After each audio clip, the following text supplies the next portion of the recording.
good morning, everyone. And a nice 16 degree, it might be about 17 degrees by now, because I did check at 7 a.m. 16-degree welcome to the Standard Bank 2025 Climate Summit. For a corporate lot, you look quite sharp. You're looking good this morning. How do I look? Okay, so the shenanigans stop there, and I'm going to warn you already, there are going to be a couple of mom jokes, because that's the way that we do things. And I'll kick you off with one. Don't feel obligated to laugh. But Hollywood has also taken up this climate change battle quite seriously. And I heard in The Wires last week that even Vin Diesel is thinking of changing his name to Vin Solar. That wasn't bad. I should keep it up. Okay, well, they didn't hire me because I'm a stand-up comedian.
The world's oceans have achieved near record high temperatures, especially in the month of August, because the oceans are absorbing all of the excess heat from the atmosphere.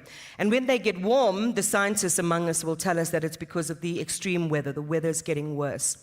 So it highlights the urgent need for both emissions cuts and climate adaptation. So today, that's why we're all here, because we're going to think about ways to turn things around. Think of this summit as Africa's Climate and Economic Growth Power Hour.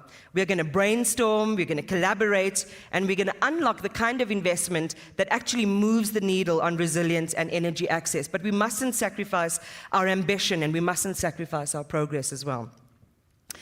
So over the day, we'll hear from a stellar lineup. We've brought into the room experts, we've got policymakers and industry leaders, and we're going to share everything from global capital trends to real on-the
These days, everything goes online. If you want to do a selfie with the person you're sitting with, put it on your socials, and you can use the hashtag SBG Climate Summit.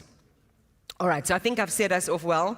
There'll be another mom joke coming up in the next segment, but for right now, to tell us more about Standard Bank's commitment and vision for this critical agenda, and more importantly, how the bank is focusing on unlocking that critical capital across public and private sources to address our energy poverty and our climate vulnerability, is CEO Sim Tshabalala. So give him your best welcome.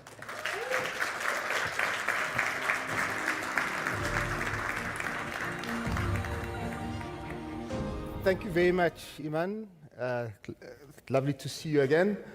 Ladies and gentlemen, on behalf of the chairman of the Standard Bank Group, Nonkululeko Nyembezi, the directors, some of whom are present here today, as well as Luvuyo Masinda, the chief executive of the Corporate and Investment Bank at Standard Bank, as well as the entire executive of Standard Bank. It's a great pleasure to have you here and to welcome you to Standard Bank's Climate Summit.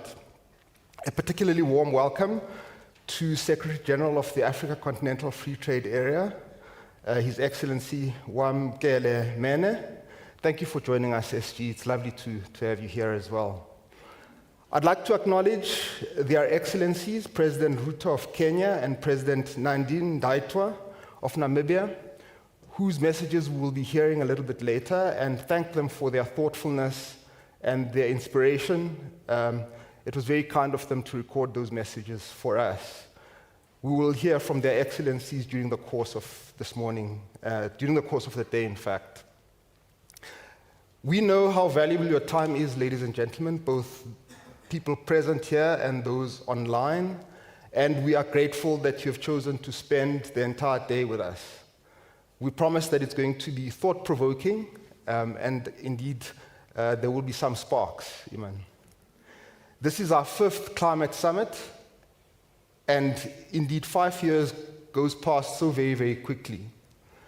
I'll touch on some of the challenges that we faced, but first, I want to offer a more general thought to leave you with. As I try to understand the dramatic changes that we've recently seen in world politics, I keep coming back to two tightly linked concepts: exclusion and inequality. Why are some people so skeptical about the benefits of trade?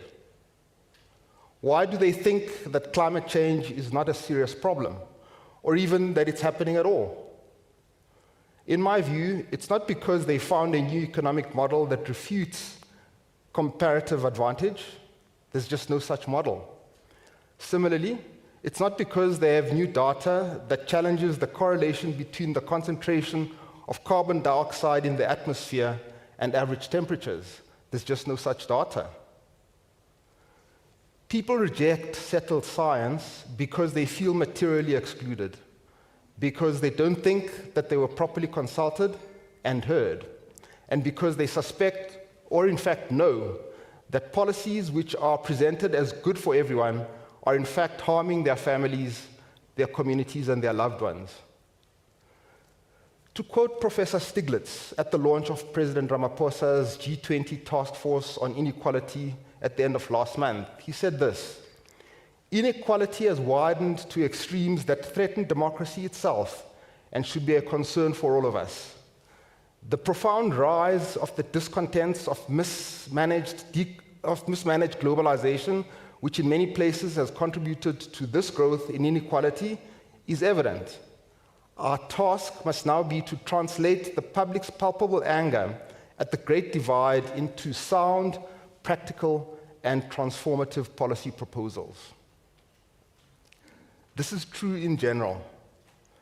In the context of climate policy specifically, exclusion and inequality slow down the transition in the global south and create intense and effective resistance to transition in the developed world.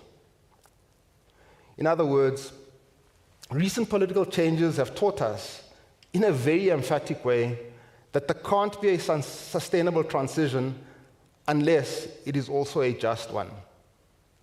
To be frank, over the past decade, I've often felt that the term just transition was treated in climate discourse as no more than a pious aspiration, or as if the transition would automatically be just because it would secure the long-term future of our planet.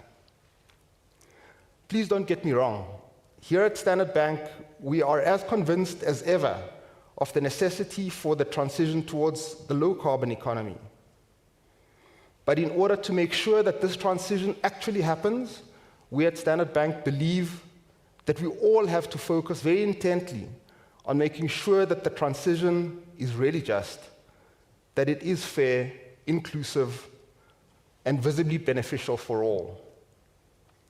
Turning from the general to the specific, we now find ourselves in a world where, first, many countries' energy policies have shifted from a singular focus on energy transition to a broader imperative, that is, energy security.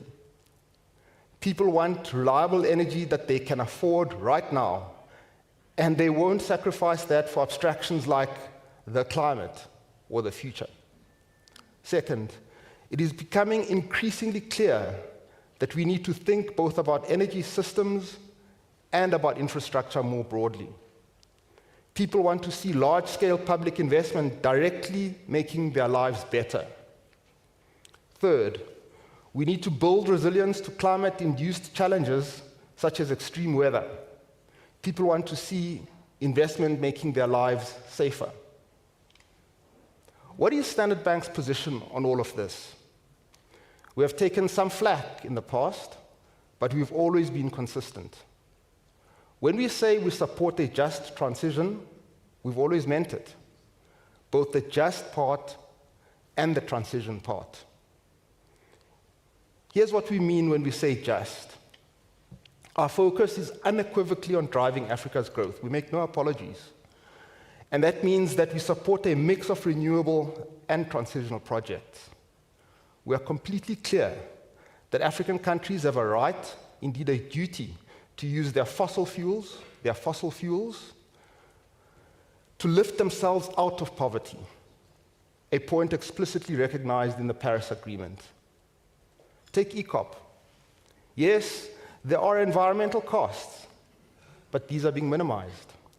And the net effect on the project is worth it, now and into the future, considering all the facts, which include that East Africa has a right to economic development and that people need energy, they need income, and a healthy and pleasant place to live.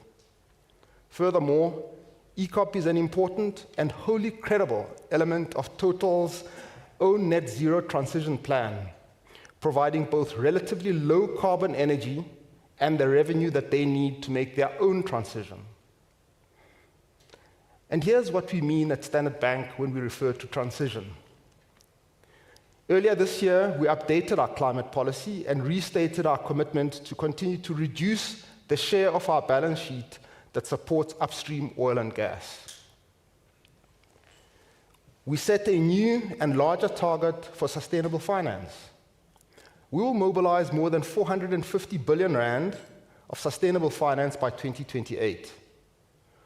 We are already more than halfway to achieving this target, and we are unwavering in our commitment to achieve net zero in our portfolio by 2050. Talking of zero, at Standard Bank we aim to avoid zero-sum thinking. In our experience, change is much more difficult to achieve when people believe that they are at risk of losing out. We therefore aim to frame the climate transition as positive sum. If we get this right, everyone wins. Let me give you two examples. A single ChatGPT query uses about 10 times more electricity than a Google search. And I don't know about you, but I find LLMs increasingly indispensable. So does everyone else. The number of data centers has skyrocketed from 500,000 in 2012 to 8 million today. And this growth will continue. Now ask yourself, or your chatbot, ask them this question. Which continent has an effectively unlimited supply of renewable wind, solar, and geothermal energy? Our beloved continent. We should aim to have as many as possible of these new data centers built here. The case for data centers is particularly strong in East Africa, with its abundance of geothermal energy and IT knowledge, skill, and talent.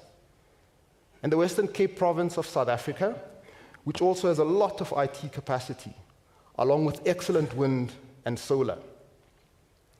This kind of argument applies generally. Africa offers the world a uniquely attractive combination of renewable energy, relatively low-cost labor, and short transportation distances for critical minerals such as copper and the rare earths. The copper belt is right here.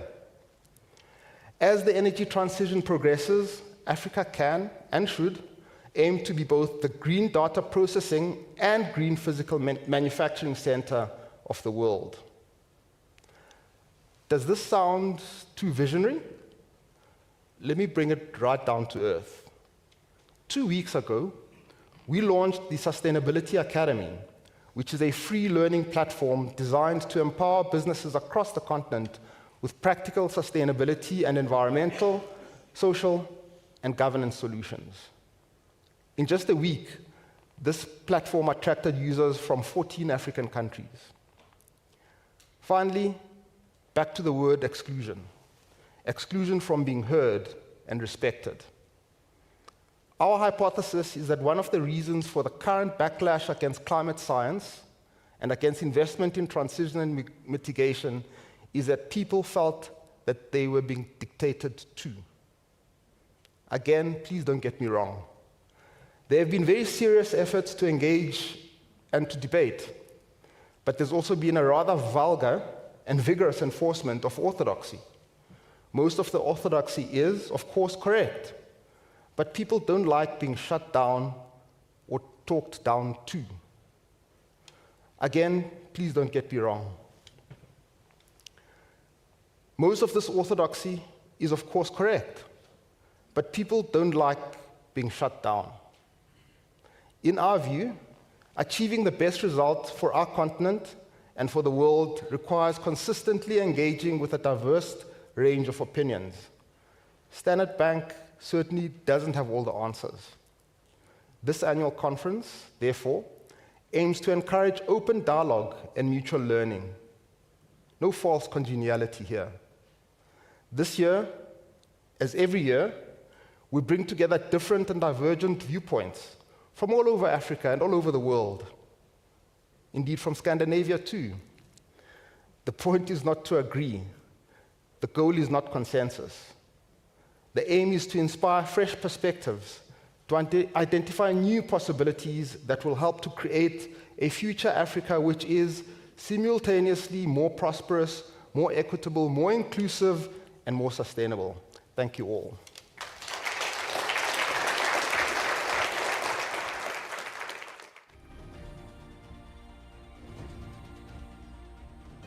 Excellencies, distinguished guests, ladies and gentlemen, I commend your leadership in putting climate action at the heart of Africa's development.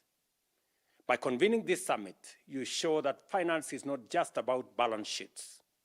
It is about shaping destinies. The financial sector can be the engine of resilience, innovation, and sustainable growth. Africa has contributed least to the climate crisis, yet bears its harshest consequences. Responsibility is not about guilt. It is about opportunity. We cannot change the past, but we can define the future by embedding climate action in every path of development. As the global economy shifts to low carbon and digital production, Africa stands at a crossroads. With our resources, we can build prosperity on a green foundation, and it is encouraging that our banks are beginning to see this potential. Yet the crisis is real. Kenya has endured 3 multi-year droughts in just 15 years. Last year, Southern Africa faced power cuts of up to 20 hours a day. These are not statistics. They are lived tragedies, and resilience is no longer optional. It is imperative. Progress, however, is slowed by mispriced risk, outdated narratives, and costly capital.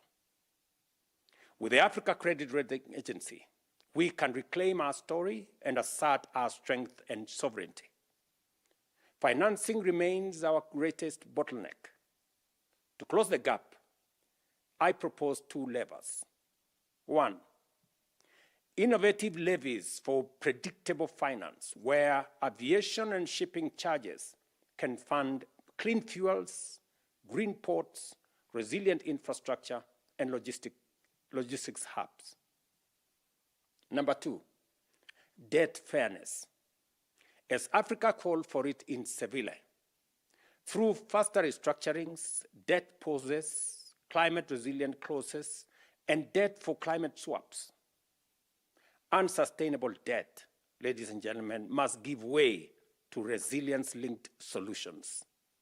Colleagues, we must also seize carbon markets, monetizing our forests, mangroves, and renewables to cut emissions and unlock finance. At the same time, we must industrialize. Africa's share of global manufacturing is below 2% and shrinking. Yet with renewable energy as our anchor, we can leapfrog into climate-smart production. This is why Kenya champions the Accelerated Partnership for Renewables in Africa and the Africa Green Industrialization Initiative to mobilize capital alongside governments, partners, and the private sector. Energy is our other frontier. Last year, global clean energy investments exceeded $2 trillion, yet Africa attracted only 2% of it. The gap is stark, but so is the opportunity. For those who know that profit and sustainability are allies, the time is now. Unlock capital for renewables, adaptation and agriculture, infrastructure, and conservation.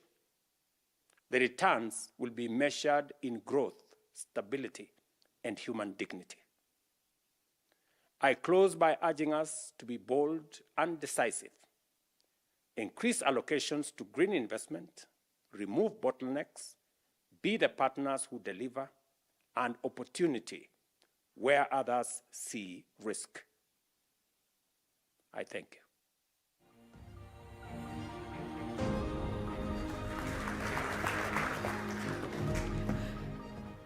That was, I think, an incredible and sobering reminder that it is the poor that ultimately will pay the price tag.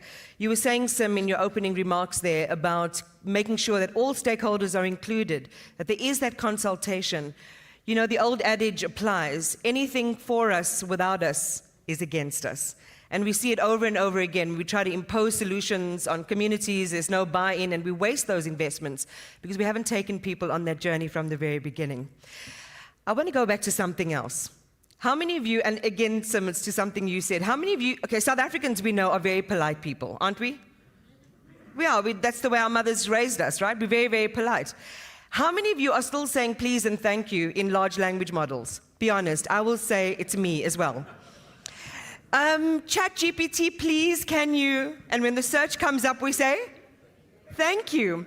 There's a really great piece in Medium about why you should stop doing this, guys. It's bad for the environment.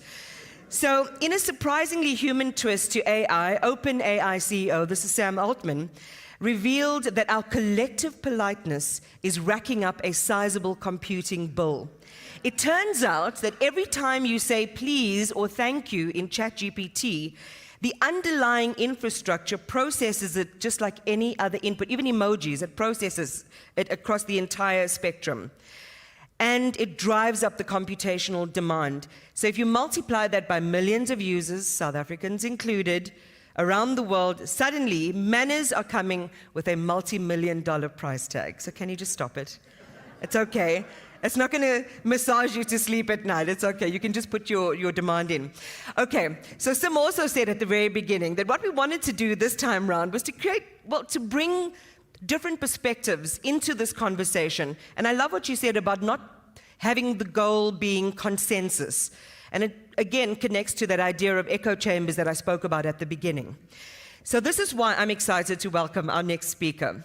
So in journalism, a concept that I worry about is echo chambers. We are in rooms where we feel comfortable because there's groupthink and agreement. We have all of our biases confirmed. The trouble with that is that we sacrifice or we mute our ability to embrace a challenging thought or argument, and we are always rushing to defend and defense. But today, as we convene and confront the greatest challenge of our age, which is climate change, I'm asking you to tackle it with clear eyes and sharp priority so that we don't become lost in a moral panic that risks squandering millions and millions of rands and dollars for marginal gains. Bjorn Lomborg is known as the skeptical environmentalist, and he blends cost-effective or cost-benefit analysis with perspectives that many people shy away from. And Bjorn will be challenging us in just a moment not to be alarmist, but to engage with the climate change problem through a different lens. And so I want to encourage all of us to listen, but I also want us to be ready to challenge Bjorn's thinking. Bjorn, a South African welcome to you this morning. Good morning. It's lovely to meet you. So it's great to be here. Thank you. So I really enjoy being in South Africa, and I really enjoy the opportunity of us having this conversation, thinking about what should we do about climate, and also how should we think about it. So you've already heard this. You heard the Kenyan president. We also heard you a little bit, Iman, telling us how climate change is driving up extreme weather, how it's threatening us in many different ways. And it's an important part of the conversation in climate. But what I'd like to do is try to sort of pull us a little bit back, because I think in that way, it will be much more likely that we can actually make good conversation and think smartly about how we should deal with climate change. I'm going to spend about 45 minutes talking, and then afterwards we'll have a conversation, and we'll also have Q&A, so there'll be plenty of time. And absolutely, as Imam just pointed out, you should absolutely come up with critical questions. So new OECD survey a couple of years ago showed that 60% of rich world, so OECD people, believe that climate change, unmitigated climate change, will likely or very likely lead to the end of mankind. For South Africa, that number, they didn't do all of Africa, but South Africa, that number was 70%. It's simply wrong. It's just not what the UN climate panel, the IPCC, tells us. They tell us there's a problem. They do not talk about an existential crisis, an end of mankind. And it's unhelpful to have that conversation. If we believe this is the end of mankind, obviously we're willing to spend everything and throwing everything in the kitchen sink at it, but we're unlikely to make good decisions if we're panicked. So again, I want us to sort of come back to a sensible conversation on climate change, thinking about what should we do, and also recognizing, as Sim pointed out earlier, that there are many other things that we need. When you look across Johannesburg, or look across South Africa, or indeed the world, there's obviously many other issues: poverty, hunger, disease, lack of good education, the list goes on. And we have to be careful that we don't worry so much about one issue that we forget all the others. And so again, it's important to get it right. So allow me to sort of take you on the journey that I think is the valuable one. That's also how I ended up being the skeptical environmentalist. I used to be a worried, sort of standard Western European, worried, slightly left-leaning kind of guy. I was a member of Greenpeace. I wasn't out in a rubber boat or anything, but I had the backpack and the badges and the posters and the wall and all that stuff. And I'd like to take you in that conversation, that journey, to try and say the data actually shows us something else. So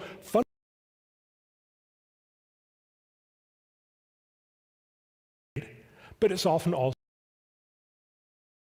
there's a lot of reason for that. You know that. Media thrives on bad news. It's a great story if something bad happens. Not that great of a story if it was just good, right? So we get to hear all the bad stories, but it's not necessarily the right way. I'm just going to show you a few of these, and we can talk much more about it afterwards. But when people talk about climate change, they will often tell you about extreme weather. And let me just take two of them.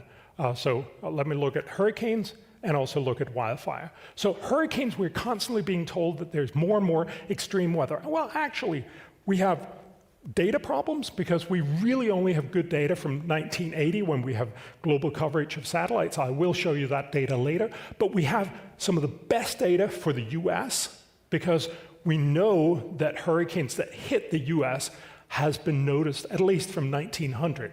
So we have the longest data series in the world is how many continental US landfalling hurricanes have there been from 1900 till 2024? And the answer is, it's not been increasing. If anything, it's slightly decreasing, but that's not the point. The point is it's not increasing if you look at all the hurricanes. If you look at the major hurricanes, which of course is one of our concerns, that there might be stronger hurricanes, fewer but stronger hurricanes, we're not seeing that either.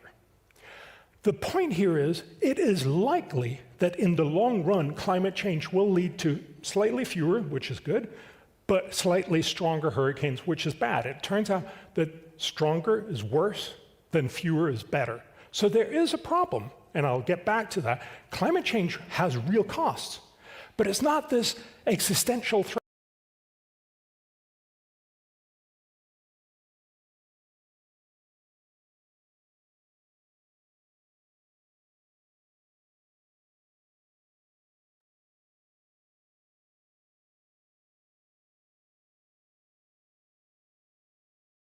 Energy is bigger. So to the satellite era, we've actually seen, again, a slight decline, but again, it's not really, it goes up and down, but it's not a huge increase. The important part is we hear every time there's a storm, we don't hear when there's no storm. That leaves us badly informed. And the data tells a very different story, that this is not an existential crisis. We probably believe that there will be worse outcomes in the future, which is one reason to do something about climate, but it's not this issue. Likewise, let me just share this with wildfire. Again, you can understand why media would want to put this sort of picture up. It's a great story that we have more and more wildfire, that this is something that's terrifying us. New York Times a couple of years ago did a big web-based story. It was also in the paper many weeks in a row, called A Planet on Fire. And we constantly, Time magazine, you may remember, had a front cover where an artist literally had made all the continents out of matchsticks, and then they lit it up. It looked really good.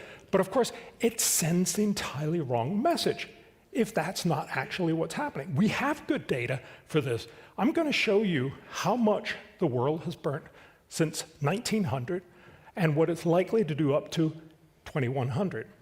We have good data, but we don't have perfect data back from 1900 because it's actually needed for the climate models. So this is the input into the climate model. But again, remember, this is a historical reconstruction. We don't know whether this is true, but this is likely what it looks like. We've actually seen a declining level of fire in the world. It used to be that about 4.2% of land area in the world burnt every year. Now it's down to about 3%. So better, not worse. But since the late 1990s, NASA has had satellites circling the world all the time, literally know how much burns. And this is, I think, the most remarkable data that you probably haven't seen. We've seen a dramatic decline since the late 1990s till today. I should just mention the 2025 is still an estimate. It's from the first 9 months, so it's up till September 2nd, and obviously extrapolated out to the full year. But it looks like this year is going to be the lowest year of fire so far, ever. Isn't that remarkable? Have you heard that anywhere? Again, we don't know. I mean, it may start burning a lot in a couple of months. So I'm not going to say that this is what 2025 is going to do. But the important part is we're seeing a clear decline. And if you look into the future, so this is one of the many models that are there, if you look into the future and we do nothing about climate, you will see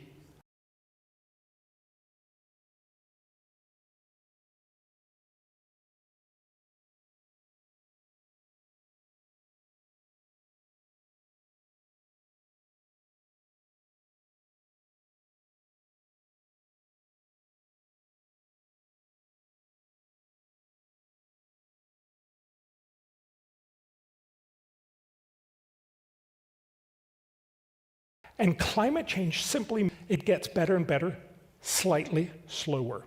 So climate change is a real problem, but it's not the end of the world. That is an incredibly important thing to know. Why is this happening? Why are we seeing less and less fire? because most people don't want fire. And so most humans actually actively make sure that the world burns less. We do so with agriculture. If you change forest into agricultural lands, you want that agriculture to survive.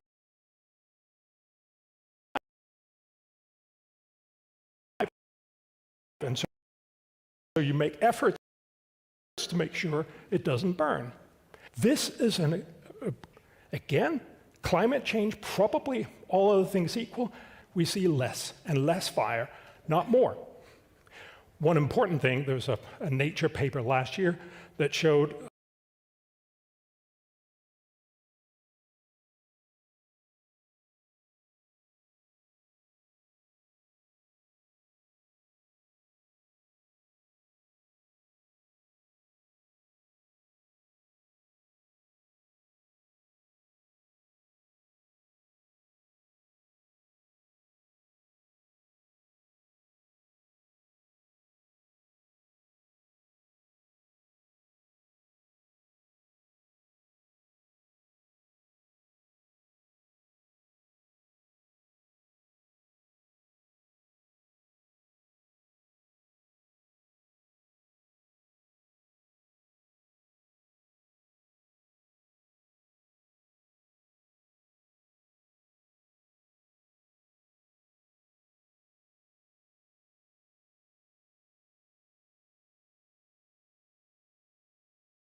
has declined by more than 99%.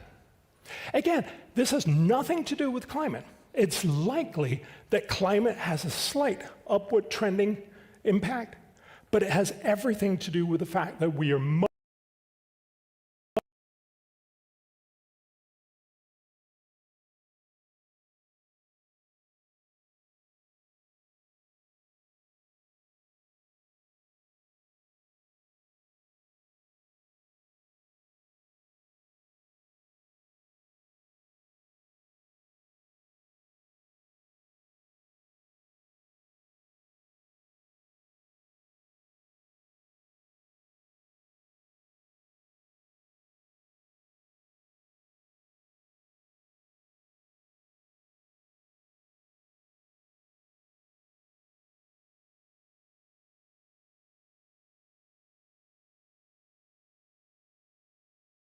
so tens of thousands, but these are much, much smaller numbers than the ones that we saw when you didn't have the ability to handle it.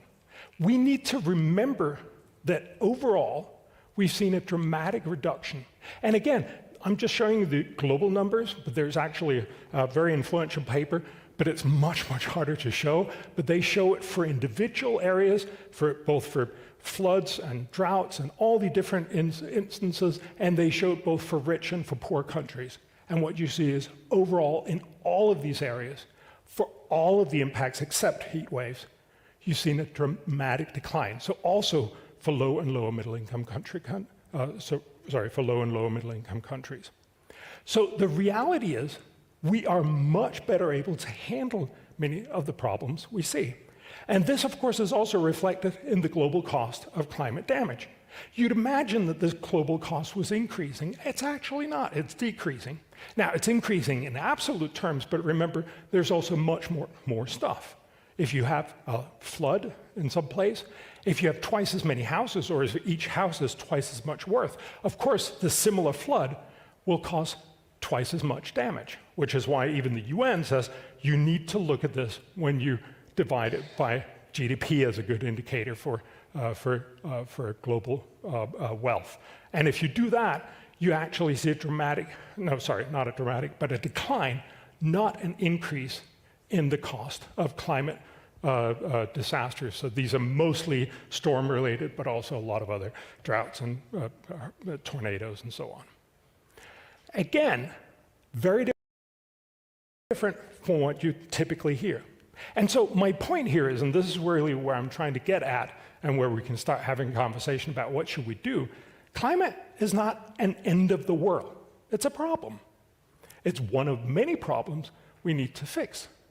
And then, of course, we need to start talking about, so what should we do?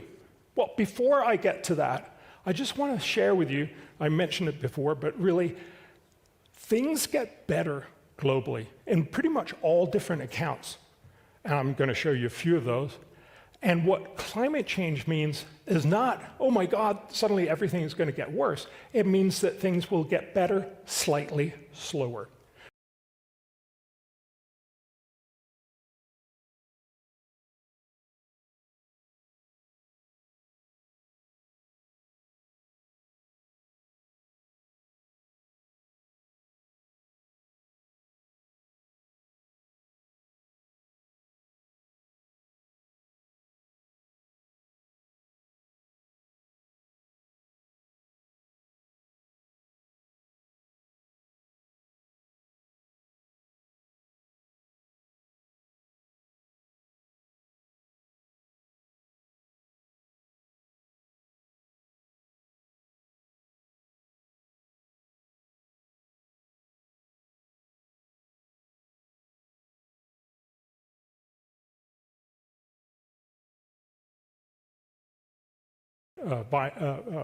Maybe.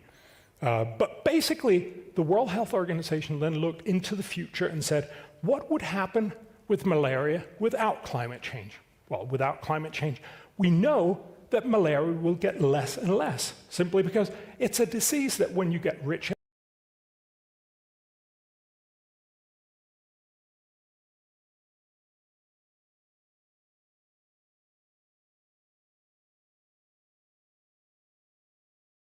showed a slightly higher incidence, much lower still, but slightly higher.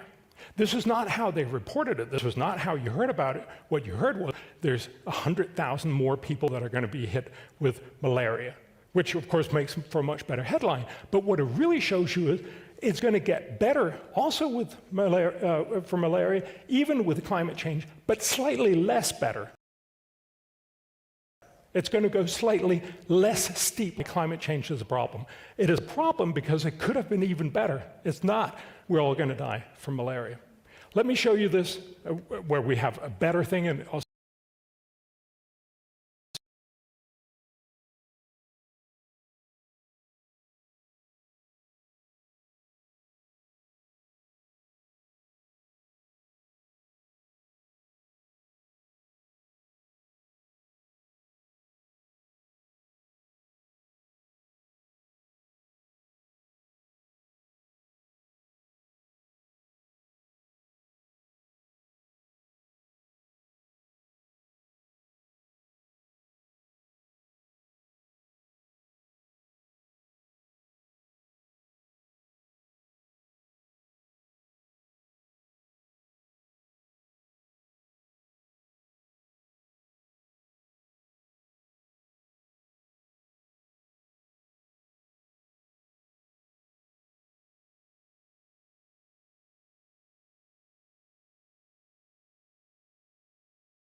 we'll still see fewer and fewer people starving, but slightly fewer people starving, right? So yes, it is a problem, but it's not the main issue here. Again, one of the things they did was, this is obviously driven by economic growth, and they also looked at, I'm just showing you the medium growth scenario. If you look at the low growth scenario, you see the same pattern, but much, much higher hunger. And if you look at the high growth, you also see the same pattern, but much lower impact. What this really tells you is, what is the main issue here when you talk about hunger? Is it climate change? Or is it growth? I would argue if you actually care about solving the problem of hunger, clearly it's growth. And this is true in a lot of different cases. If we actually want to do the things that will help people into the future, sure, climate change is one of them, but it's not the most effective way to help the most. It's much cheaper, and obviously growth will have many other benefits, and it will be much, much more impactful. I'll show you several of these impacts. So we actually have a lot of researchers that have spent the last 30 years looking at what is the net impact on climate change. So this is what climate economics basically has been doing. So I'm often struck by the way we talk about climate change, and Sim made that point earlier when you were talking about, the scientists tell us this. That's absolutely true. We have a UN climate panel which puts out report. Last time it was 4,000 pages. They're very good, but I don't recommend anyone reading all of them, right? They're very, very boring, very long. But they're all natural science. There's a little bit of economic science.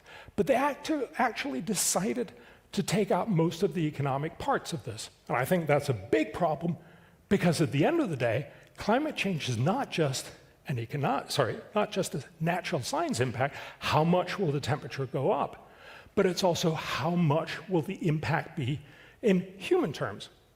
That's what two people, and I mentioned them down here, Tull and Nordhaus have done. William Nordhaus from Yale University is the only climate economist to get the Nobel Prize in economics. Richard Tull is one of the most quoted climate economists in the world. They both last year did a survey of all the studies that we've had for the last 30 years, trying to estimate for different areas of temperature, how much will the damage be from climate change? This is what they found. I'm only going to show you one of them. So this is from Richard Tull. Basically, what you see here is global warming in centigrades. So the hotter it gets, the worse it gets. Very surprising. And what you see here, up here, is the damage in percent of global GDP. So what that tells you is essentially how much worse off are you going to feel at different temperatures. As you can tell, there's lots of different studies. They certainly don't all agree. This is Richard Tull's best estimate at what the impact is. We estimate that by the end of the century, on a reasonably realistic scenario, we'll probably end up just below 3 degrees. Let's just say 3 degrees. That means Richard Tull is there at the X. That means, he says, 3-degree temperature increase means it's going to feel like, on a global level, we're going to be 1.9% less well off than we otherwise would. Nordhaus does the same thing. It's very confusing to put both of them up here, so I'm just going to put an X here. He puts an X, he analyzes it slightly different, and find 3.1, roughly 2 to 3% in GDP loss by the end of the century. That is not nothing. That's a lot of real money. It means we'll be less well off. But again, remember, it is not anywhere close to what you might think when you listen to the media, not anywhere near 100%. And the world, of course, is going to be much, much richer come end of century. Again, I'm going to show you this for Africa in just a bit, but just bear with me when I talk about globally. When we look across the world, the UN estimate, so these are the scenarios for the 21st century. Again, we don't know. This is what the UN has estimated. This is the SSP2, or the sort of middle-of-the-road estimate for the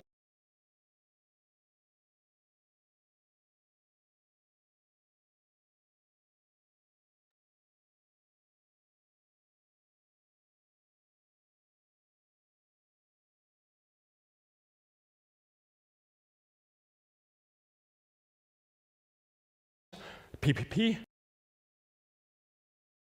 average will probably be in the mid-80s. That's a fantastic outcome.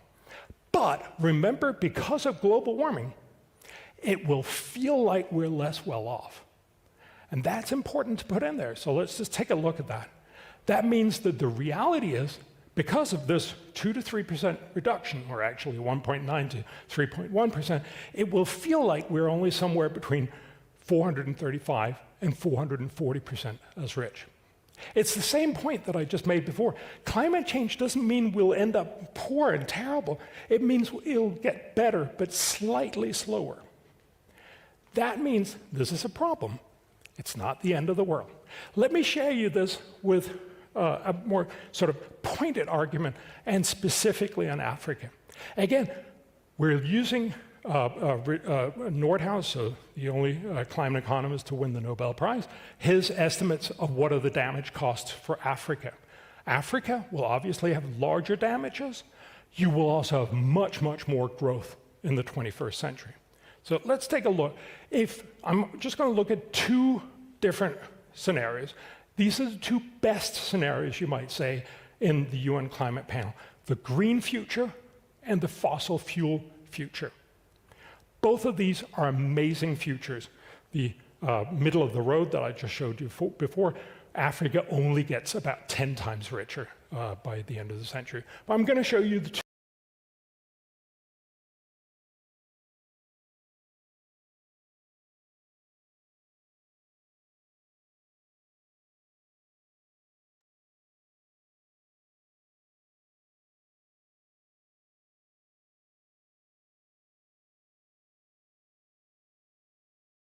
Climate impact. There will be significant temperature estimate. You will have larger damages, even at lower temperatures, because Africa is more vulnerable. It will feel like you're only 19 times richer. So again, climate change is a real problem, but you're also still much, much better off.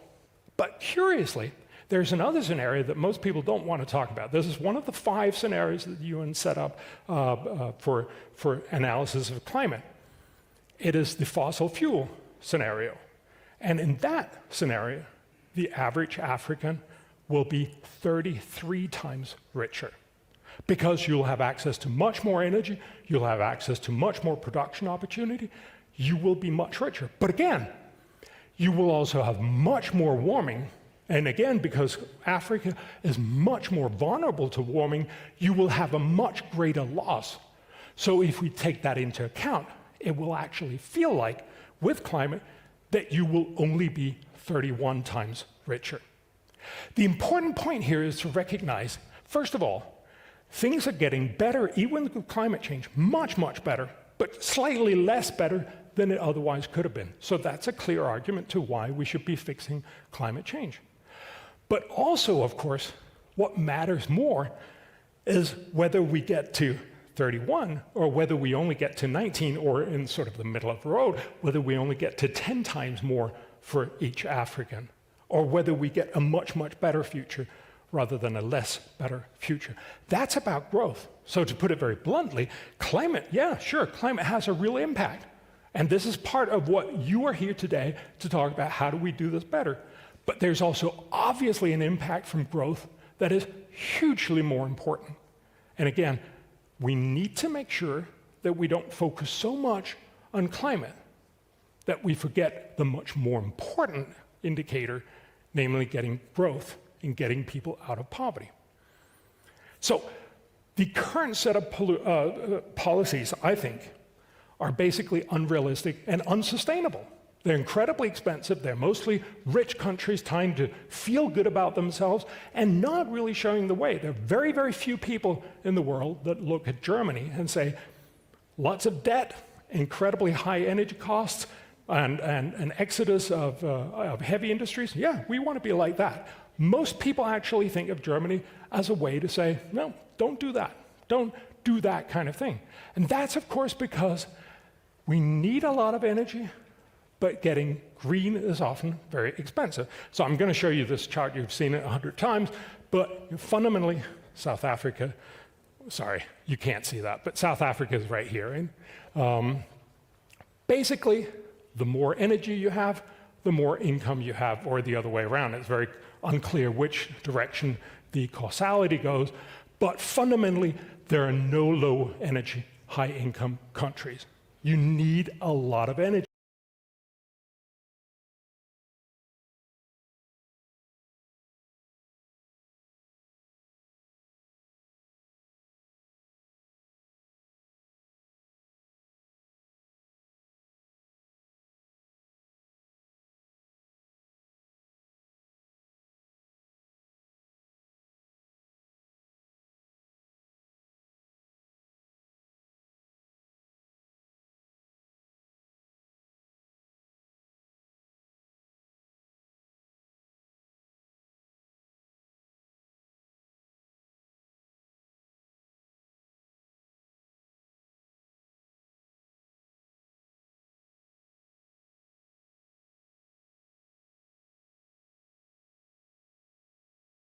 And Africa, South Africa, not to do it when you have load shedding and not having power 24/7, right? But if you actually look at what is the cost of solar and wind, given how much solar and wind you have, this is the only graph I've seen where we actually look at the total cost per kilowatt hour, both for households and industry, and in percent of solar and wind and electricity. So the further out here, the greener you are, and here is the cost of energy. This is from the International Energy Agency. The latest data that we have is of 2023. It looks the same back in 2019 or in 2022, but obviously 2022 is very affected by Ukraine.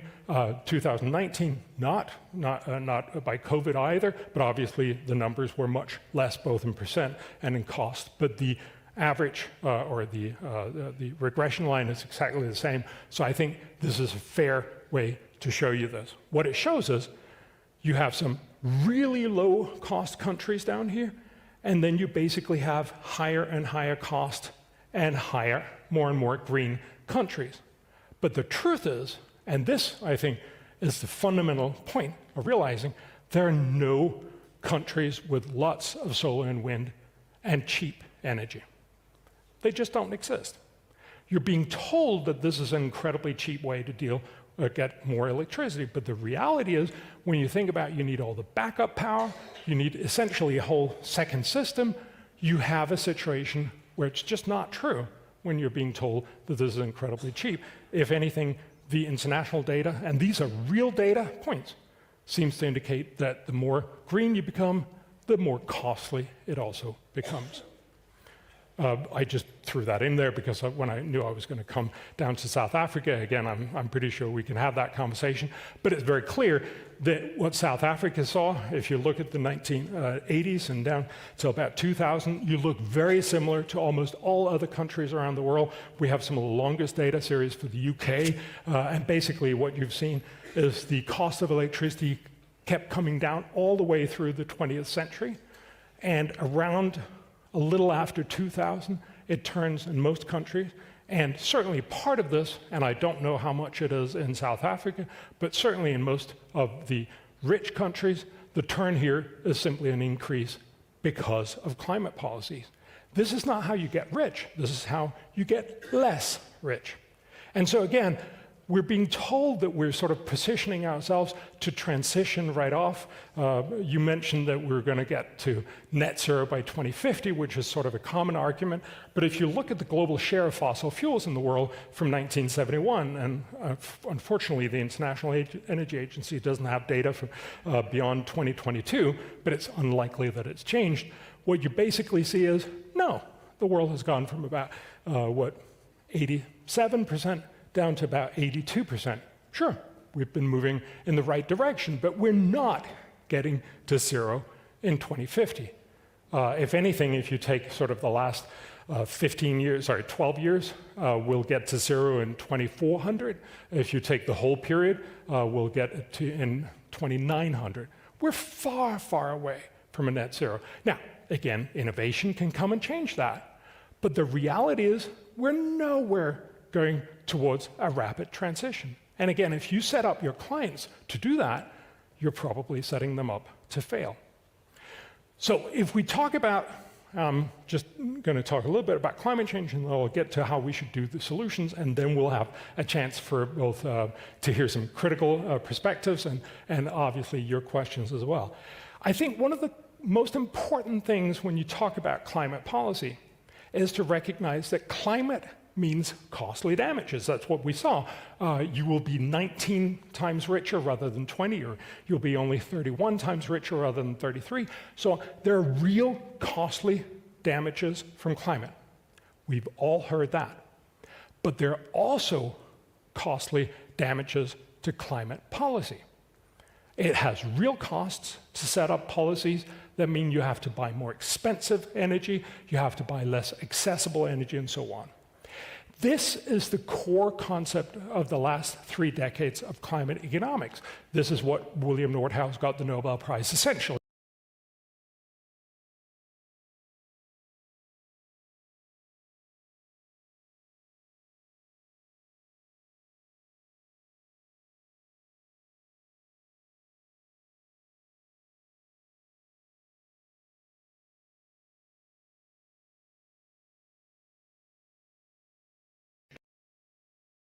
Climate policy. But I'm more dramatic. What is the cost and the benefit of net zero? Isn't it surprising that nobody's ever done this? You know, it's arguably the costliest policy the world has ever enacted. We estimate it's about 1,000 times more expensive than the second costliest policy promise in the world, which was the Versailles Treaty, the ending of the First World War, which cost about $500 billion, had Germany actually done what they were supposed to do. So the point here is, it's an enormously costly policy, yet there's been no official estimates of the costs and the benefits. Back in 2023, Richard Mendelssohn from Yale University gathered a large number of climate economists to try to make the first estimates of what are the costs and what are the benefits of climate net zero policy.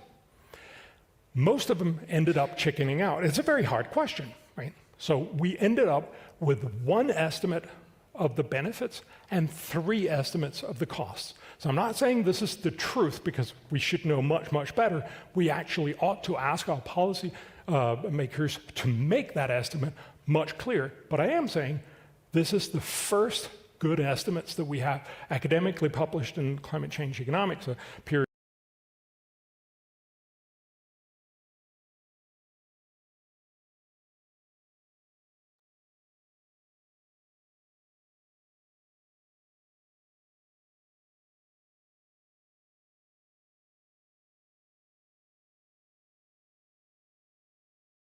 average.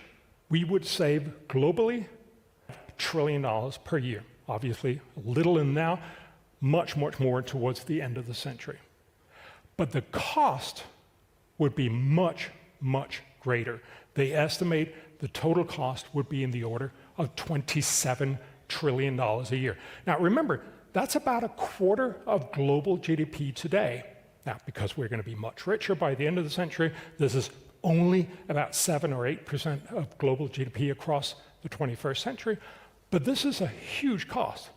And I don't need to really point this out, but let me just spell it out. It's a really bad deal to spend $27 trillion to do $4.5 trillion of benefits. Or, to put it differently, spending $7 for every $1 of benefit, or spending 7 Rand for every 1 Rand of benefit. This is a bad deal. And remember, this is assuming we're going to do it well. It's very likely that politicians would make this cost much, much greater, and so we would get even smaller benefits. So the point here is to say we need to start thinking differently. And I will shut up in just a minute. I'm just going to show you one graph instead. I think there are 4 points that we need to take away from this. We need to, first of all, tell people, look, climate change is real. It's a problem, as Sim pointed out. You should not, just because you're annoyed or pissed at your politicians, say, oh, there's nothing about the climate change. Of course there is. There's a lot of people who spend a lot of their time finding out that climate change is a real challenge, but we also need to tell it it's a problem It's not the end of the world. It means you will only be 19 times richer rather than 20 times richer by the end of the century. Not the end of the world. You're going to be much better off. But it's still a problem. It's a world that gets better, but gets better slightly slower. That's the first thing we need to do. Then we need to focus on the only realistic solution that's actually going to fix this problem. So I work with, my think tank is actually based mostly on all the other problems of the world. So we work with tuberculosis and malaria, and education and land tenure reform and e-procurement and all these other incredibly boring things, but that happen to be incredibly effective. But we also worked with about 50 of the world's top economists, climate economists, 3 Nobel laureates, to try to find out what is the best climate policy to deal with this issue. And what they found was by far the best long-term solution is to invest a lot more in green energy R&D. Fundamentally, the problem is right now switching to green energy costs a lot. That's why we're seeing a lot of nations doing a little bit, promising a lot, not really wanting to do it. We have to twist everybody's arm. We're going to Brazil later this year to twist everyone's arm again and have people make a lot of promises that they're not going to keep. As long as climate change is a costly thing to do, most people will talk about it but not actually do it. But if you could get a technology that was green and cheaper, everyone would switch. So 4th generation nuclear is one possibility. Remember, I'm skeptical about it because the other 3 generations were also promised they were going to be incredibly cheap, and they did not turn out that way. But the argument for 4th generation nuclear is essentially to say right now we build nuclear power plants. The only real way to provide power with 0 CO2 right now, we build each one of these as sculptures, as architectural marvels, right? They're opera houses. Each one gets built, and this is amazing, and you need to get approval for each one of the little things in there, and that's why they become incredibly expensive and why nuclear is not very competitive. The argument of 4th generation nuclear is, imagine if we can make small modular nuclear devices, essentially a container, and we would type approve it at the factory. So we'd approve it once, and then we'd produce 100,000 of them and ship them all over the world. If you could do that, potentially this could be incredibly cheap. There's also a lot of other things that need to get across, right? But the fundamental point here is if we could make 4th generation nuclear power cheaper than fossil fuels, everyone would switch. Same thing with geothermal, right? I mean, we got a lot of the knowledge from fracking. Now we can dig much better and much more precise. There's a good argument that we can get 24/7 power from geothermal. But we need to invest a lot more in research and development. The world promised, back in Paris, there was a big Paris Agreement that you probably heard about, but there was another Paris Agreement. Obama and everybody else showed up. It was called the Breakthrough Initiative. Everyone promised to double their spending on research and development. I'm happy to say we had a very, very small part in that argument, but nothing came of it. It's much, much cheaper. It's much more effective because it actually helped everyone switch, not just making you switch, but make the whole world switch. So the point here is to say we need to focus on getting cheaper green energy so that everyone switches. So instead of doing what we're doing right now, which is typically just subsidize current inefficient solutions, putting up hundreds of thousands of wind turbines, feeling very virtuous about it, but not actually getting anywhere. 2 more points, and then I'll shut up. We need adaptation. Very clearly, adaptation is something that we've been very, very good at doing, but we know we can adapt to a very large part of the climate problem. One of the obvious ways is, agriculture. We know how to do that. Current predictions is that with very optimistic sort of green world, the world by 2050 will see 51% more food produced. With strong climate impacts, that is basically we don't do anything, the world will only see 49% more. So we'll still be much better fed, but we will be slightly less much better fed by 2050. What we should be doing, of course, is invest a lot more in making sure we have the adaptation, so we will be able to provide much more food for the world, irrespective of what happens from climate and many other things. And then the last bit, and this is often the thing that we forget, but I mentioned it several times, is that economic growth is really the incredibly important part of here. Because if you're prosperous, you're much less likely to be impacted by climate change. Oh, and everything else in the world. Remember, poor people are vulnerable to climate, and it was mentioned up here several times, but that's true. That is absolutely true, but poor people are vulnerable to everything, not just to climate change. They're vulnerable to bad health care, to unemployment, to poor education, to all these other challenges. And if we can get higher economic growth, we can make sure that people are less vulnerable to climate, but also less vulnerable to all these other things. So again, if a hurricane hits Florida, sure, a couple of people die and then they move on. If the same hurricane hits Guatemala, it's a national disaster. Tens of thousands of people die, and the economy is eradicated for years. Again, focus on building prosperity. And so my message here, and then we'll have this conversation, is really, let's make sure that we're not so worried about climate that we can't sort of see straight. Let's make sure we do the smart policies for climate, and let's make sure we also remember to worry about all the other things that are important if we're going to leave the world better. Thank you.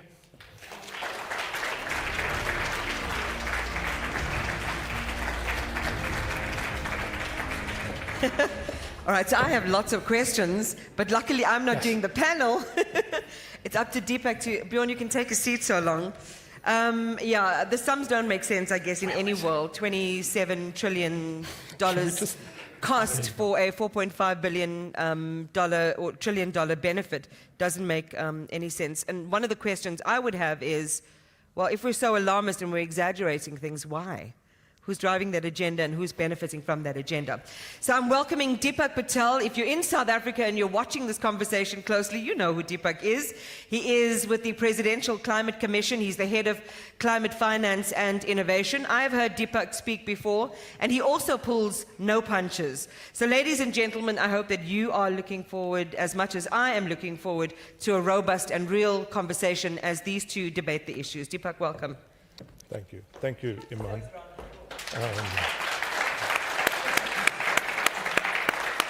I used to be the guy who pulled no punches and pulled the trigger of an AK-47 without hesitation. As Sim will testify, I've grown up since then. That was a whirlwind tour of lots of numbers that appeared to have efficacy, truth, and hopefully on a reliable base. You've had 45 minutes, so I'm going to take a few minutes trying to lay the groundwork. Bjorn, I don't hear you say climate change is not happening. I hear you say, let's find the reconciled as well as integrated approach that embeds climate response in what should actually be a growth and prosperity story. No problem with that. In fact, that's at the heart of something that Sim mentioned, and that's the just transition. So I'm going to focus, rather than the woes of the developed countries, which I can see you have lots of angst about, and look at where developing countries should locate in the current environment, so to speak, of, on the one hand, climate evangelism, or climate change, climate response evangelism on the one hand, versus climate denialism. When I read your work over the years, I asked myself, are you a climate denialist? And clearly, given your presentation this morning, you're not. But you're making the point that in order for us to be more resilient and more adaptive capable, that in developing countries, we need to get the balance right between the two. I also want to put it to you that there was a time where you thought that the IPCC was part of the chorus of evangelical prophecy. However, you've also shifted on that issue, and I must say that the IPCC, given its composition, given the capacities that sit there, and given in particular the fact that it is non-political, non-boundary, while it hasn't said that the sixth extinction will be catalyzed by climate change, it does say that human beings do in fact face great difficulty unless we do something to turn the situation around. I also want to put it to you that on a cost-benefit basis, which I believe, hopefully correctly, to be the premise of your argument about what to do with the marginal dollar, or in our case rand, that we should be thinking long and hard about doing something useful and multiplying with it. I also want to put it perhaps to you that the claim that you make about renewables being more costly is actually not true. If one looks at the Bloomberg research that comes out of the Research Foundation, if one looks at the IEC, if one looks at other sources, and our own experience in practical terms in South Africa, shows that in fact the cheapest long-term investment that we can make that gives us electricity the fastest and reasonably reliably, and we'll come back to stable electricity systems in a minute, because you do end with a focus on energy. That in fact a country like South Africa, with aged power fleet, which is what caused that dramatic cost rise, by the way. It wasn't the introduction of renewables at a scale that was unbearable. Our system still has 92% of electricity generated from coal-fired power, another 2% or so from nuclear, and only the balance from renewables. That South Africa surely, like we did for mobile, like Africa did for mobile technology, should not be talking about fossil fuel-led development and growth, but in fact should be leapfrogging and going straight into renewable energy-led growth, because unlike the region where you come from, where there's darkness 6 months of the year, we actually don't have that reality here, and so we should take advantage of it.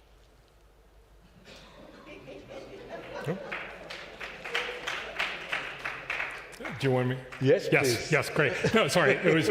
I wanted to make sure that you got a sufficient amount of time. But we'll talk about some of these things.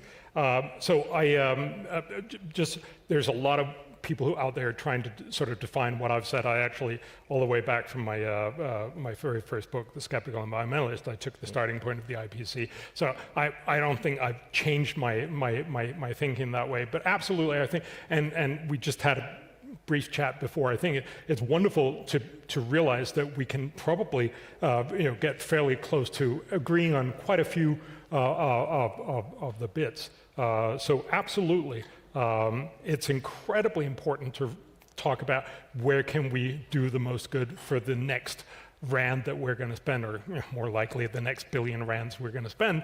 The kind of things where we talk about what are the benefits and costs. Just on the solar and wind, the real problem with most of these estimates and you're absolutely right, the Bloomberg New Energy Foundation and many others come out regularly and tell you this is the cheapest thing you could possibly get.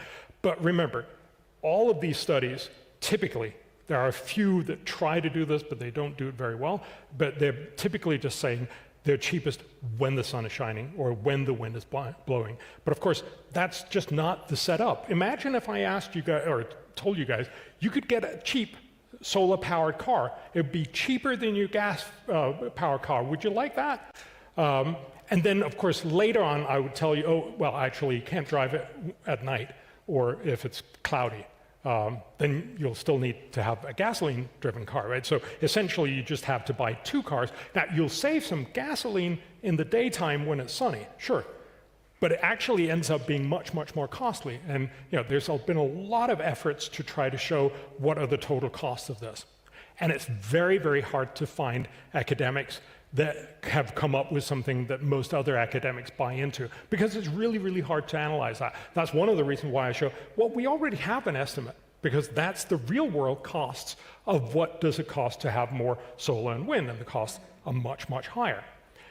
Again, I am absolutely happy with saying, you know, for instance, if you have solar power for air conditioning, turns out to be great, because you really just need air conditioning when it's sunny and very warm in the middle of the day, and that's exactly when solar power delivers the most power. Great idea. We know that works. But the drive is towards much, much more of this, right? To get to near 100%, or even when you talk to a lot of people who talk about what are we going to do when it's not, you need 200% solar, and then we'll try to do power to X and sort of keep that running. And then it turns into a much, much more costly thing. So I think my real concern is that we end up focusing so much on climate that we are, you know, so scared that we end up spending a lot of resources and saying, no, we got to go net zero by 2050, when the rest of the world clearly is not going to do that. We need to move a little bit in that direction, but we need to be very cautious to not do it too expensively. Let me get a bit controversial here, and thankfully I don't hold political or diplomatic office. If we look at Europe's development path and what drove it from an energy motive force point of view. Clearly in the early days it was coal, and then coal disappeared, and then a few European countries decided to go nuclear, and for whatever reason Germany, post-Fukushima, decided to shut their nuclear plants. And we saw that they had no domestic source of energy, and we saw the dependency grow on a neighboring region. What do you think the cost of that dependency is today? Oh, it's huge. I mean, this is a large part of the reason why we are having trouble with Russia. Yeah. Correct. And so when you start embedding all of the costs associated with baby burn of fossil fuels, surely we have to factor in all those externalities as well. Yes. But you should also remember, if you're going to go down that route, very clearly coal is the most energy secure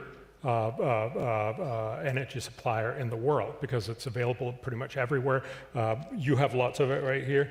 We have lots of it in Europe, lots of it from a lot of, you know, friendly countries around the world, and you can stockpile it incredibly easily. So clearly coal is the most safe one. Obviously, we want to have people move towards gas because it's less CO2 heavy. And one of the important things that happened in the US was the fracking revolution. You know, the idea of saying that you can suddenly get gas much cheaper. I would actually argue that's probably the first sort of innovation in modern time, you know, sort of in the last couple of decades, where we saw a very clear shift, not because, you know, remember the shale revolution was not funded by people who wanted to do something about climate. It was, you know, George Bush and a lot of Exxon people and so on. They wanted more fossil fuels. It just so happened when you make gas much cheaper, you end up having the whole economy shift. And so what you saw in the US was actually the largest reduction in CO2 emissions. Now, they also came from a very high level, but, you know, fundamentally the largest emission reduction because you found a much cheaper way, which also turned out to be much better. Europe should have done the same thing. I would argue China and everybody else should have been doing the same thing. There are arguments, and it's hard to verify, but there are, you know, serious arguments. The head of NATO said, you know, that this was very clearly a large part of the worry about fracking, which has some real issues, but, you know, fundamentally it's a fairly safe technology. Much of the worry came from Russia, because obviously they would rather sell their gas. So clearly what we should have been doing is first coal, then go to fracking, and then eventually go to, you know, nuclear or fourth generation nuclear or geothermal or something else. Let me sketch the multilateral system and whatever we might think of the UNFCCC and the Conference of the Parties, which we're headed to Belém for its 30th edition. And for the second time, there'll be a large emitter missing from the conversation. Means that really multilateralism has failed to work. Would you agree with that? Yes. Okay, short answer. What we're interested in as good global citizens in the South African context, and I would imagine a large number of African countries as well, is that it is time to present our nationally determined contributions to the UNFCCC. Now, colleagues, those who don't know what a nationally determined contribution is It is all the signatories to the Paris Accord who, every 5 years, make a commitment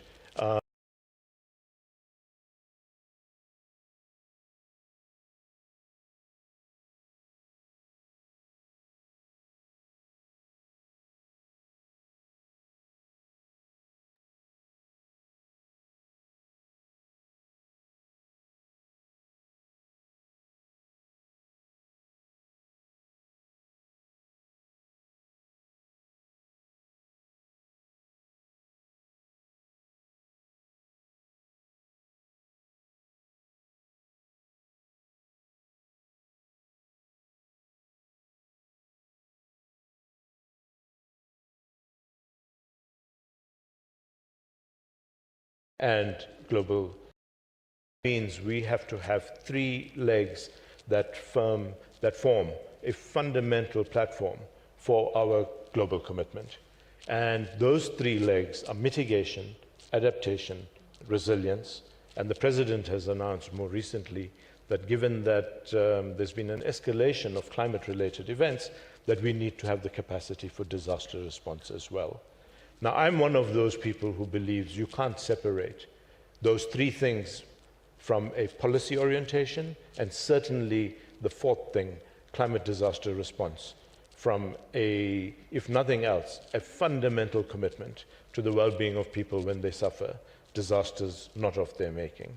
And we do not differentiate or hierarchize, if there is such a word, between mitigation, adaptation, and resilience.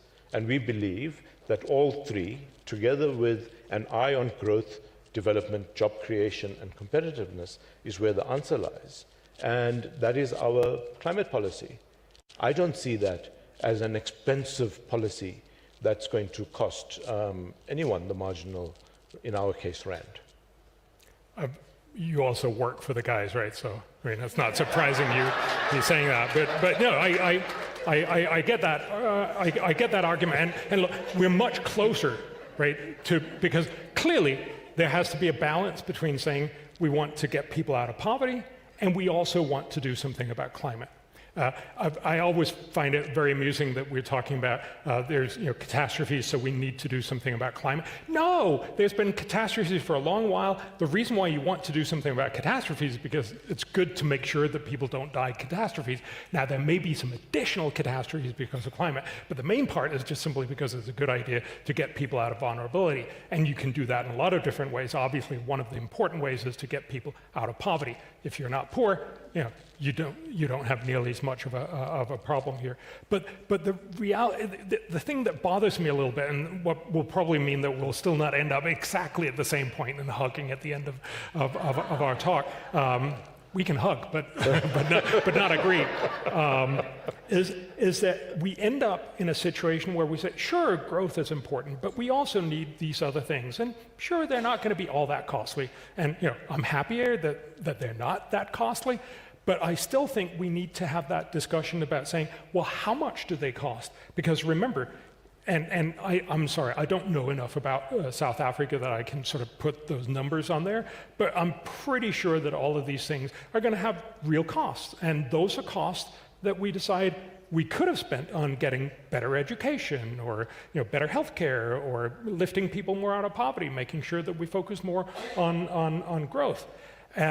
The other part of your argument is that we're building these NDCs to get to net zero by 2050. It somehow still assumes that everybody will do that, and of course they won't. And what really happens is, Trump in that sense, I disagree with Trump in a lot of different ways, but Trump is in some ways an expression of what happens when you just go down this route of saying, no, we're going to do more and more expensive climate policies. Obviously, the main reason why Trump was elected was not for climate. It's sort of one of the many, many things. But it's very likely that you're going to see this in a lot of different countries at different parts, that people are going to elect their own Trumps when they get sufficiently pissed at the establishment saying, no, we're going to have to spend a lot of the money on things that are important sort of global level and that we should all do and we really ought to be doing. I don't think we're going to be doing that. That's why we need to focus on what are the smart things. That was what I tried to say. Focus on investing in green energy R&D because it's much, much cheaper. And if you get it right, you have a much greater chance of getting everybody on board, not just some well-meaning countries that want to do good. And I'm happy that South Africa is one of them. When you're having a fun conversation, time flies. Now that clock is already on minus. So I'm going to take liberty here as the person who was not given 45 unfettered minutes. And retort, and then also put another hypothesis to you. The first retort is, if Trump used half your graphs, he would make a very, very compelling case. Think about it. Coming back to... Well, I mean, the truth is still the truth. I mean, I let everybody... You can use my graphs. I'll let you use them for free. Africa, lest we think South Africa is Africa. We have a choice to make as the continent. The continent is endowed with oil, it is endowed with gas, some newly found gas. I think we've got gas discoveries in South Africa. And we've got a set of decisions to make. South Africa is the most energy impoverished region, continent in the world. And the choice that we have to make as we motor, as we fuel, so to speak, our growth and development, is that should that growth and development happen on the back of investment in new fossil fuel infrastructure and drilling or welling, whichever the case might be, or like in mobile technology, we have the opportunity to leapfrog through renewable energy, which can be decentralized, which can be localized, therefore, and fossil fuels to the extent that they have a future, which I believe is diminishing, by the way, should be utilized very selectively. And as the African continent, to the extent that we have reserves of fossil fuel resources, for as long as the world needs them in the global market, we continue to make those available. Sorry, I wasn't ready. Can I speak? You may just say yes. You were sort of pointing out the clock. Oh, no, sorry. Let me yes. just very, very briefly. I really think we need to address the leapfrog argument. It's a very common one, but if you ask people, and you've used it, the president of Kenya used it, it's always cell phones. And remember, there's a very special case in cell phones because it's one of those places where you're not really very necessitated on physical stuff. You can basically jump to the ether, and then you can just have it on airwaves. It's a great example, but it's one of the very few ones we have. There are not many places where you can leapfrog, and so we really have to be careful not to believe that just because we could leapfrog in one area, namely cell phones, that we can also somehow magically do that in solar and wind. Solar and wind, unfortunately, just like most other things in the world, are very physical, and it's very unlikely that there's a leapfrog opportunity here. At least I think it's a very bad argument to just use it as a metaphor for it. Thanks for calling my argument a bad one. So I'm going to have the I'm going to have the final Your word. metaphor, yes. The problem with fossil fuel derived electricity in particular is that you need kilometers and kilometers, hundreds and thousands of them, of grid. And I'm not sure that we have. Oh, you need much more grid for most, especially for wind power. Because you typically place them out where nobody lives, where it's very windy. Solar power, possibly you can get less of, yeah. Solar PV battery, I think, offers an opportunity to bring electricity to communities that otherwise would have no hope of being absolutely. electrified. But also when you mostly ask people, even if they got solar power, do you want to get on the grid? They all say yes, because you actually want much more, right? Okay. Bjorn, thank you very much. Thank you. You have given us food for thought.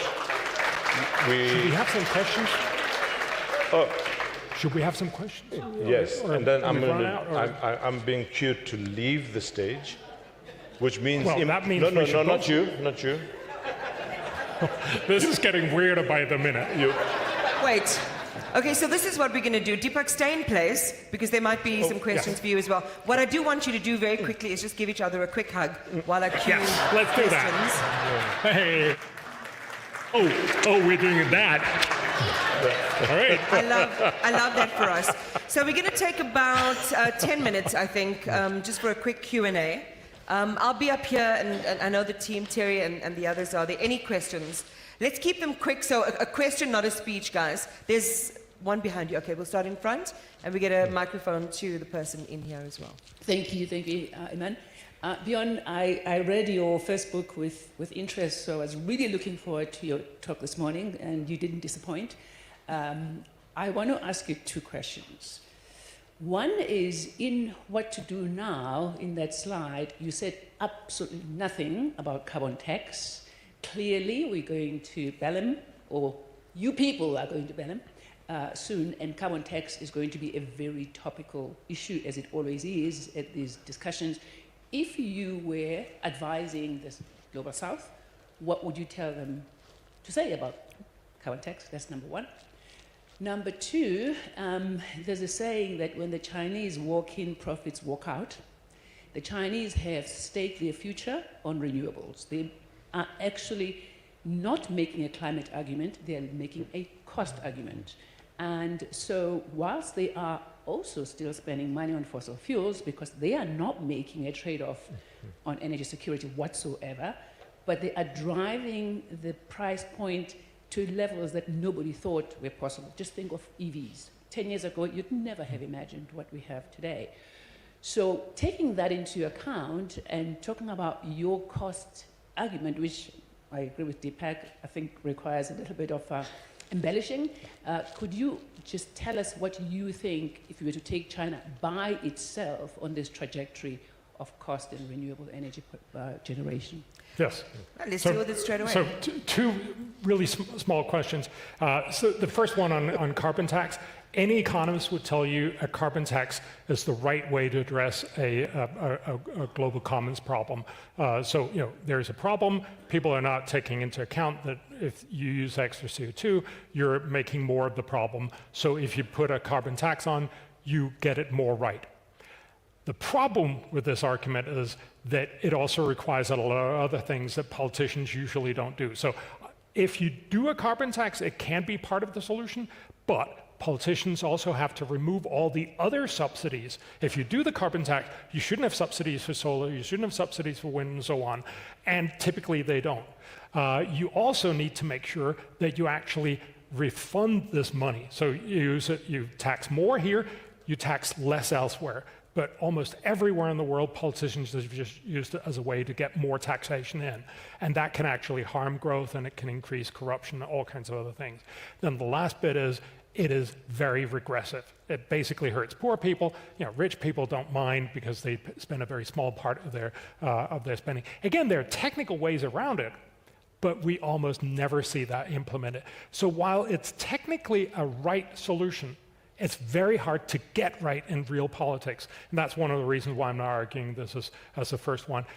Even if you get it right, that's what Nordhaus also showed, it's only going to solve a smaller part of climate change, which is why I'm basically arguing the real way you're going to do that is through technology. The other question on China, I think fundamentally, China has very clearly said they're going to spend on a lot of different technologies. One of them is on renewable energy, so they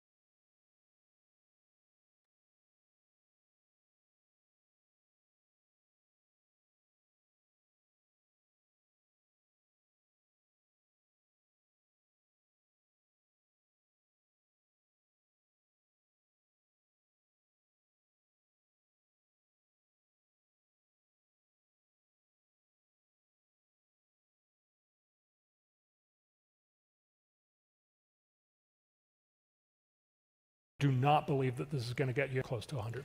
Yeah, and the question we've got to ask is, why do we have such a massive amount of solar exports or imports from China to the African continent? I think it's north of 60% or so, when we should be, if we're going to go that route, manufacture it ourselves. Two quick questions, and then we will close this panel. Here and here. Thank you. So I'm not too sure whether this question is for Deepak or Jan, but you'll decide between the two of you. So adaptation is always framed as a cost. So I just want to find out, what role can cross-sector partnerships play in turning adaptation into both a climate solution and just speak directly into the mic, because we're losing you a little bit. Oh, okay. What role can cross-sector partnerships play in turning adaptation into both a climate solution as well as an economic opportunity in Africa? So in other words, how do we make sure that adaptation funding doesn't just flow into larger projects, but also support local communities, small businesses who are on the front line of the climate shock? Thank you. Deepak, I'm going to throw that to you. Let me say that we have something called the JET-P in South Africa, which was the Just Energy Transition Partnership between South Africa and a few developed countries. And we made the argument that in order for us to reduce emissions, we needed to have a just transition embedded in that renewable or renewable-led energy transition. And we were able to negotiate portions of highly concessional as well as grant financing, not anywhere near what we require. And that was precisely in order to mitigate the negative impacts of both the transition as well as adaptation needs, particularly for local communities and local value chains in those areas that would be negatively impacted. Adaptation finance is a challenge because there is this assumption that adaptation finance can only be grant financing and public financing. And in the PCC, we're now about to embark on something called an Adaptation and Resilience Investment Plan, where we're hoping, similar to the Renewable Energy Transition Investment Plan, what we can have is a blend of different types of capital, which then makes it possible to have bottom stacks that either de-risk or reduce the total cost of capital needed in a program or a project, so that commercial financing can in fact be also attracted and mobilized for that purpose. Unless we have blended finance approaches for adaptation finance, I'm afraid finance is not going to be mobilized. Deepak, final question over there. So, Dr. Lomberg, I find it deeply ironic that you are from Denmark, a country that's leading on climate change, not only in the world, but here also on the ground. I mean, Danish government is one of the key investors in our company, so, which is promoting renewable energy. I just wanted to ask you, when you say a statement like climate change is not catastrophic, have you ever experienced it? Because when I was living in London in a cushioned Western atmosphere, I kind of perhaps had similar views to yours, but now I'm living for 10 years in Zambia, where I have 3 hours of power supply for the past 3 years from the local utility. And without my house solar and without our office solar, we wouldn't be able to power our operations, and without our renewable energy supply, the wheat season of the government of Zambia and the farmers and the farming community that we supply, 20% of which we supply, would not have succeeded, which means that not only climate change is catastrophic, it literally equates to survival where I live and in the countries in which I operate. So I just wanted to know, how much time have you spent on actually assessing those realities when it comes to people on the ground away from Western Europe, where you're based? Thank you. I wanted the panel to end on a high note. So very clearly, I don't live in a circumstance as what you just described.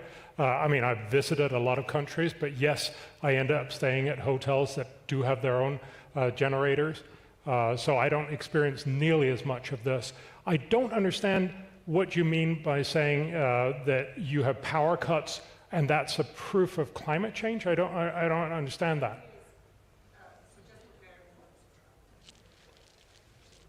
Zambia is 89% powered by hydro. So it's been 2 consecutive drought years, which have really depleted the hydro reservoirs. Yes. And there are more and more repeating droughts impacting the region. Okay, yes. Well, we've known for 100 years how to have reliable power. So in some sense, you could say this is exactly why having a conversation that's almost entirely about climate leaves you incredibly vulnerable to having these very simple fixes. You should have had a lot of backup power. We know that you can't just rely on hydropower. You have hydropower as part of your solution, but we know, I mean, you may have seen those. There are drought numbers for 2,500 years from Egypt, and you know, they go incredibly up and down, absolutely without climate impacts, and you cannot assume that you can just rely on having power every year. Now, this may be related, again, we don't see this in precipitation, but agricultural drought could possibly be related to climate change. But blaming climate change on the fact that we haven't organized our society to be much more resilient with lots of backup power, I think is exactly the reason why what I'm arguing is important. So I hope I get your point and I see what you're trying to say, but I think the real point here is to recognize that Africa, just like everyone else, every other continent, needs a lot more power, and a lot of this is going to come, just like it does for the rest of the world, right now from fossil fuels. In the future, I hope that we can get to a place where a lot less will come from fossil fuels, because we do need to solve this problem of climate change. But not doing this right now and not embracing a lot of the fossil fuels simply leaves everyone worse off. Deepak, I don't know if you have a quick come in, or are you happy? I'm happy. All right. He's not happy, but... Deepak is playing it safe. I was going to say, beware the person coming with statistics that put us way off course. And that was how I came this morning. Bjorn, thank you very much. I think you've given us food for thought. I don't think you're a climate denialist, and I do think that we have to think very carefully, whether it's a country, but more particularly in Africa, we need to think about what our own development, growth, job creation pathway looks like, and what the energy source is going to be that fuels and motors that. I'm going to, thank you, yes.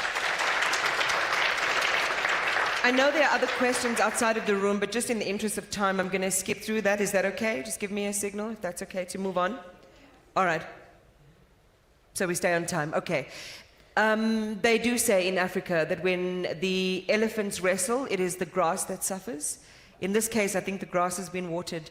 Thank you very much. Appreciate that. Stay in place, and I want to quickly introduce this before we go off to tea. A really interesting interview we have coming up with Professor Ricardo Hausmann, who's the founding director at Harvard University's Growth Lab and the Rafik Hariri Professor of the Practice of International Political Economy at Harvard Kennedy School. I'm going to be pretty critical as I watch this next one, because Sim has interviewed Professor Hausmann before the summit on a variety of variables, and he offers some important insights into the themes we are exploring here at the summit, like industrial policy for competitiveness in the energy transition. So you gentlemen may leave the stage, including me. Director, roll tape. Thank you.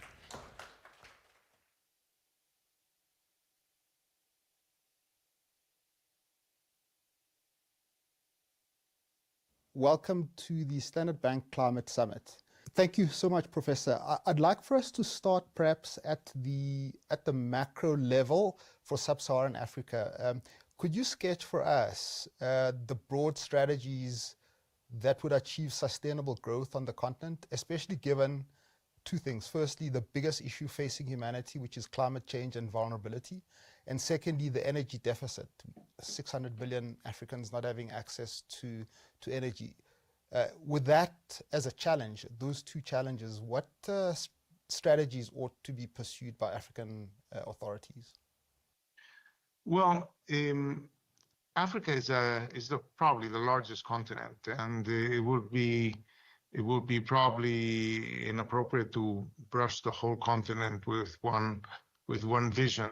There's enormously different contexts that are set in different parts of the continent. But if I were to say in general,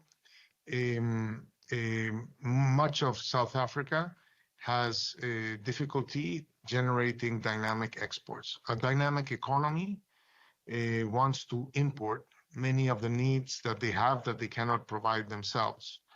So imports typically grow with economic growth, and to sustain growth, you need to be able to export in order to pay for those imports. But exports are complicated because there are things that you do here, you sell outside of here, but the people who are outside of here don't necessarily need to buy from you. They could buy from other people.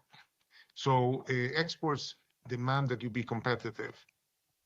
And developing a supply of competitive goods that can grow at the speed at which you want the economy to grow, it has been a challenge for much of the continent. Some parts of the continent are still aid dependent. And if you look at their import bill, half of it or so is paid by aid, not by exports. In other parts of the continent, say like South Africa, you inherited a very impressive set of export industries. In the case of South Africa, you have a very competitive potential mining, many value chains in agriculture, quite competitive and so on. But that competitiveness has not been sustained over time, and those exports don't grow at the speed at which they could.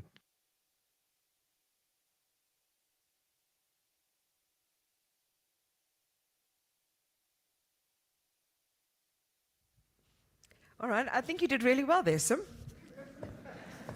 If it doesn't work out in banking, you can join me on the anchor desk in the morning as I read the news.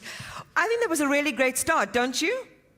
Let's give all our participants and our speakers a nice round of applause. Okay, we're going to take a little leg stretch and have a little bit of a break. I want us to keep to time, though, so I don't know how you are at getting grabbing a quick cup of tea, a muffin or something, and having us back in the room at 10:45 so that we can still be on time. We'll have a few minutes of grace, of course. But thank you again for being with us. Let's enjoy our tea, and I'll see you at 10:45.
Good morning, ladies and gentlemen. If you can please make your way inside the main venue so that we may resume the conference. Thank you very much.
Okay, I hope you enjoyed the tea. I think we're off to a really great start this morning, and I'm hearing a lot of the discussions which really are not about discussions unrelated to why we're here this morning. So that's a good sign when people are talking about what we're actually here for rather than something else. So I really think that it was a great tone setter and scene setter for the rest of the day and the afternoon. I did say that I would regale you with my mommy jokes. So what is the only animal unaffected by climate change? Nobody knows? It's the Egyptian crocodile because they live in denial. Yes, my people are over there. Thank you. All right. So other than my silly start, I'm going to tee us up nicely now for our very first panel of the day.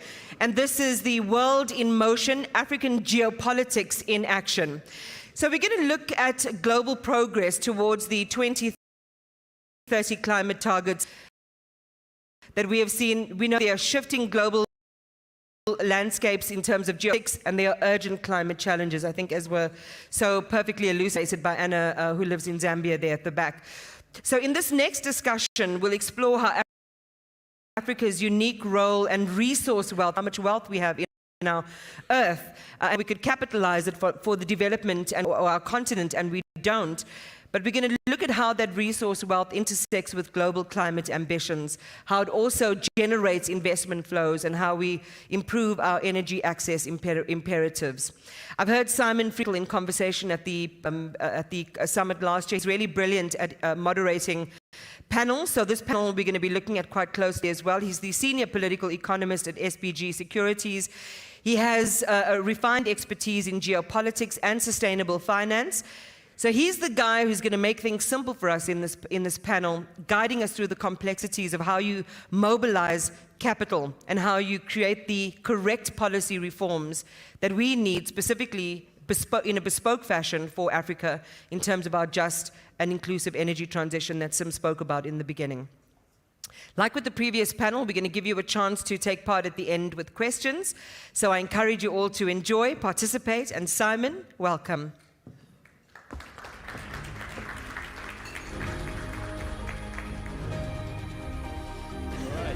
Denial.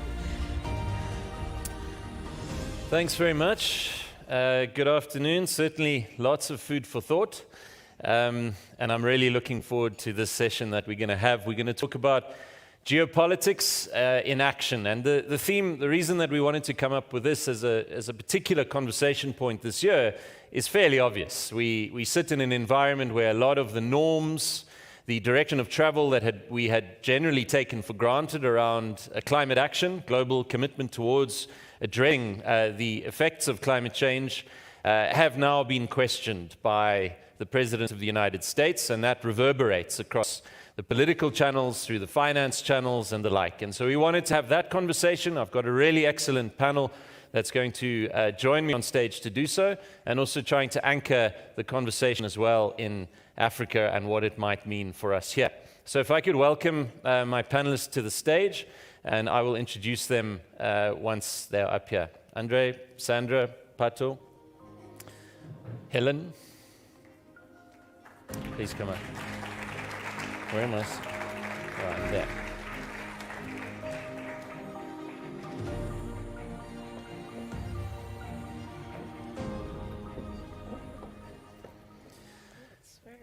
Thank you. So we are honored this afternoon. We have 4 in-person attendees and 1 virtual, so we have a very full panel. I'm going to introduce Ambassador Sandra Kramer first. Ambassador Kramer is the European Ambassador to South Africa since August 2022.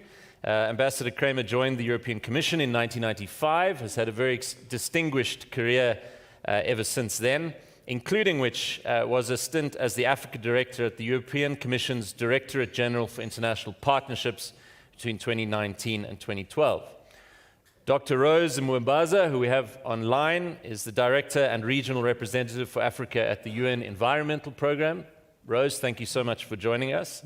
Prior to this, Rose served as the Director and Advisory Board Secretary of the UN Climate Technology Center and Network, the implementation arm of the UN Framework Convention on Climate Change. We have Helen Lubamba, who's the Head of Corporate Investment Banking in Zambia for Standard Bank. Helen's career spans almost 30 years in financial services, primarily in investment banking, corporate finance, and insurance sectors. And we have Andre Abadi, Managing Director for the Center for Carbon Transition at JP Morgan. Speaking prior to this, Andre has a South African accent, which has not been expunged despite having lived in London for a very long time. He worked for Standard Bank, I'm told, back in the 1990s. So there is a familiarity there. But currently, Andre co-led the development and implementation of JP Morgan's Carbon Compass methodology, whereby the firm sets its net zero targets. And Pato Kelesitse, the founder of Sustain 267. She's the founder of that, a Botswana-based social enterprise advancing climate action and sustainability across Africa. Pato is also an ESG advisor and currently serves as co-chair of the Climate Justice Resilience Fund Governing Board. Thank you all for joining us. I'm really looking forward to this engagement. One of the things I was told today, studying political science many years ago, is that we should welcome perspectives to those that we might have. And I think this morning's conversation presents us a number of points that may not sit in the same way as we are opposition on, and I would welcome our engagement on that. But Andrew, I want to start with you. We know that the world in motion, there's a degree of flux. Uncertainty would be an understatement for what we faced this year. Certain things are being quite radically questioned. Commitment to multilateralism. Certainly the United States' withdrawal from most of its climate commitments. And then, of course, the way that we conduct geopolitical relations, the way that we deal with friends and partners and adversaries is all being turned on its head to some extent.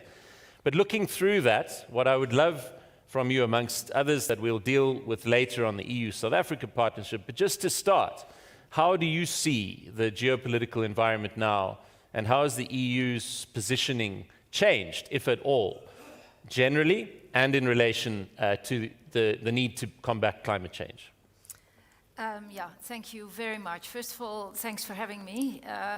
I'm the only diplomat here, I thought, on the program. So I thought, let me throw myself into this. And I always get the question then, why Standard Bank? You have other banks and all that. But here I am, because you're talking about climate and because we think climate is important. And I think it's important that you hear also our what we do ourselves, and indeed, as you said, how the current world affects our relations with Africa and with South Africa. Let me first of all say that we live indeed in a very, very difficult, very unpredictable, very chaotic world. And that is something that we are, of course, dealing with, like you are dealing with, like everybody else is dealing with. And it's very difficult to deal with. Tomorrow, on Wednesday, President von der Leyen gives her State of the European Union. That's a sort of zona, but then at the European Parliament. It's going to be a very, very difficult one. And normally it's about angry farmers or whatever, but this time around it's also about the deal that you closed with the US isn't good enough and all that. So you see there's criticism all over. But one thing I want to make clear, because of what the theme of this conference is we are staying the course on climate change. We are staying the course within the European Union. So we are going for net zero by 2050 and 55% of emission reduction by 2030, and we've set another target, which is by 2040, we want to have that reduced by 90%. So from 2030 to 2040, we'll reduce further from 55 to 90%. And something that is really embedded in law. So it's something that the 27 member states have put in law. So there's not that they can deviate from. We have made these deals together, and we will do that together. And what we do really is to look at that from the perspective of health, but also the economy and of security. Because if I can take the words of who was just here on stage, there are issues that perhaps cannot be quantified, and that's your security, your strategic economy, and your independence, and your energy sources need to be in your hands, or else, as we have seen in the European, they'll be weaponized against you, and that is what we are fighting as well. We're looking at unlocking the single, looking at further work in energy and innovation, and also in defense, because we do have a war at our borders, and that war isn't stopping, despite what some people might say. We do see that intensifies. So we do have to spend a lot on that. But nevertheless, my point, we are staying the course. And then secondly, we're staying the course with Africa. You see that the ODA, which is Official Development Aid, is shrinking, but we are asked to do more and more and more. So what I think we need to discuss is private sector money, private investment, which is going around the world looking for opportunities, and there's actually quite a lot of it. But there are opportunities that are green, and I think it's important to see that what we have proposed for our 7-year budget cycle is a 75% increase in what we want to spend globally. We'd like to spend on our global partnerships, including South Africa. So we're over to that. We're looking forward to the Africa Union, European Union summit, because only continent-to-continent relationship that actually works, and where we have a lot of focus on climate change and energy. Last, on multilateralism, as you said, we very much believe, and I think we share that, and we find that also with South Africa, a lot of values like democracy, human rights, rule of law, but also the belief in an international rules-based order. We think the Paris Agreement is a good thing. We think that we have great expectations of COP30, and we believe in multilateralism. And I just want to say, when I have the opportunity, that the European Union really wholeheartedly supports South Africa in its presidency to the G20. Thank you. Thank you, Sandra. A follow-up, if I may. You refer to this staying the course. There's a belief that you have that the European Union will remain committed to these principles all the way through to 2050. We also know that there are political movements and political forces that are questioning a lot of the norms that you refer to. When you say that it is in law, perhaps just tell us how difficult it would be to reverse that in the context of a story I saw yesterday where far-right parties in the United Kingdom, which does to the possibility of a political change that could reverse that commitment on the line. Laws in the European Union are made by 27 member states and by the European Parliament. And there are, of course, always ways to change laws. But I think that here we have seen that, and as I said before, this is an issue of health, an issue of strategic autonomy, an issue for us to have our own capacity to act. And I don't see, even for these groups, that there would be a change in that course. We have set that course, and that course is clear. Equally, from other groups in the European Parliament and elsewhere, a pressure on, for example, Commission President von der Leyen to go to more green. So there will always be these discrepancies and these different viewpoints. I do not see us deviate from this. I think this is something where we're going very far.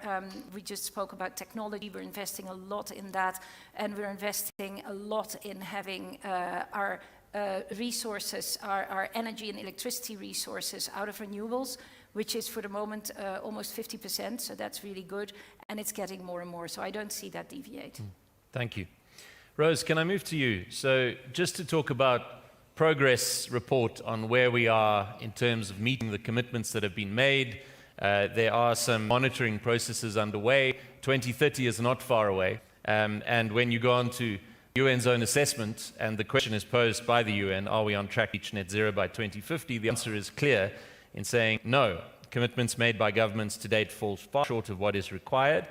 And in that context, we have one of the world's largest emitters, and of course, an economic powerhouse, withdrawing from some of those commitments. So what is your sense of the state of progress that we have right now, and what would be required to get us on track, perhaps not even to get back on track in some of these commitments? Thank you, Simon.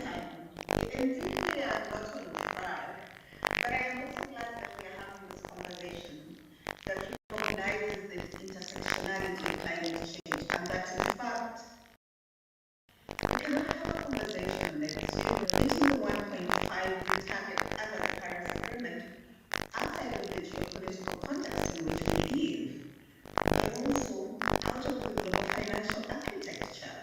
And the conversation we've had on technology, innovation, including things like AI, they are linked. And so in having this conversation on the broad bend, as we say, but I think even most importantly, right now, as we speak, Africa gathering in Addis Ababa, which is considered Africa's diplomatic capital, and the leadership they are coming in discussing African climate challenges, but most importantly, solutions and actions.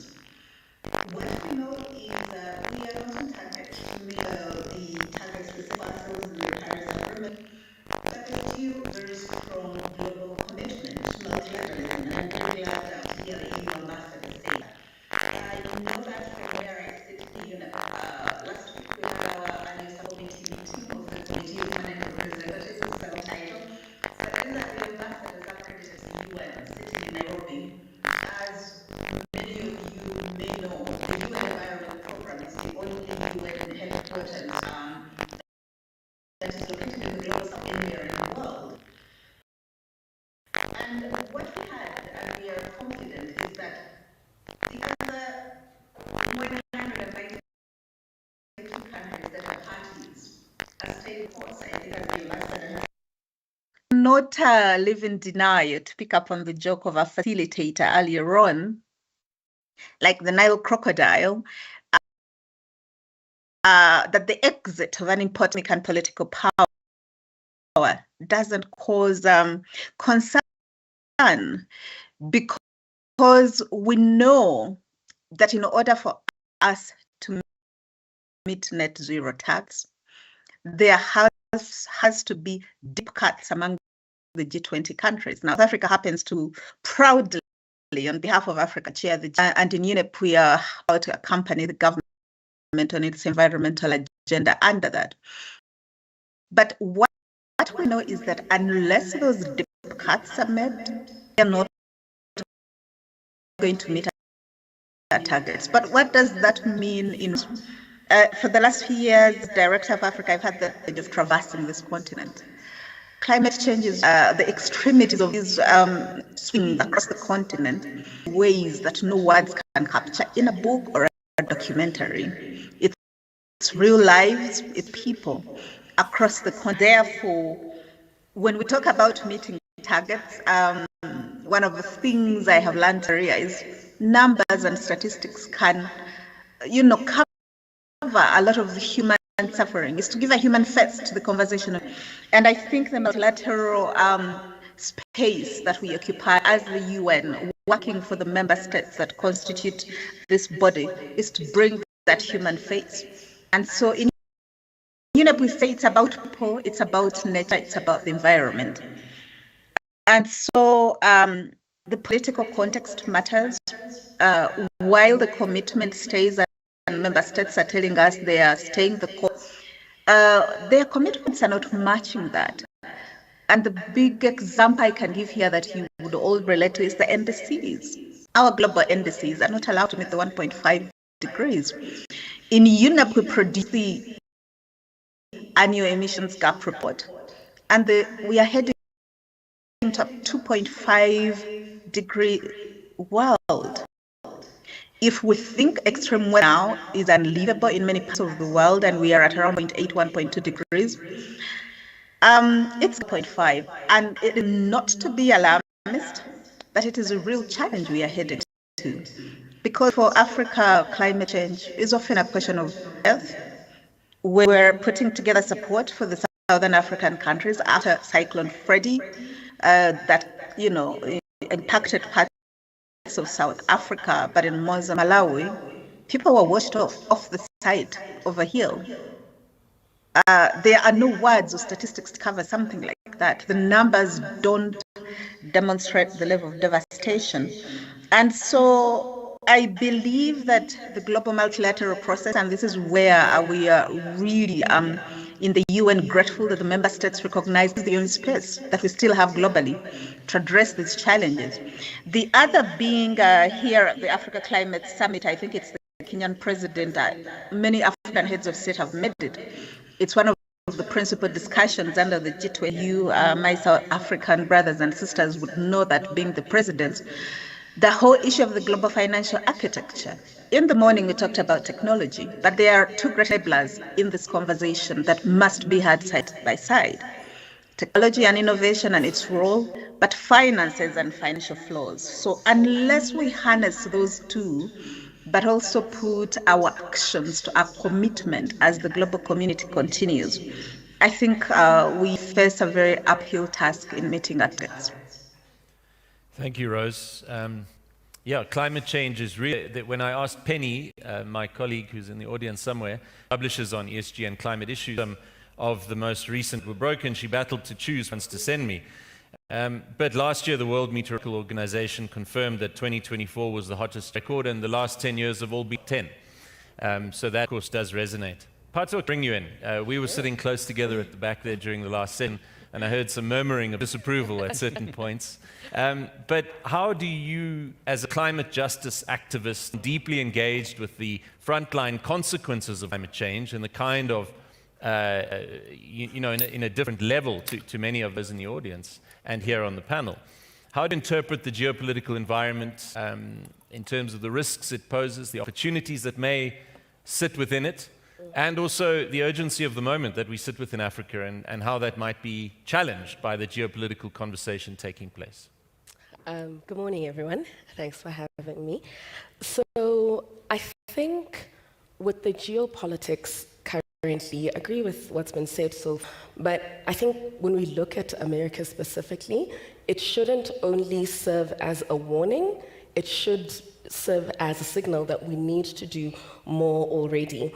Where any country that's your customer can change at any time. And right now, as Africa, even where we're putting our finances, we are the petrol station of the north. And at a point where they decide we don't want petrol anymore, what do we do with those investments? And like the ambassador said earlier, if you're so dependent on people outside of you, they can weaponize that against you. And then with the geopolitics, I think a lot of it has been said, but something that I also want to highlight, especially in light of the presentation earlier, is just we should be careful with where we get our data and look at it critically. There's a reason that the person who campaigned with drill baby drill is now choosing to delete all the information on climate change. We started with it's not real, then we moved to it's not that bad, but then the science, which is not political and just gives you facts, showed you what the reality is. And then we said, then let's remove it. Right now, we're deleting all climate information that's available. What's it called? The thing in the, I forget, the one that gets the data in space. Anyway, it's being decommissioned. It's being decommissioned. And when we think of it, we're like, okay, it's Elon Musk and friends doing what they are doing. But what that means for you, especially in South Africa, as farmers, that is where we get our information for farmers. That is where we get the information that says there'll be a flood. That's where SABC gets the meteorological information that they give you. So that gives you an idea of how dependent we are on geopolitics and how much of a threat they are to so many aspects of our lives. And then when we come to community response, I think with community response, tying it to what I just said, there's information that's saying something else, but we live every day. We also have the evidence beyond data of our lived experiences. Community, all these big data of we're doing better but lives are being lost, like Dr. Moebaza said, lives are being lost, human rights are being trampled, and as we get here, I'm going to make an appeal just in case I don't get enough time to make it. One of the projects that communities within the climate justice space has been really, really worried about is the Eastern Africa pipeline. And some of the financiers have pulled out of the project. So many communities along that pipeline have communicated concern and that they're not happy with it. And earlier, Mr. Tshabalala did say that no one will be scolded and no one likes to not be talked to nicely. So this is then me talking to you nicely. You've kindly invited me and I've shown up. And my appeal to you with the little time I have is there's so many concerns around this. It maybe has not been communicated in a way that can be best received, but can I make an appeal to you with a smile on my face on your invitation to say, please re-look at why those communities are against the project, why all of those countries are against it. We get that it could have profits, but maybe re-look at it from my appeal to see how we can best do it in the face of the climate change and also wanting what's best for Africa. And I'm going to end there. I did put in quite a bit more than you even asked for, but I'll end there. Thank you, Pato. So one thing I think pretty much everyone will agree on is that the transition will be expensive and that funding commitments are falling short. Andre, when we spoke a couple of weeks ago, you mentioned the quite bold statements that had been made by Mark Carney around the commitment to combating climate change and the funding deployment that would be required. We also know that BlackRock made certain quite unequivocal statements about the shift to ESG funding. Some of those have been scaled back quite considerably. In early this year, in fact, BlackRock, JP Morgan Chase withdrew from the Net Zero Asset Managers Initiative and the Net Zero Banking Alliance and so on. So looking at the world now relative to, say, a year ago, how, in your view, been impacted? Has the geopolitics impacted the financing aspect of this transition? And where are there perhaps opportunities that may arise out of this current environment that we may not see as clearly as we should? Thanks, Simon, and morning all. Good to be back in my old stomping grounds. As Simon said, I was with Standard Bank for a few years in the 90s. It's interesting. I'll just take a quick step back. About 5 years ago, most of the financial institutions, not just banks, but certainly the financial sector, started looking at climate change, climate risk more broadly. Just to contextualize that, I've been in space for 20-odd years looking at sustainability, environmental impacts. Historically, a lot of focus from a banking perspective was more on reputation risk, where are we lending money to, what are our clients doing with the money, etc. After Paris 2015 into 2016, the conversation changed. because you suddenly had central banks looking at the financial sector, and remember, we had only recently had a global financial crisis in the late 2008, 2009 time. And so the conversation was, the next financial crisis is going to be one around carbon. Is the financial sector overexposed to carbon assets? And if we have stranded assets, what does that mean from a financial and systemic risk perspective? So the point is that what banks started doing, and certainly what regulators started doing, is looking at the extent to which banks were understanding and incorporating a view on how climate change would impact the business we do with our clients. And so that's when, to Simon's point, you had a lot of banks looking at setting targets, thinking about you understand climate transition risk, climate physical risk. And leading up to COP26 in Glasgow, the conversation started gaining momentum to the extent that the expectation was the financial sector shows up and makes net zero commitments. That we as the financial sector clearly have a role to play in enabling the provision of capital and allowing capital to flow into the global economy, the real economy, and that includes looking at climate transition and some of the technology solutions that we need. I think potentially the misstep that happened back then was the expectation that as long as we all had these targets, we could then dictate where our capital flows, what our clients did with that money.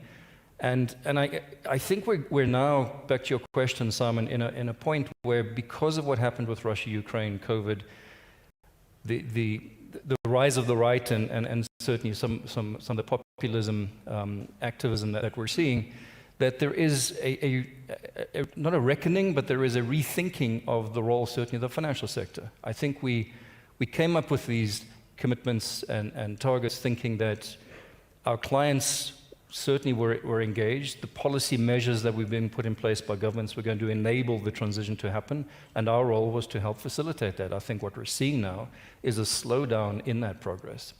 And that's why, a lot of banks have started, and not just banks, financial institutions have started looking at these targets and thinking, did we make a misstep thinking that the solution to this was just about setting targets? Why don't we actually look at what it's actually going to take in order to facilitate this transition? And certainly from our perspective, we started off with a sustainable development target of 2.5 trillion. We then set these net zero targets.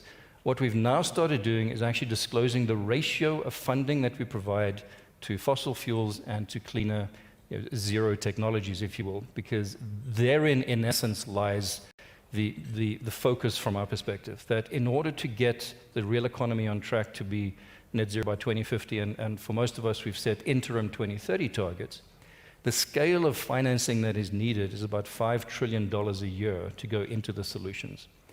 Now, about 80% of that, just to contextualize, is more about electrification, renewable energy, grid connections, etc. The 20% is the harder to do, the harder to abate. So that's your carbon captures, your sustainable aviation fuels, things like stripping out emissions from aluminium, cement, and steel, looking at hydrogen as a possibility. But a lot of that needs government incentives and government policy, industrial strategy and policy to enable that to happen. Otherwise, the clients that we bank just don't have the economic viability, they don't have the projects that they can actually invest in, and capital is not going to flow. Of that 5 trillion, we're probably halfway. If you look at the real economy, about $2.2, $2.3 trillion is flowing into the solutions. But the remaining part of that is going to require countries, sovereigns, to actually look at those NDCs and make them more investable. Because the expectation on us, and we're part of something called the Transition Finance Council in the UK. We were contributed to a transition finance market review in the UK last year, which basically is looking at all of this and trying to figure out how is it you scale up the financing that needs to flow. And it begins with government policy, because you've got a signpost where it is the industrial strategy and industrial focus needs to be. And as I said, clients can then look at the investments and capital will flow. So the geopolitics is shifting. In some ways, I would even argue that I don't know that there's clearly a headwinds. I think this is a recalibration rather than anything more insidious, to be honest, because I think people are now focusing very clearly on where do we spend those dollars. Let's forget about the rhetoric around and the narrative around net zero and our targets. Let's actually just focus on how you actually make these projects economically viable. And the transition is happening. Capital is flowing.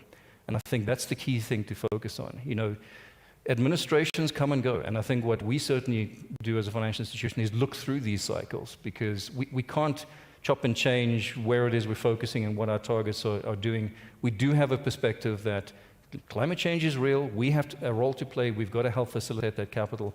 How is it we unlock potential for that capital to flow in the right direction? Thanks, Andre. It's a really valuable contribution. I want to bring it to Helen. And we heard about Zambia earlier, having suffered a severe drought, which had a very severe impact as well on the economy. The response from government seems to have been quite constructive in terms of creating legislative avenues through which to prioritize climate mitigation and adaptation. But taking from Andre that finance is flowing, there are projects, you just need to be innovative about them.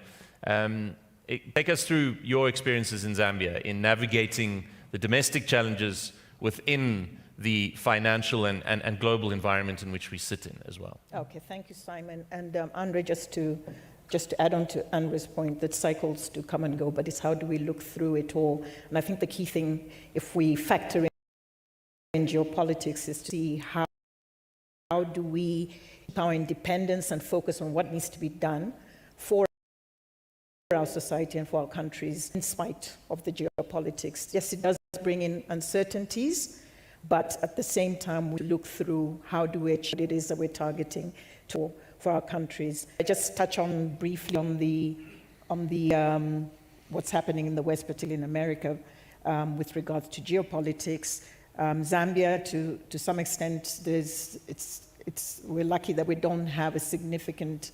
It's not a significant destination for our foreign exchange earnings, which we depend highly on. But then, of course, you've got the East that imports a lot of our minerals. So therefore, there is that indirect impact.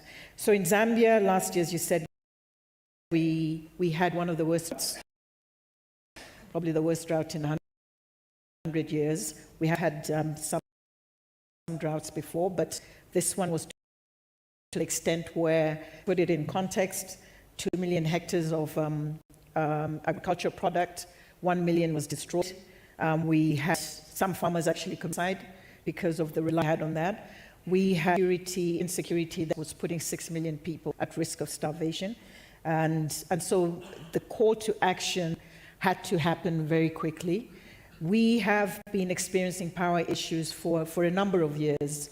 And even with the previous regime, certain measures were being taken to try and see how policy change could happen.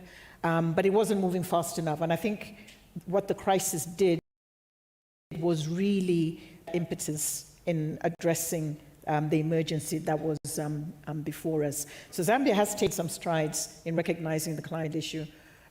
We set up the first Ministry of Environment and Green Economy was set up in 2021, and that has had a very, very fixed focus on addressing environmental issues.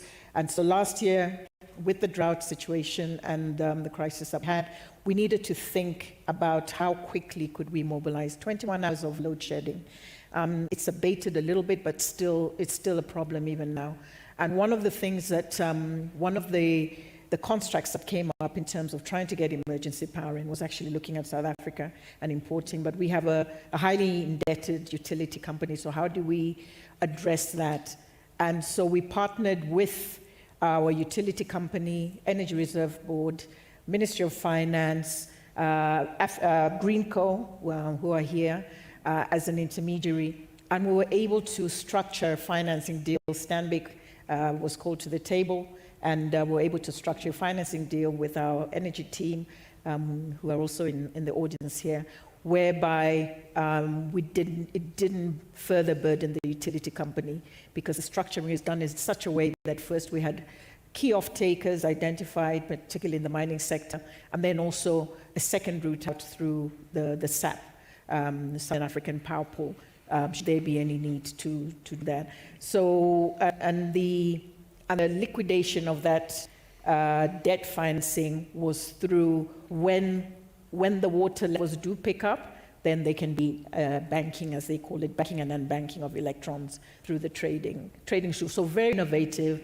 When I first heard the concept, I just thought, there's no way my bank is going to do that. We are so conservative. And our team, Cheryl, they're like, oh, yeah, that looks doable. I was actually, yeah. So, and we got it done in 3 months. And that was, and that was quite an achievement in terms of getting it closed so quickly. We also did look at supporting the government as they needed to now fire up a second phase of coal. And it had to go all the way up the higher ranks in Standard Bank Group, because that is not something that the group is categorically not going to fund that. But when we did approach, and I think it went all the way up to Sim to say we have a catastrophe in Zambia, this was something we said we would look at. Again, we didn't do it because of another party able to fund it. But to the extent that we were able to look past just the climate issues, Dr. Lundberg was saying, yes, we did look at the people impact, the development impact, but we did consider that option. So I think the key thing is the innovative structures are possible in financing, and private sector plays a big part. There are other facilities, but I can see we've run out of time. I would have loved to talk about it. The time somehow went from 25 minutes to 12 minutes, and I'm sure someone at the back was tweaking that. No, I think we have a little longer, and I want to get at least another contribution from each of you, because there's so much to talk about, and then offer some time for questions.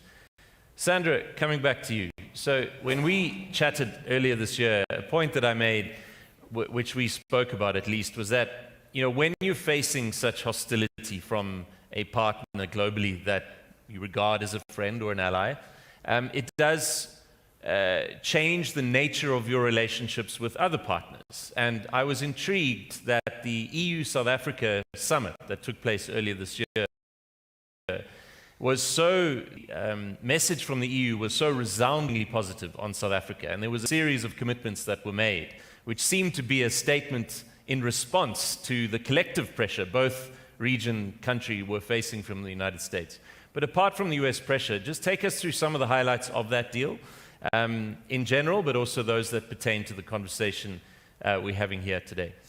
Yes, this is true, and I think this actually is even more of an opportunity. The European Union is already the largest trading partner for South Africa, trading goods, largest foreign direct investment, largest partner in the Just Energy Transition. I think the Just Energy Transition Partnership just came up, and we're a proud part of that, and the US has withdrawn from that. But that's manageable. The Netherlands came on board, Denmark came on board, have Rudy in the audience somewhere, the PMU helping us enormously at endeavor.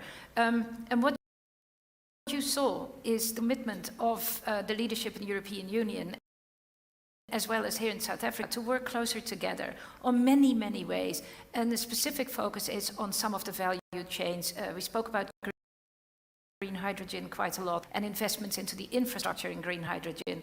We spoke about critical minerals and how the offer that the European Union makes is a specific offer of what you call beneficiation. So that is bringing value addition here and making sure that you're not exporting rocks and sand, basically, but you're doing the value addition here, because that would bring you jobs.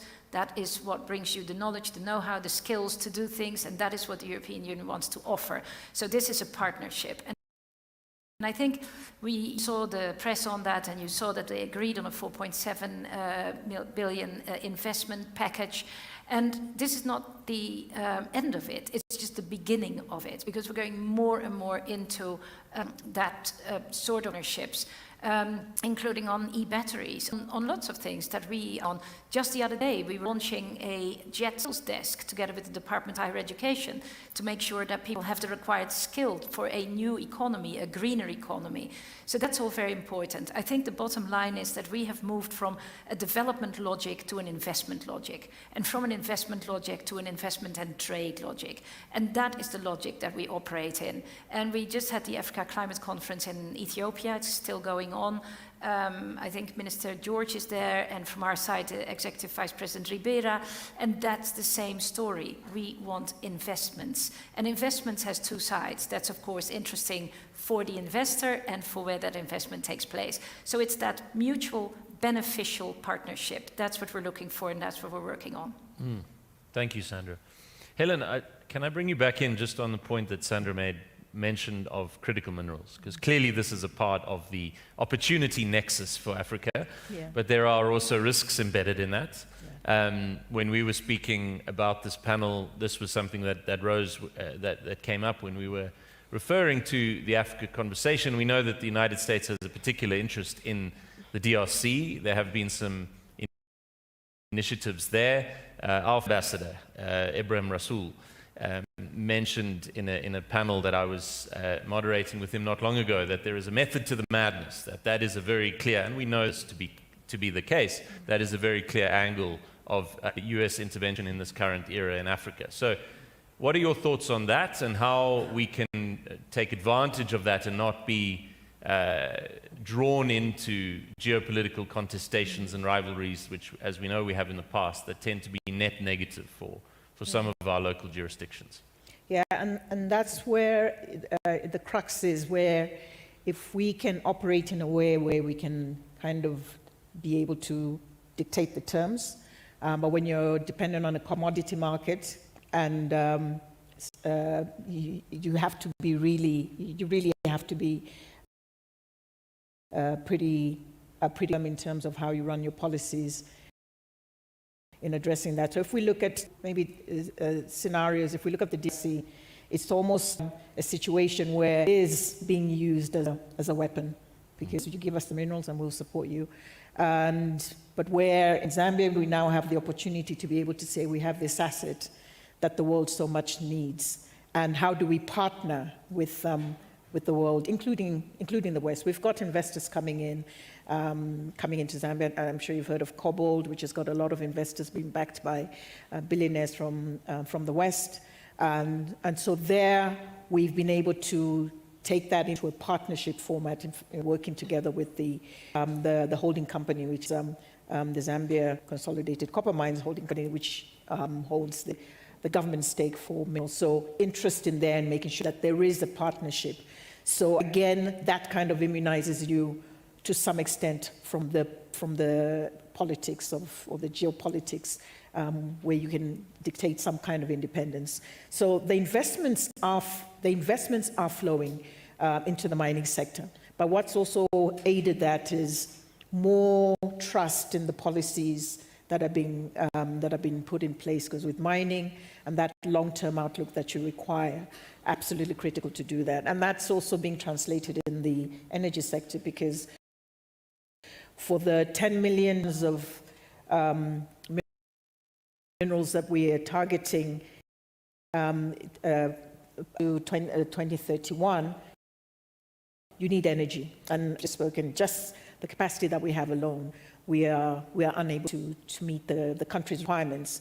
So to add the current energy requirement and get them ramped up capacity would address probably just about an additional 1.6 million tons. But if to get to 10 million, that's, the sums there are quite huge. So the opportunities for investing in the energy sector are there's plenty of players in that market. And so what we're seeing is having to look at the collaborations between the various organizations, Energy Board, Ministry, Finance, ZESCO, the main utility companies, and the various IPPs, tariff security as well. So we've seen the tariff transitioning to more cost reflective. We had a huge ramp up, 37%, the prior year in 2023, and 10% last year, and we're expecting the ramp up, which has been committed over the next 5 years, to continue. So when you have that kind of policy stability, then you've got investors who know that they will be able to realize their returns.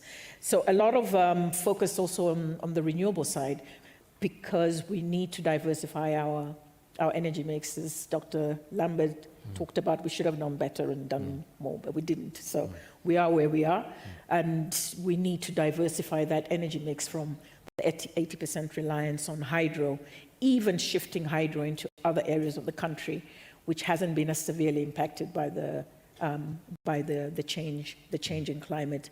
So as Stanbic Zambia, we've participated in underwriting a second tranche of a green bond with one of the one of the private utility companies, and we also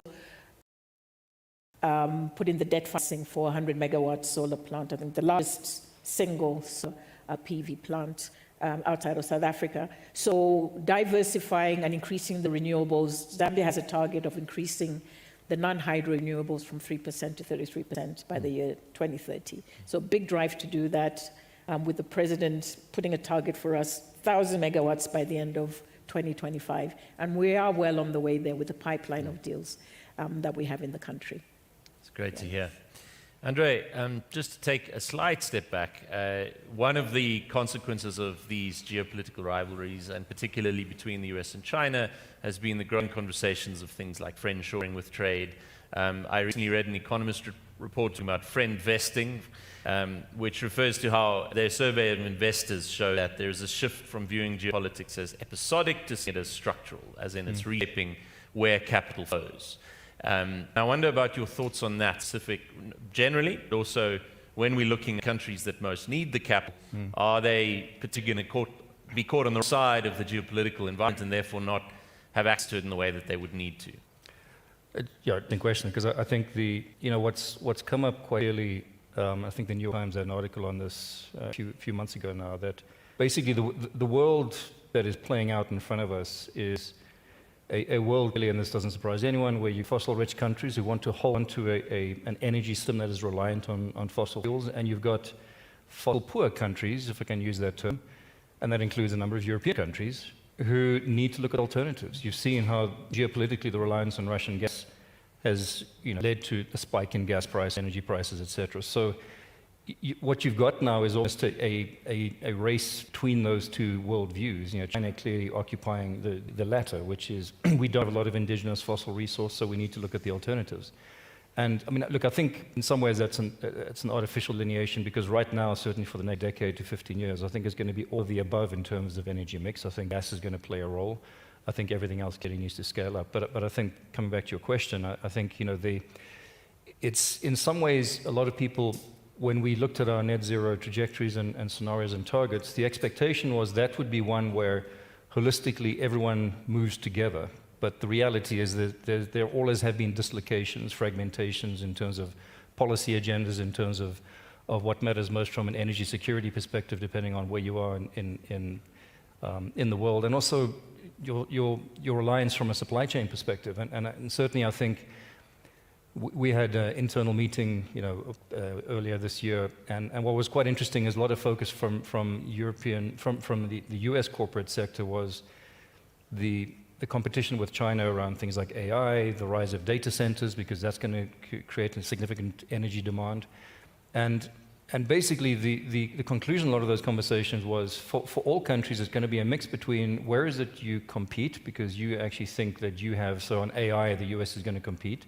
Where do you position yourself to make use of the competitive advantage you may have, depending on what that is, whether it's critical minerals, fossil fuel resources? Where do you choose to collaborate, where you may not have that, and you want to make sure that you are enabled to move your economy, to transition your economy, and rely on the traditional relationships that you would have had with other countries. And of course, in some cases you concede that. And this, I think, is quite interesting right now, coming back to that almost polarization of worldviews. In many ways, because China has invested so much for so long in a lot of the alternative technologies, and certainly in things like rare earths, processing of critical minerals, a lot of other geographies just cannot compete, so you've got to concede. So the question then becomes, do you invite China back into joint ventures? Do you actually, so is there a reversal, in essence, of technical assistance, where you're actually learning from your trading partners? So I think all of that is going to be part of this mix going forward. And exactly how is it, so where do you lean in where you want to compete? Where is it you lean in where you want to collaborate? And where is it you just step back and accept that you may not have a viable proposition, but just focus on what your competitive advantage is? Rose, can I bring you back in? And we really have been given the second countdown now, so we're going to have to be... I want to get a last comment from you and Pato, but there's a clear contradiction for me in what was agreed at the UN Summit on the Future last year, which was a resounding recommitment from various countries, most countries, in fact, I think all except for Russia, to multilateralism, to the fight against climate change, to various other collective challenges that we face. And then, of course, we sit in an environment now where we're questioning that commitment as a result of the actions of one major superpower. But I assume, I'm assuming you were at the summit itself. If not, you would be very aware of the pact and the solidarity generated by that. How do you interpret what we saw then and what many are experiencing now in terms of the fragmented response to some of these challenges? I mean, you're absolutely right, because what we now are living with is a multipolar world, and we've come to the acceptance that in spite of global consensus for Africa, we have to go back to the basics, and the action has to come from within the continent. It really is what it is. The world has changed in that sense. And in that way, some of the things that I have seen Africa doing, it's been 10 years of the Paris Agreement. This year in July, I was sitting in Nairobi with the French government. We were celebrating 10 years of the Paris Agreement, but it was more of a reflection. And this was on the sidelines of the African Ministerial Conference on Environment, which I convened for the UN. And one of the things that was agreed upon by the African Ministers of Environment is to have a joint conversation with their counterparts in the Ministries of Finance and the banking, financial sector generally, on how to create that enabling environment for the three enablers that were identified: for technology, including AI and financing for innovation, for financing, how do we direct capital flows to countries across Africa. The Zambian example is a good one. Potential in the copper belt, but a severe energy and water crisis. How do you manage that? And then just the regulatory environment that drives the investment, because what Africa also faces is increased tax and tariffs across the board that are limiting the debt burden in many countries. They don't have their own resources to invest in the NDCs or climate action because that is limiting.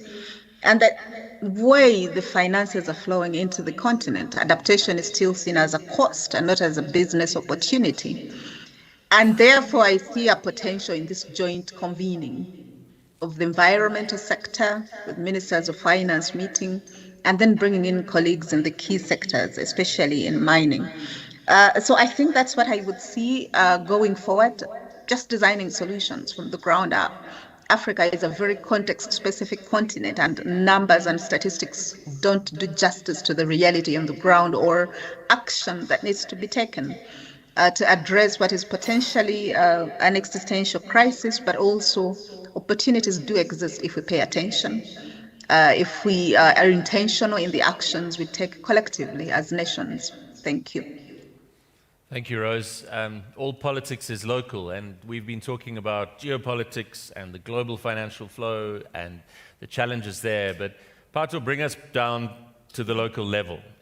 What kind of responses are you seeing to these challenges through the activism that you have, through your connections to some of the grassroots movements and just communities? How are they responding, and what can we take from their response as we grapple with these challenges?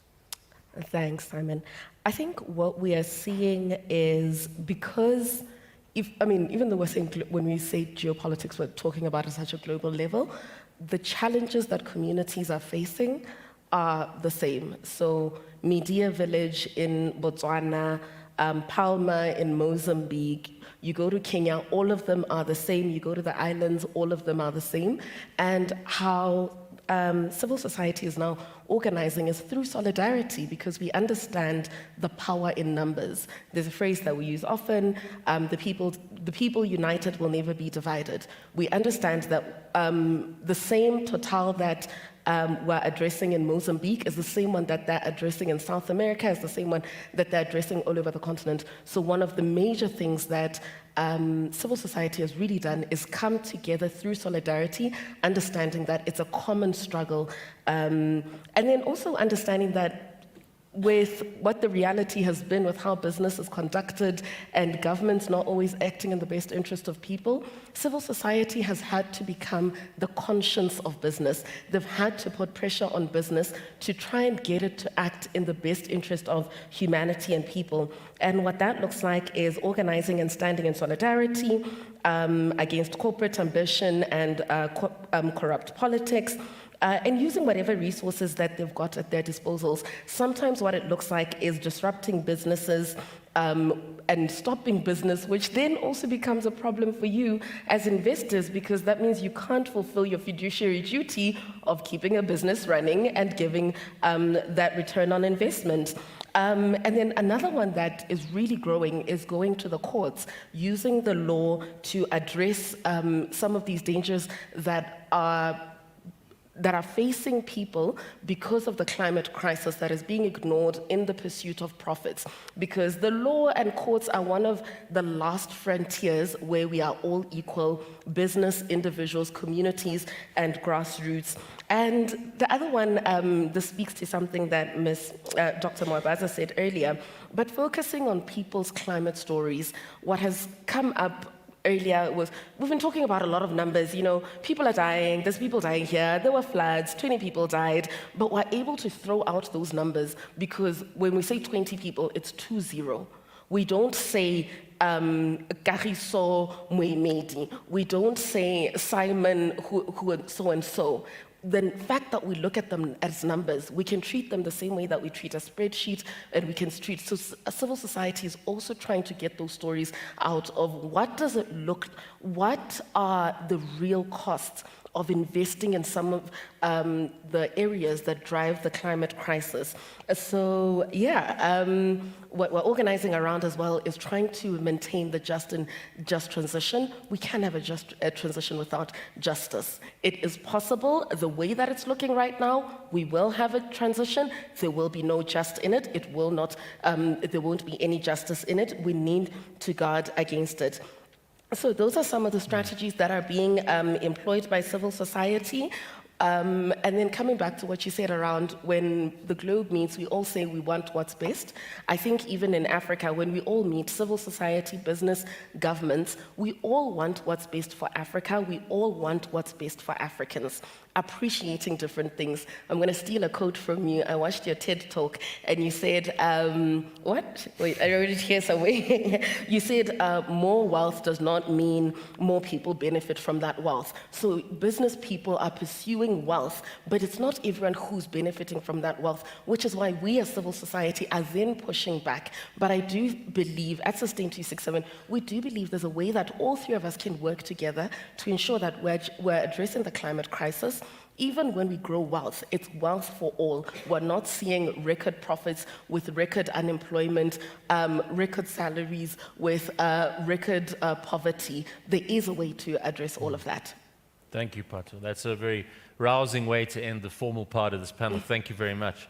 I see we've been given the grace of a few more minutes for Q&A. So if there are any questions, please raise your hands. There's one in the middle here. Perhaps I'll take two. And please let us know who you are, who you would like to direct your question to.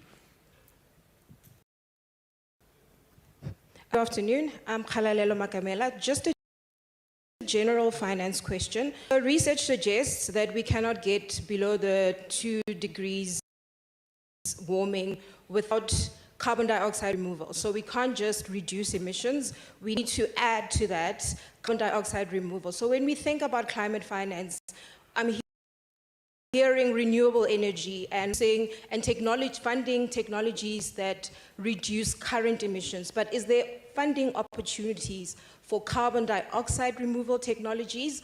Or are we waiting for governments to develop policies that incentivize investments before we can develop those markets?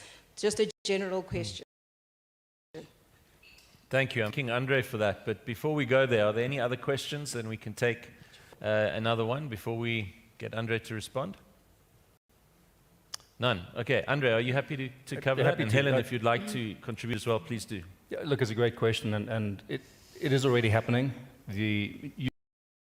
You're right to cover the point about government policy enabling, because certainly got a couple of projects both on the West Coast and the East Coast, which is a collaboration with some of the oil and gas companies who are offering up their old disused oil wells to actually store the carbon. But in order for that to be used, what you need is a transport pipeline to the industrial centers, and those companies need to be committing to actually capturing the carbon and then passing it through. So the UK taxpayer actually paying for this, and we certainly advised on one of those projects. And so you do have these projects that are happening. And last year I went up to the Northern Lights project in Norway, which is, again,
Well, thank you very much for that generous introduction. It's an absolute pleasure to be with you this afternoon.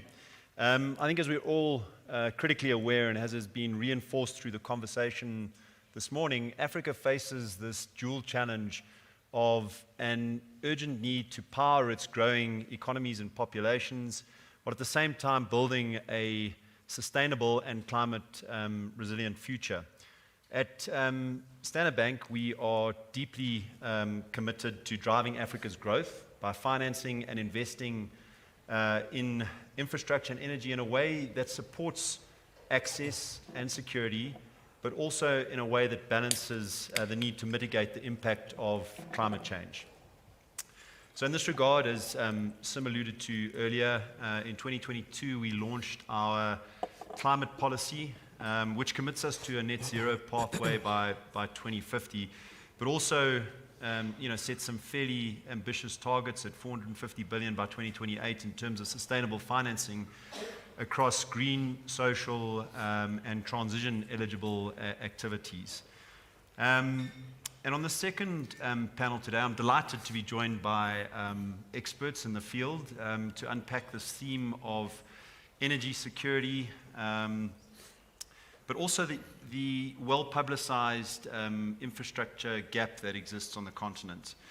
So I'm going to ask each of my panelists to please briefly introduce themselves and the organizations that they represent, and then we will get into the conversation. Anna, could I start with you on my left? Thank you so much. Thank you.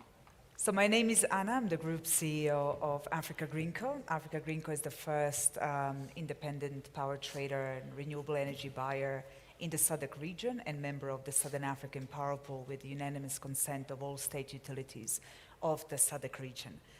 We operate in Zambia, where our headquarters are, and also operate in South Africa, Namibia, Zimbabwe, and have recently applied for our licenses in the DRC. Thank you so much. My name is Christopher Clark. Good afternoon, and I am the co-founder and managing partner of Inspired Evolution. We're a specialized climate finance private equity firm with 5 offices, head office in Cape Town, the international office out of London, and we manage around $850 million of equity capital for investments into climate in Africa. Sandy? Yeah, good afternoon, everyone. My name is Sandy Lepeta. I'm the sector lead for energy and infrastructure South Africa. There I oversee the portfolio of strategic integrated energy programs for South Africa. Thank you. Thanks, Steve. Rudy Dix. I'm the head of the project management office in the presidency.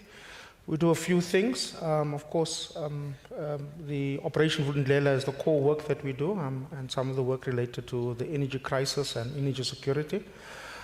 I also run the sort of combination of that with the Just Energy Transition implementation plan, and we oversee the coordination and supporting the implementation of that plan that has been adopted by Cabinet a few years ago. I can assure you Rudy's an incredibly busy man, as I found out in trying to track him down for the prep for this panel. But as is everybody on the panel, so thank you for those introductions, everybody. Anna, you gave me a really great segue into the first question that I wanted to ask in the question that you posed earlier. Your work with GreenCo takes you into some very challenging sub-Saharan African markets.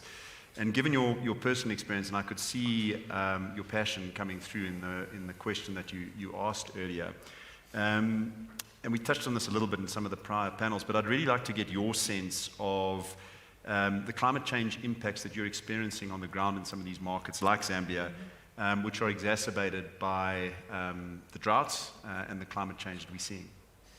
No, absolutely. So I've been living personally in Zambia for almost a decade now, and our headquarters are in Zambia.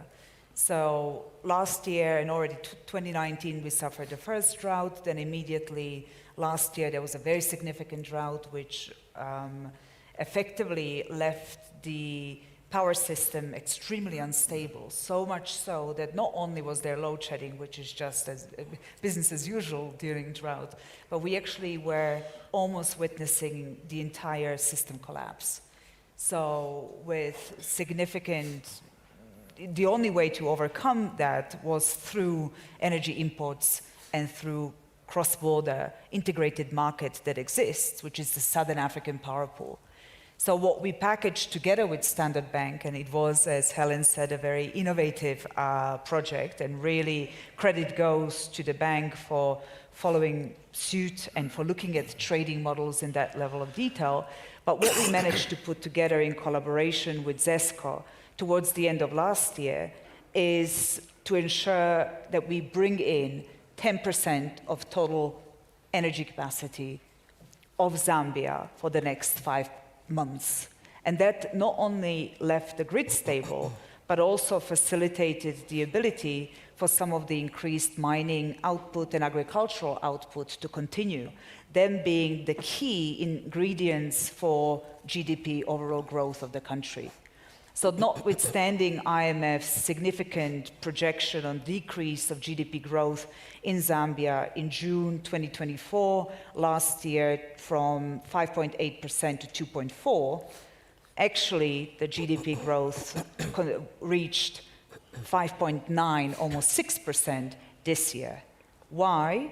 Because we managed to stabilize the grid, which managed to facilitate, not only through cross-border imports, but renewable energy projects that we help deliver on the ground, additional capacity to make sure that those two key industries are kept whole.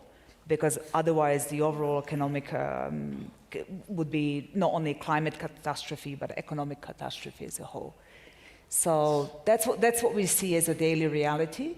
And what we have always been promoting as GreenCo is that regional lens. Yep. We need to have the cross-border view that when we have deficit in one country, we can optimize other countries and make sure that the power system, which is an integrated whole, works. And that is something that we are bringing to the lens of South Africa, which of course under the G20 has a very regional objective as well.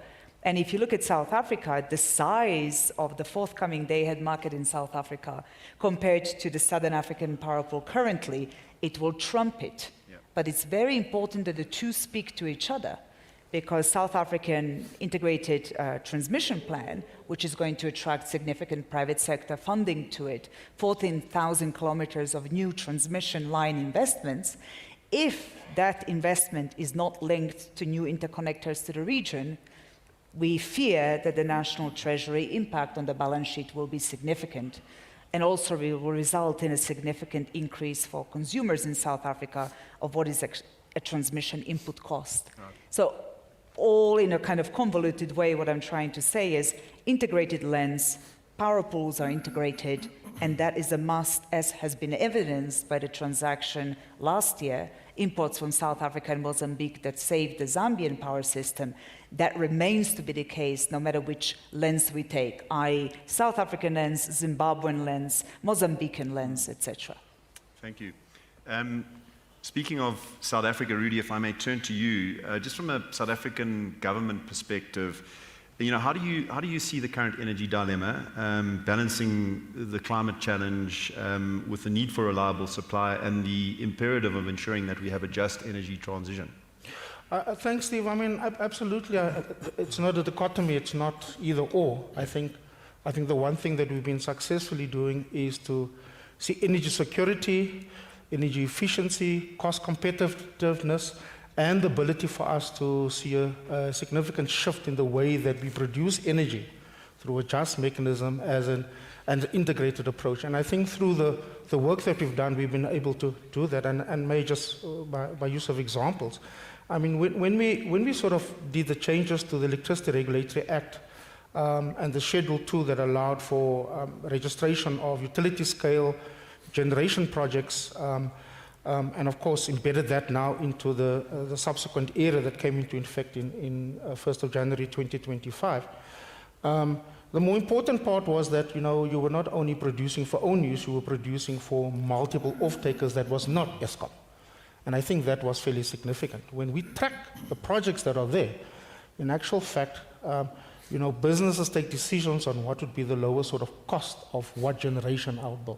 So there's choices. The law doesn't say you got to build this or that. You make choices around the generation capacity. And we track the 22.5 gigawatts of electricity generation. 95% of that is renewable energy. So businesses consciously decide to invest in those decisions because of sustainability reasons, because of cost competitiveness, because of efficiency, and because they see themselves in the future growing and having to get export markets, and these are important decisions that they do take. So the choice is not just, it's energy security versus that. I think that what we have seen is integration of that. And so, of course, there are trade-offs in this conversation, so I put it in a nice way, but in actual fact, there are always the sort of trade-offs that are there. But the point of the matter is that we can present any form, and I missed sort of Bjorn's conversation early on presentation, but I got the back end of the debate with Deepak. I mean, we can present any form of data. The fact is that we are, per capita, one of the highest carbon emitters. And therefore, we can make choices around how we produce energy very differently. Of course, the choices that we make has consequences, and so therefore, the element of a just energy transition is quite pertinent and critical, because we are reliant on coal production for our energy production, and therefore, it's going to be critical for us to make those choices, because it impacts on miners, it impacts on communities, it impacts on the gogo that sells products next to a mine or by a coal power station. It impacts on young people. It impacts on the skill system on what we need to churn. And therefore, you've got to have this sort of forward-looking, and that's going to be quite critical. For me, I think that's part of what we've got to do. And I think that we sort of as a policy, from a policy point of view, I think we do pretty well in trying not to decarbonize, and be careful, I'm being careful here, right? We're decarbonizing at a rate that I think is pragmatic and that takes into account our own circumstances. And I think that's an important part, right? So we've got to make decisions around closures of some of the power stations, but we've also got to make a decision for long-term investments and how we see technology evolve for hard-to-abate sectors. And I think this is quite an important part of the overall conversation. So it's not a dichotomy. It's a part of an integrated policy response that we've got to see in the long run where we're going towards. Okay.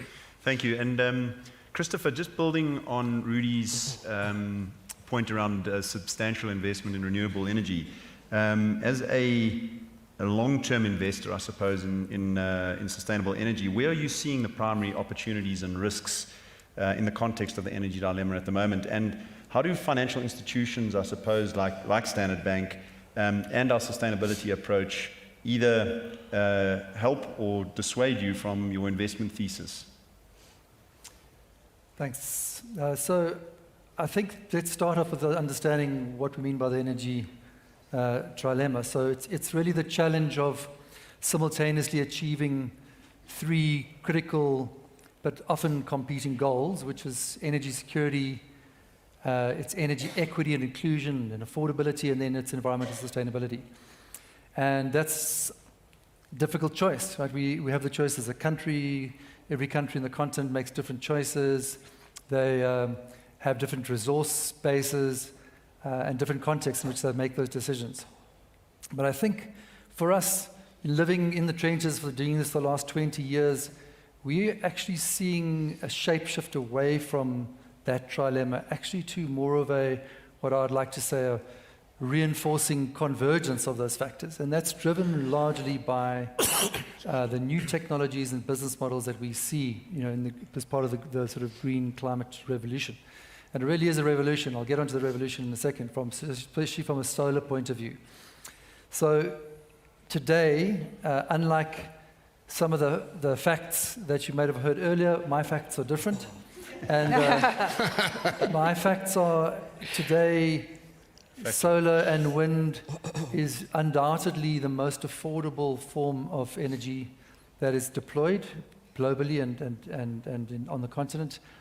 The intermittency issues are rapidly being solved with new technologies for battery energy storage systems. And those price points now you'll see from dispatchable power that's gone out in South Africa being least cost that outcompetes equivalent spinning reserve fossil fuels, etc. So we are seeing that every day, and we're seeing it actually increasing. The prices are getting lower, and so increasing in momentum. So we see that the sort of other part to that is that we are terrible at transitioning. We've got a bad transition track record for all the reasons. Human behavior, we resist change, sunk capital, the strategic interest driven by profit. And as Mark Twain said, the Nile ain't just the biggest river in Egypt. So we really are still stuck with sometimes medieval institutions, but with godlike technology. And we really have the opportunity to overcome any of those risks. I'll get into the risks in a second. But I just want to talk about China very briefly. There is no two ways about it that China has made those strategic decisions to embrace the green economy and to lead this revolution because they see it as a strategic advantage. They've done their numbers, they've done their sums. This is not misinformation or misguided decision. They developed about 300 gigawatts last year, an unprecedented year of the total global 600 odd gigawatts. And yes, they still are developing coal, but according to multiple sources, I think China is getting increasingly close to peak emissions, where I believe the rest of the world, most of the rest of the world will follow. So I just wanted to set that straight. And Africa, we're seeing in Africa adopting, whether you want to call it leapfrogging or not, it's happening, and it's not just the telecom sector and mobile. We see that in particularly distributed renewable energy, where the risk of energy poverty, which is real and really sets us back as a continent, can be solved through sort of cross-sector technologies. So you're using mobile, pay-as-you-go, and peer-to-peer banking systems in order to roll out solar home systems and product and batteries. And it's a form of microfinance, but with a very deliberate intention. And I think those are the main points. In terms of the opportunity side, and we love risk at Inspired Evolution because the longer we stay in the trenches, the more we learn to manage it. And if you really embrace it and understand it, obviously there's a lot of unknowns. There is a remarkable opportunity set in Africa, and we see that with about $130 to $200 billion of infrastructure funding deficit at the moment per year. Thanks, Christopher. Couldn't agree with you more. The opportunity set is enormous. And so, Sandile, as we kind of collectively look to tackle this mammoth task of addressing access, security, and sustainability around energy supply, can you please share some of your thoughts on the importance of early stage planning and project preparation in ensuring that we can actually get these projects to a point of bankability? I mean, as we consider the just transition in the context of this country, South Africa, also be interested in your views on how planning extends beyond just the project, and thinking a little bit about what impact it may have on the broader economy. Sure, thanks, Steve. So I'd also like to start with some facts. These are not my facts, they are from the IEA. The IEA is telling us that in 2024, global spending on energy or investments hit $2 trillion. But what they also tell us is that only 3% of this $2 trillion came to Africa, which is quite astonishing. And I'm sure you would have heard earlier, we only get 3% of this 2 trillion, but we know that 1 in 2 people do not have access to electricity. We also know that more than 500,000 women and children died prematurely on the continent due to lack of access to clean cooking. So, I mean, this is the situation. We're sitting with $85 billion investment gap on the continent. And infrastructure South Africa, within South Africa, obviously, is seeking to close this infrastructure investment gap. And if I can just summate in a nutshell, this is being achieved really through 3 mechanisms. One is providing limited fiscal project preparation funding to infrastructure projects. The second, given that we are providing limited fiscal funding, is to then attract non-fiscal funding from other actors to the infrastructure projects. And then the third really is expediting permitting and licensing of projects. So making sure that once the project is there, it's getting to a financial close and getting to commercial operation. So just to touch briefly in terms of the project preparation methodology which we utilize. So we have adopted and locally adapted the 5-case model from the Infrastructure and Projects Authority in the UK. And really this is how you get a project from the planning phases up through to bankability. And essentially this 5-case model has got 5 key components. One is the strategic case. So it's really the case for change or the rationale. Why should this project exist? It's the economic case. It's the commercial case, which is really speaking to, can you strike a credible commercial deal? Can you put the contracts in place to make this project to happen? It is the financial case, as well as the management case, which is really speaking to, do you have the requisite institutional capacity and capability to be able to deliver the project? So in terms of, obviously we've started at the beginning by mentioning the lack of investment which is coming to Africa and sub-Saharan Africa. And then the question is, how do we get it to come here? And what this 5-case model is helping us to do is to answer some of the bankability questions which investors are going to be looking for answers for to be able to put their money here. So questions of costs and benefits. I've already spoken about institutional capacity, market risks, of course. That is always the first thing that the investors will talk about. And I think I was watching a YouTube the other day, and it was also talk about actual risk versus perceived risks that investors look at. And of course, regulatory constraints and infrastructure bottlenecks. So this framework for business case development is helping us to answer some of these questions. And so just to close there, Steve, I think some of the questions we need to ask ourselves is also, how can we build on this framework and other frameworks to really attract this investment, and beyond just emissions, electrons and molecules, how can we make sure that this investment actually translates to economic growth through greater participation in domestic and export-oriented industries? And also, how does it provide social security? How do we create decent jobs and promote regional development? Thanks, Steve. Thank you. I know, Anna, you look like you wanted to make a point there on the back of Sandeep's I just wanted to go back to your question on, and maybe spice it up a little bit. Yeah. What are banks doing right and what are banks doing wrong? Because in our view, it's not even about how much you attract in terms of funding, it's how it's disbursed. So and it's beautiful to see that Standard Bank and your team are becoming energy sector professionals, because you have to become. Yeah. What happened before is the REAP, lauded as the most successful renewable energy program out there. Yes, it was successful. Yes, it added a lot. But we are talking about also adding more than $15 billion to the national treasury of South Africa for guaranteeing Eskom's power purchase obligations. I mean, that is not smart disbursement of funding. That was lazy. That was round 1, great. Round 2, great, maybe. Round 3, change it. No more national treasury support. But no, it went round 3, round 4, round 5, etc. That's lazy lending. And then, of course, from your perspective, you see your Basel III requirements, etc., and how you need to. But the entire industry was lazy. That made Eskom and the utilities angry at the private sector.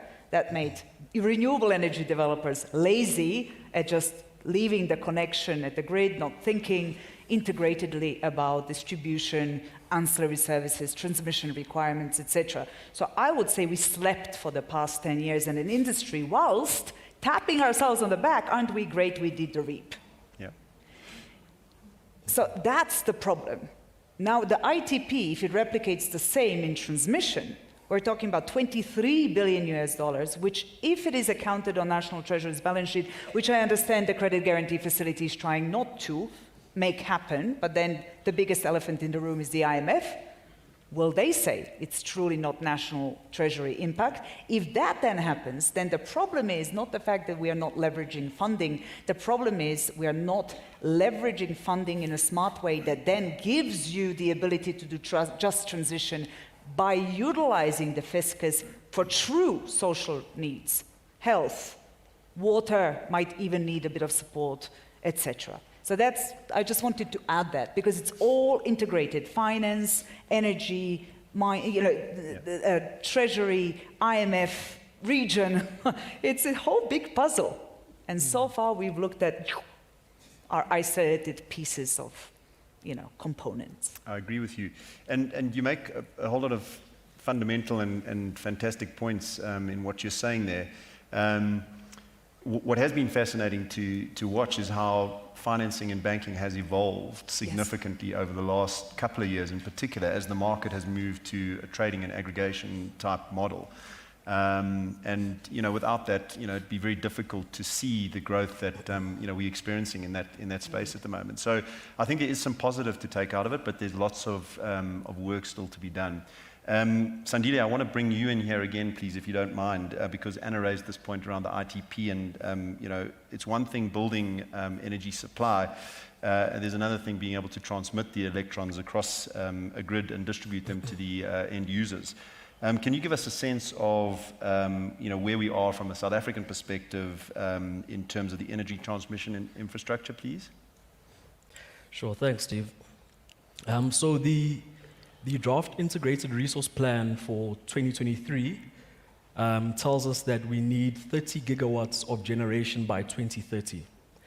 It further goes on to say that through the decade to 2034, we need growth up to 54 gigawatts of generation capacity. Now the question is, of course, how are you going to enable this generation capacity? And the Transmission Development Plan, which is a country's plan for transmission, and you would have heard for sure on this number, it tells us that we need to build 14,500 kilometers of new transmission lines, including 210 transformers. And it also tells us that this is going to cost 440 billion rand through the decade. And the transmission build rates, which will be required, if you just average it over the period, it means we'll need to build at a rate of 1,450 kilometers per annum.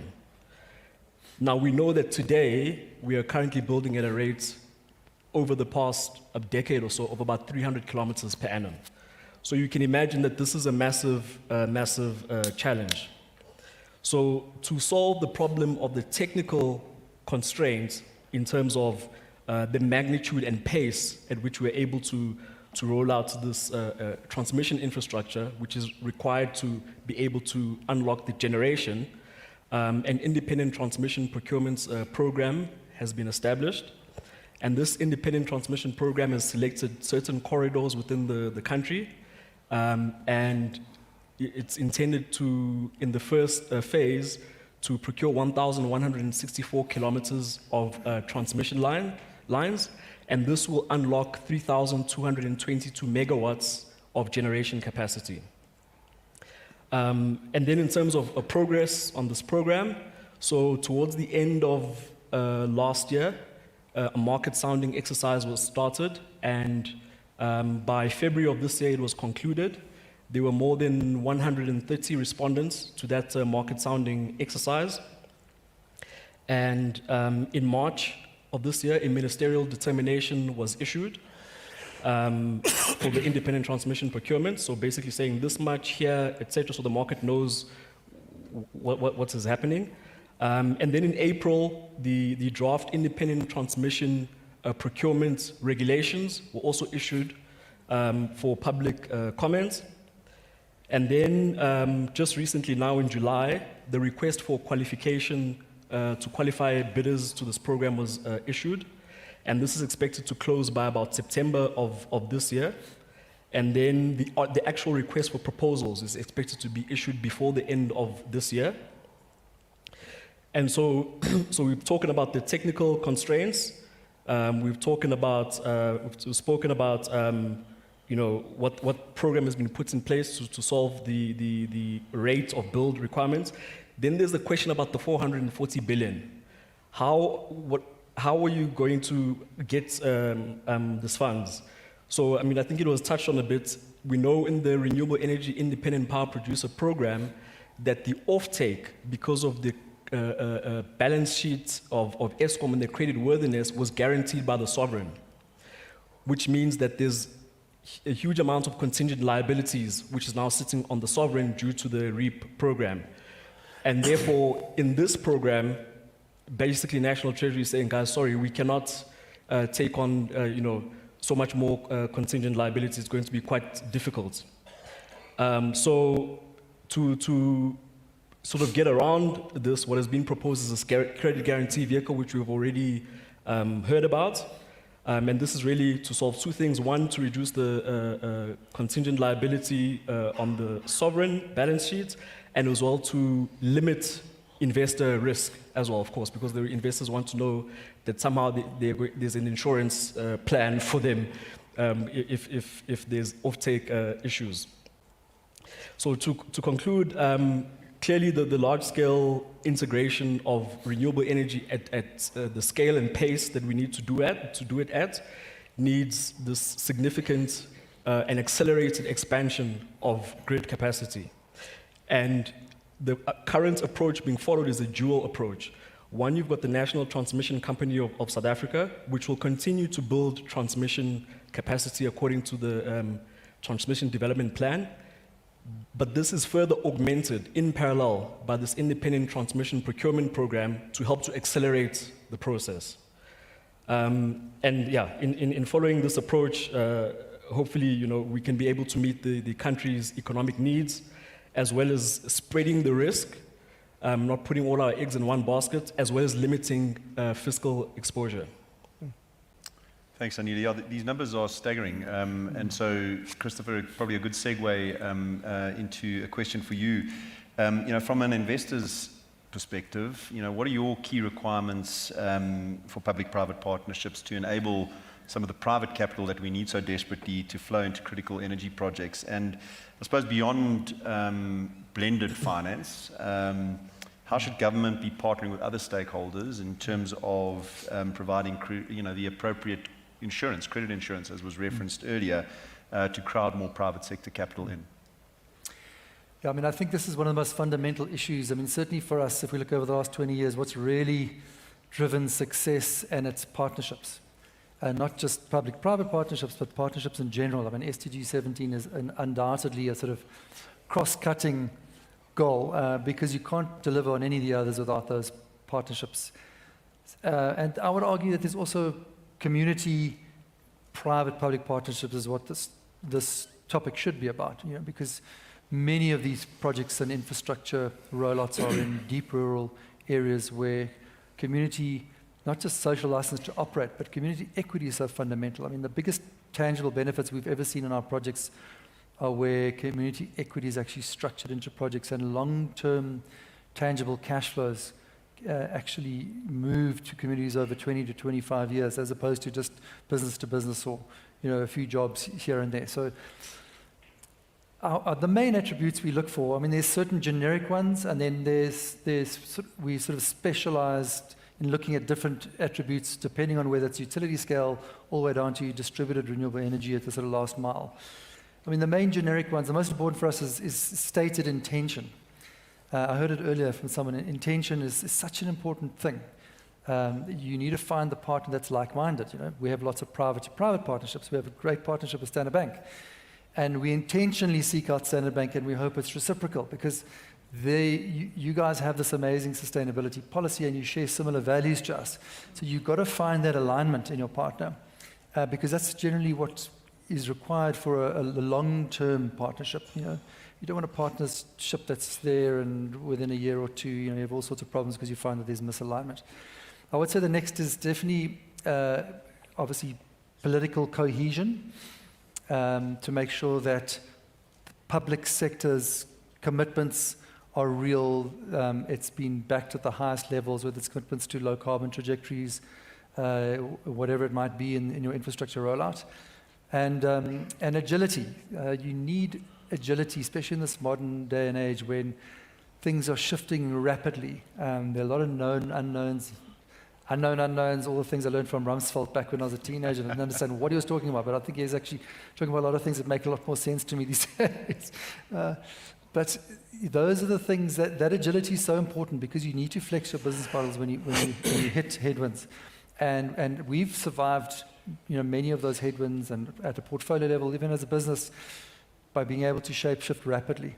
So public sector mustn't over-prescribe what they want in that partnership. Yes, it's important to make sure that projects don't fail, and I think the IPP rollout of initial rounds and REAP was great, that they brought in so many international consultants and really thought through that, because you didn't want to be left with a whole bunch of white elephant projects, by people just putting in a low bid. But at the same time, you really need that agility. Capacity, we really struggle with capacity in a lot of our frontier countries. We're providing strategic energy in Burundi, like 20% of its national energy. We have to sort of drive the guy from Regediso, from his office, 5 hours to our site to measure his own electricity meter, to come back to invoice so that we can take the invoice. These are real challenges on the ground in many of the countries. We know that. The other thing is balanced approaches to risk-reward apportionment is very, very important for us commercially. Because at the end of the day, the new models that are emerging, which I think are really important, the blended finance is really making, we are involved with a lot of the Mission 300 World Bank Zafiri initiative now to try and bring energy to their very ambitious target of 300 million rural new connections by 2030. I think it's going to be more like 2035, but that's half of the 600 million energy deficit that we've got. Those can only be done through very carefully crafted de-risk blended finance models. In addition to that, you need a longer-term patient capital, so more permanent capital structures are what that particular initiative is, and I think we need to see more of that. There's too much of an artificial timeline in shorter term, certainly private equity, and we've lived that. The other problem is that there's still this crazy high preferred return hurdle from international money. Even when that money comes from concessionary, European Union, and other deliberately climate finance sort of backed money, you'll find that those DFIs, which still make the predominant part of our investors, are hell for leather negotiating the 8% compounding hurdle rate, which is just crazy. Yeah. So those are some of the main attributes I think are really important. Thank you, Christopher. Rudy, it's probably a reasonably selfish question from my perspective as head of the SA business, but I'd be very keen to get an update on your work with Operation Vulindlela. Obviously set to prioritize the end of load shedding, focus on energy security. I believe your current streak is about 112 days, if I'm not mistaken, of uninterrupted supply, and that was obviously through the winter months. Can you give us a quick update there? And then maybe just a quick synopsis on how the project management office is looking to fast track some of these energy projects and any of the key blockages that you're tackling at the moment. Thanks, Steve, but let me come back to Anna, because I wanted to agree with her. That's the one thing, right, Anna, I agree with you, that I thought the financial sector got money for mahala through the REAP program, right? Because where in the world you get a 20-year PPA, and you can sign off and then says, don't worry, you'll get this guarantee for 20-year PPA. You get an offtake guaranteed for 20 years. And it's quite interesting, because as soon as we changed that model, right? As soon as we introduced, I'm teasing you, Sim, right? I'm teasing you. Don't worry. I mean, there's lots of risk to these things, but I think the financial sector came on board. But what's interesting from Anna saying that financial sector is lazy was the ability for our financial sector to innovate and adapt. It was very, when Minister Mantashe signed the last thing around taking away the threshold in December 2022, right? We then went about setting up this energy one-stop shop through NECOM, directly to your question. And we sort of mapped out what does it, because we didn't quite know, right? We didn't quite know, where do you start when you decide as an investor, as your board says, I'm going to invest in a 200 megawatt plant, PV, right? And where do you start? Do I get a water use license first? Do I get this approval or that approval? Do others run concurrent? When do I achieve financial close?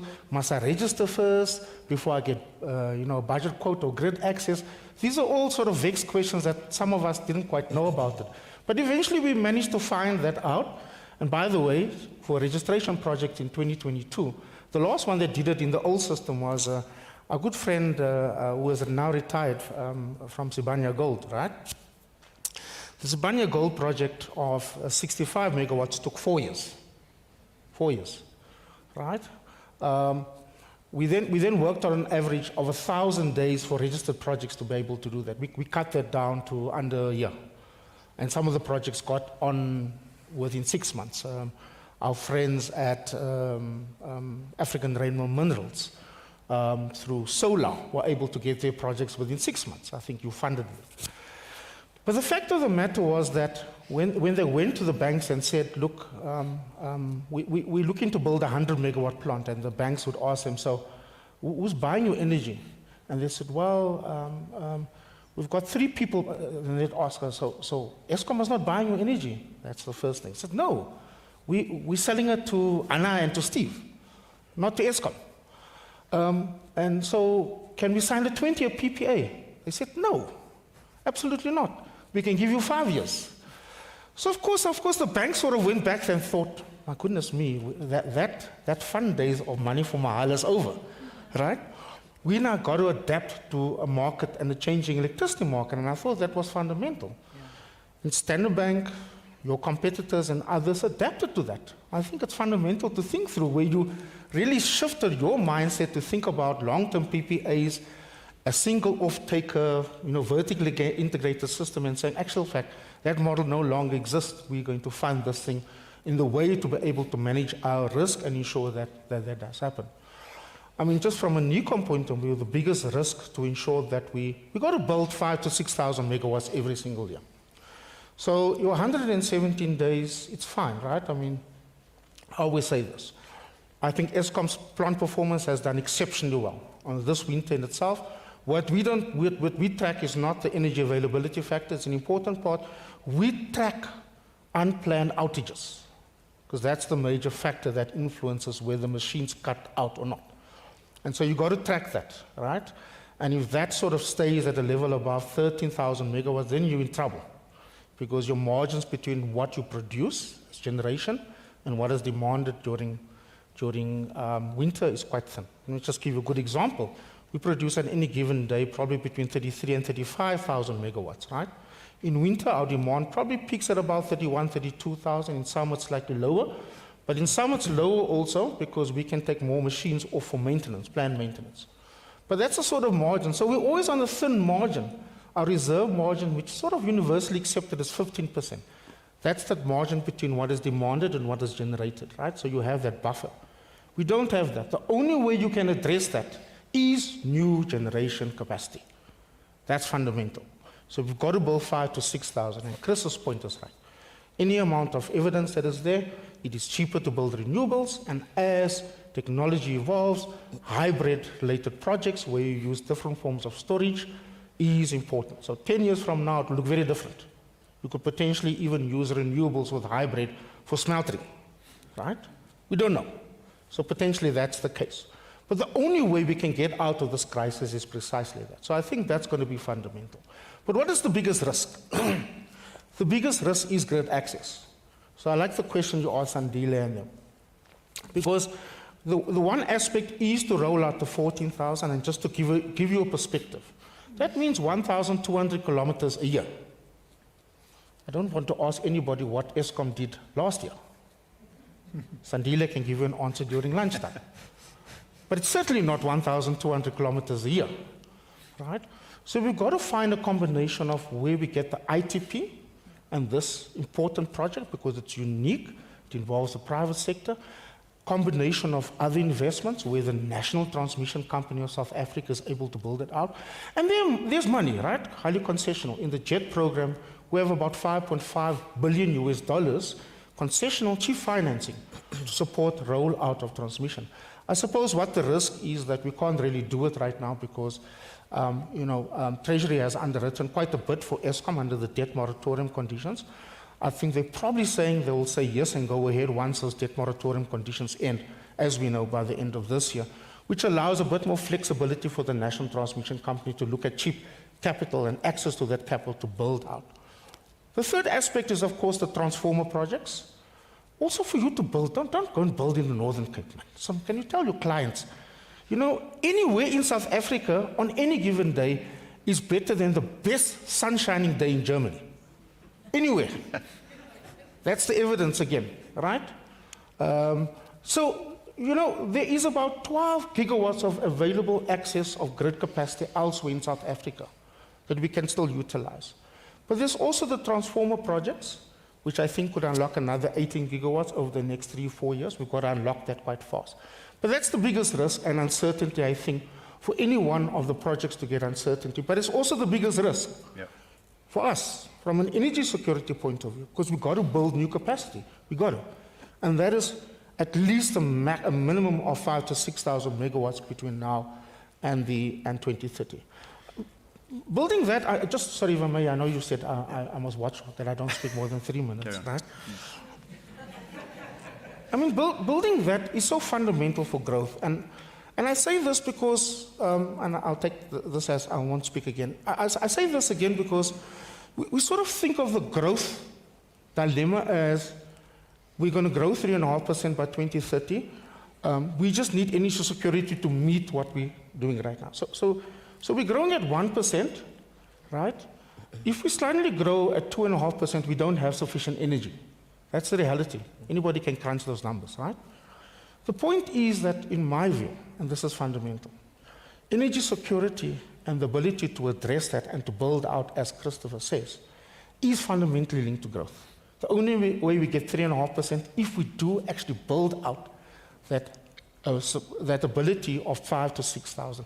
That drives growth. Because what it does, it brings down cost, and we can look at it. I can give you another number.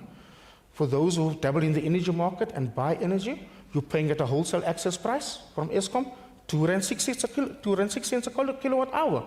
If I compare to the last REAP program, on average, what was wind and solar? Between 65 and 70 cents a kilowatt hour. If you're a banker or if you're an economist, what does it make sense? It makes sense for you to invest, and that's why business makes those choices. So building out new capacity, bringing down cost, makes you suddenly more competitive, and you are able to export your goods if you dabble in the export market, but generally so for society as a plus. So I just think it's important for us to be able to think of this as quite a critical element. It goes back to the first question, that energy security, energy efficiency, energy poverty, and the fact that we can compete and grow much more better is intricately linked to energy. And if we get those investments right, we will grow at 3.5% by 2030. Absolutely. And speaking of the solve or the equation, Anna, I mean, just want to turn to you quickly. Speaking about integration, the importance of ensuring that we think about not only energy supply, but also transmission and distribution. But actually, if you wouldn't mind extending that to, you know, how do we think about that from a regional perspective? Because I know that's a lot of the work that you're doing focuses around that. So could you give us a sense of how important that is, please? Before I do that, the methodology, I mean, the formula was just described. Yep. The symbiotic relationship between regulatory clarity, change in era, market, change in Schedule 2, adoption by the banks, innovation. So the laziness is directly correlated to the regulatory regime that allows for it. Sure. And South Africa allowed for it. Single buyer model, no changes to regulations, blah, blah, blah. So this is the symbiotic relationship of the partnership. The government acts, gives clarity, liberalizes the market, the private sector follows. Yep. Otherwise, if they don't do that, we'll all be lazy. So I think that's one. And now we take it a step further, where we look at regulation clarity, not only within a single country, but we look at how do you, now as a financier, how do you look at going above and beyond single country sovereign risk by pooling country risks across the region when you look at supply and demand dynamics in electricity. And why do we do that? Because we don't want South Africa to be hit with the IMF, through their Article 4 calculations like they did in Kenya in 2018, they come in, and Kenya never gave any sovereign guarantees over their utilities power purchase obligations, so they didn't report any national treasury impact. And then the IMF comes in and says, well, we don't care that you didn't give any sovereign guarantees, you take the demand risk. It's take or pay contracts. Suddenly, the Kenyan Ministry of Finance has to report $5.4 billion on their national treasury. That's how integrated it is. So if the IMF doesn't say that the national treasuries and World Bank's credit guarantee facility for the ITP, categorically, they have to say that is going to be off balance sheet. And I question whether they will do, now I'm going to make even more enemies, because it's a regulated revenue model that pays for the ITP, regulated under South African national control only. Therefore, it's South African demand risk for monetization and amortization of that particular line. Therefore, the only way to achieve true national treasury de-risking and off-balance sheet financing model is to link that transmission capacity to regional demand, which is 10 times X than available supply currently, and those interconnectors, no matter if the whole tariff structure in South Africa fails, they will give you risk mitigation, and you can, through merchant models, which is the South African SAWEM and SAP, monetize those lines by the private sector outside of the regulated tariff model. And that's what we are calling for, that we look at it through the whole lens, regulatory clarity in each country across the relevant project, then the financial, how do you track finance, how do you track blended finance, European Commission, EFSD, what is EFSD going to guarantee?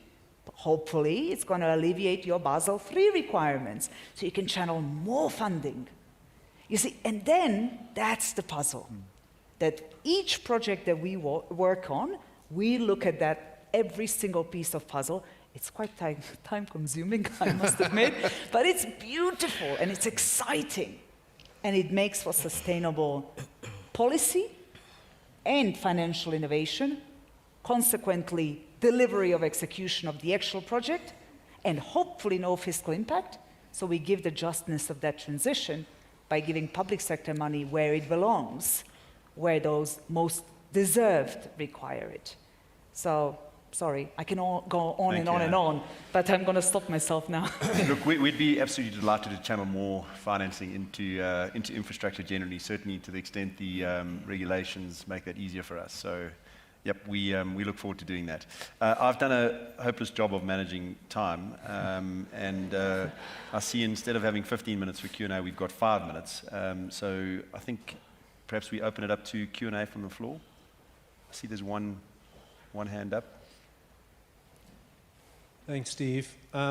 Rudy mentions 5 to 6 gigawatts a year. That's no less than 150 billion rand. I'll comfortably take everybody for lunch if we hit 25 gigawatts over the next 5 years, Rudy, and that money's safe. Sandile, we live in a country where it takes 3 to 4 times longer to do the paperwork than to build the project. 3 to 4 times longer to do the paperwork than to build the project. This is not sustainable. If we're to hit the 5 to 6 gigawatts a year, we need to bring down the paperwork to at least the same time as it takes to build the project. You know, I told you earlier, we've built a main transmission substation, 1.4 billion rands worth of transmission infrastructure in 16 months. Eskom's budget to do that is 60 months. So we've got to fix this. So Sandile, my question is, how do we solve this paperwork problem? We're there, the money's there. Here's my partner, Standard Bank, right next to me, Steve. It's no issue. I don't believe the money's a challenge, 150 billion rand a year. We'll see huge economic growth, Rudy. We'll hit the 3%. But we can't take 6 years for paperwork. What do we do to solve this? Thanks. Sandile, I believe that's addressed at you. Yeah. There's a lot of money on this question. Do you want me to take a look? If you want to, you can. I mean, he's spot on because you're addressing it to Issa, but I mean, I think what we did was to try and sort out these issues, right? I mean, that's why I was saying early on, we had to track through where it is. Now, I'm seeing where the projects, a lot of them are stuck. A lot of them are stuck, for example, on ATS CAA, so Air Traffic Navigational. So a lot of the projects actually now have done registration. So look at the registration data, for example, on NERSA, right? We've been able to get that out of the way, for instance. 11.7 gigawatts, 1,900 projects since 2022, right? So if you take it from that, the next is grid access, your budget quote to final, your grid access, right? And paying the deposit, and then for you to then achieve commercial, to close, and then commercial operation date, you can announce it because that's how long. We all stuck it some way or another, but I think we've significantly reduced, and I see some of the projects move quite fast and others get stuck along the way. I think the biggest constraint was EAAs, for example, water use license. And then there was an interesting law that I saw in KZN. This guy pulled out the Building Permit Act from 1977. And I don't think we've ever amended it. But now think about someone that operates building and construction in 1977. Number one, there was no computers. Number two, everything was done manually. Everything was written down with a pencil and a rubber, right? You rubbed it out and you did it over again. And the system was designed like the department will endeavor to respond in 60 days to your thing. So they still do the 60 days right now, right? I mean, 60 days then was important because you physically had to drive the thing over there and put it out. So you could understand that I think we've got to go through that. And I think there's an undertaking in the energy one-stop shop, guys. I mean, because it's sort of under my work that I've done with Sandile and them, is to try and ensure that we introduce efficiency in the system. But I must be honest, if you're going to build, here's a challenge. If you're going to build where you're going to be next to an airport, you're in trouble. If you're going to build within 15 kilometers or 15 kilometers maximum from an SANDF base, you're going to be in trouble. And I'm not saying it lightly, I'm saying it because you've got to then go through a different permitting authorization system to be able to get them to give you a non-objection letter. And let me tell you how difficult it is to get that. You know what a non-objection letter is, simply saying, no, we don't object to you, right? And we'll write a letter for you, you just have to sign it, the sort of admiral or whatever, the general, lieutenant general. But it's very difficult with those kind of stuff. So it's a bit of hot and cold. And I do think we've got to deal with it on a case by case. I think we've done pretty well in getting it through as quickly as possible.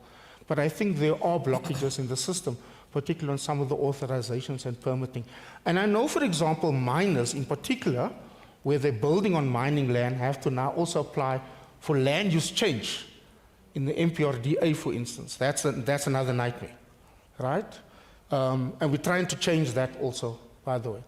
So there is something, and I don't ever say this, right? I wanted to promise you this.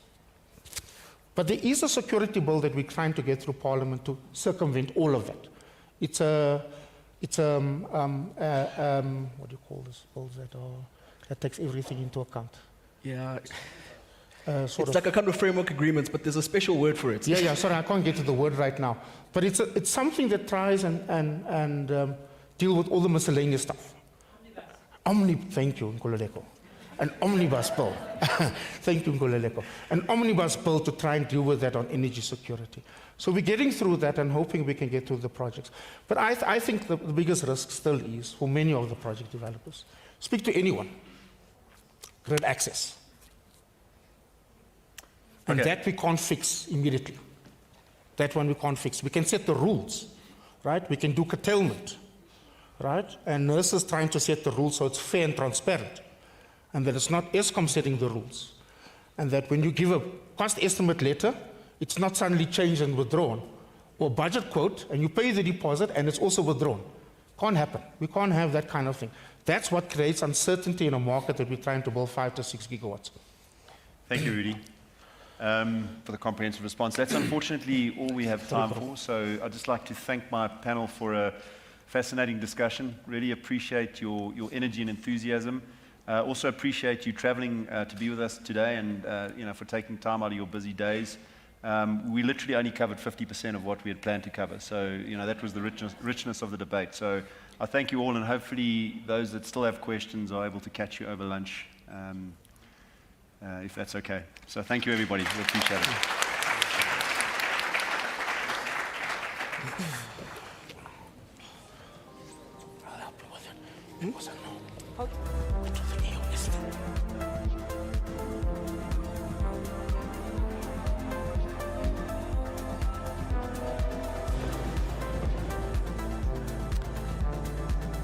All right, just hold on before everyone heads to the door for lunch. We're not quite there. 2 minutes more.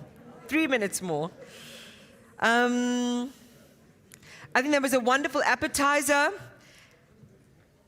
We do want to do something a little bit sweet and special very quickly. Eric, are you here in the room? Eric Wandrog is one of the panelists in our next panel. Where is Eric? Can I see you? Is he outside? Eric! It's like our mother used to call us when we were playing outside. Eric! You're not naughty, but you can join me on stage. It's Eric's birthday, everybody.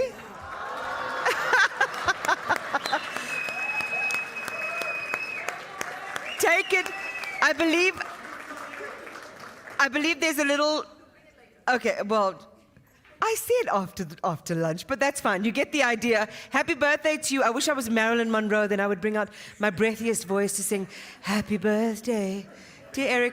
Okay, Eric, we'll congratulate you again later. Thanks so much. It's his birthday. I don't know how old he is today, but I hope you woke up feeling very special. How much? 27. We'll just pick a number, any number. Okay. So thanks to our panels, we also have a third panel coming up after lunch. And the one thing I want to say is I know that there have been a lot of debate about facts and alternative facts, but it is exactly 1:10.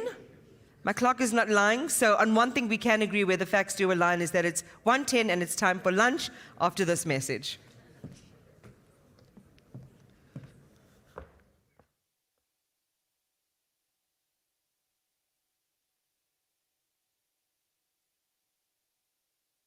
Could you give us a couple of examples of where other parts of the world have used their endowments and used them successfully to help the world transition? Perhaps you might want to mention what the Ethiopians have done, but it would be interesting to see what other parts of the world have done, given your experience, as an example that South Africa could follow. Sure, there are several strategies in play.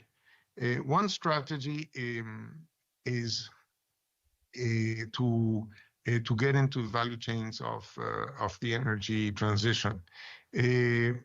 For example, China obviously has made enormous progress in everything that has to do with electric vehicles, batteries, solar panels, and so on. And they have very dynamic value chains in those sectors. All those value chains start with minerals. So Chile and Argentina have pushed their lithium production and investments quite significantly. Indonesia has pushed their nickel resources and have tried to industrialize on the basis of value chains that start with that critical mineral. Countries, one of the things that the energy transition will imply is that the world of oil is a world in which it is very cheap to move energy around. If a barrel of oil costs $70 in Saudi Arabia, it will cost $72 in Japan and $72 in Rotterdam. So that means that in the world of oil, the price of energy is kind of very flat across the world. The local availability of energy has not been an important determinant of comparative advantage of who's good at what. So, for example, steel in the world today is produced by Japan, by South Korea, by China, by Germany, by Belgium. These are major energy importers. They are good at a very energy-intensive product like steel, but not because they have energy. They just bring the energy in. In a green world, moving energy is going to be a headache. It's orders of magnitude more expensive to move energy. So in a green world, what's going to happen is that industry will have to move to where the clean energy is. The Brazilians call that power shoring. So you don't, it's not near shoring or friend shoring. You have to move to where the energy is. So they've been using their hydro potential as a source of investment attraction. That same idea is what Morocco, Namibia, Australia are trying to do by harnessing their co-located sun and wind resources to generate a green supply of energy on which you can put, say, hydrogen production or green steel production or green ammonia production that Morocco is going to use to mix with their fertilizers, phosphate-based fertilizers, to produce a combined product that is green. So these are examples of major new industries that countries are targeting, with the idea that these industries are going to be pushed forward because the world is going to be taxing carbon. It's going to be having tariffs on based on the energy, on the carbon content of production, like the Europeans are planning. And so these are ways in which this global transition affects kind of industry priorities at the national level.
Good afternoon, everyone.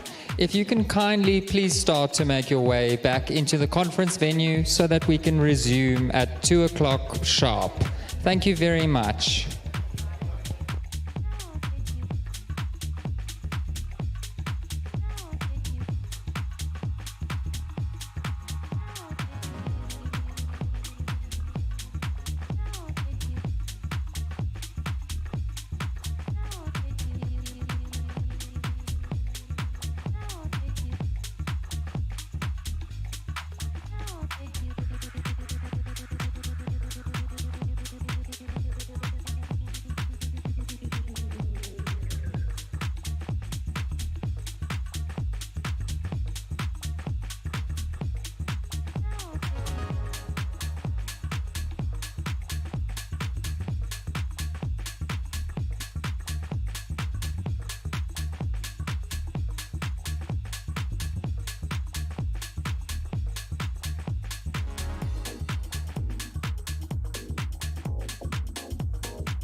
Good afternoon, everyone. Kindly begin to make your way back into the conference venue so that we can resume at 2 o'clock.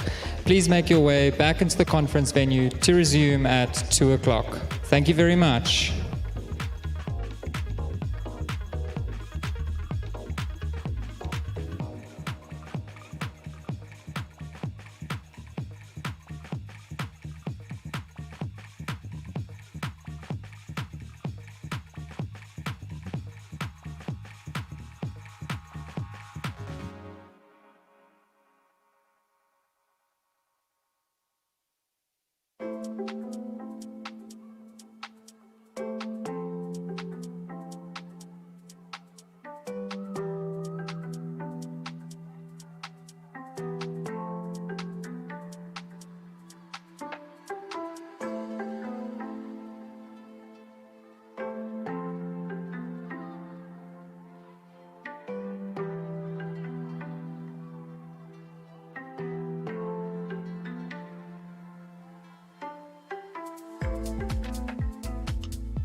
Hey everyone, did you enjoy your lunch?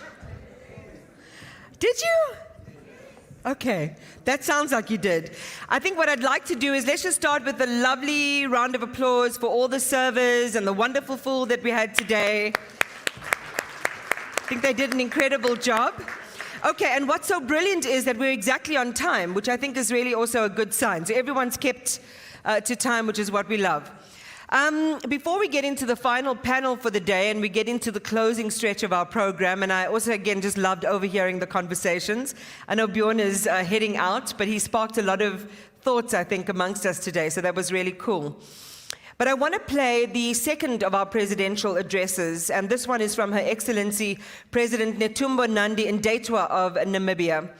We'll hear what some of Namibia's national strategies for energy security and infrastructure development are. Sim Tshabalala, Chief Executive, Standard Bank personnel, Excellencies, distinguished guests, ladies and gentlemen. The Standard Bank's focus on climate issue is highly commendable, and the holding of the 5th Climate Change Summit is a clear testimony to this bank's commitment to contributing to mitigating and adapting to the impact of climate change. The focus on energy is well thought out, as energy is a prerequisite for development. However, climate change has an impact on all sectors of the economy and must be addressed holistically. Hence, there is a need for greater collaboration between the public and the private sector, with particular reference to intra-Africa cooperation. Internationally, the principle of common but different responsibilities cannot be overlooked. Namibia, like many African countries, has done little to cause climate change, but we are among those who suffer most from it. We are experiencing hotter weather, less predictable rainfall, and an increase in droughts and floods. These are not just environmental challenges. They affect our economy and the lives of our people. Last year, Namibia faced one of the worst droughts in recent memory. Crops failed, animals died, and many families struggled to put food on their tables. In response, the government rolled out a drought relief program worth $1.8 billion Namibian dollars, reaching more than 1.4 million people. We also repaired boreholes and laid new pipelines, enabling families and farmers to access water. Such programs are not cheap. For them to be effective, they need clear policy directives and well-defined private partnership. Hence, in Namibia, after an elaborate national consultation, we have adopted a policy on public-private partnership, where programs related to climate resilience, including energy, can be implemented. We have to act with urgency, as if we do nothing, climate change could slow down our economy further and reduce our national income. Currently, most of our electricity is sourced from outside of the country, and our own hydropower is vulnerable during the droughts. That's why Namibia needs to move quickly if we are to change this reality. Our minerals, including lithium, cobalt, manganese, and uranium, are valuable for modern industry and energy. But minerals alone are not enough. To utilize them, we need reliable energy and water. That is why Namibia is considering all options, including nuclear power, to strengthen our energy mix. Namibia is blessed with some of the world's best sun and wind. Those Those resources allow us to produce affordable, renewable energy, including green hydrogen. We have committed to produce most of our electricity locally by 2028. To support this shift, we need both foreign and local investors to upgrade our infrastructures using different models, including private-public partnership. Our long-term plans encompasses more than just energy. Under our new national development plan, we aim to grow our economy in a manner that fosters job creation, ensures food security, and safeguards the environment. By 2030, we aim to produce 8% of our food locally, up from 60% today. In this regard, agriculture remains one of the sectors most heavily impacted by climate change. While the government is doing its part, it's important that financial institutions also set up to support innovative agricultural efforts. I'm saying this because, more often than not, most financial institutions are reluctant to fund agricultural business. Yet, investing in climate-smart agriculture is investing in food security, resilience, and the livelihoods of millions of our people.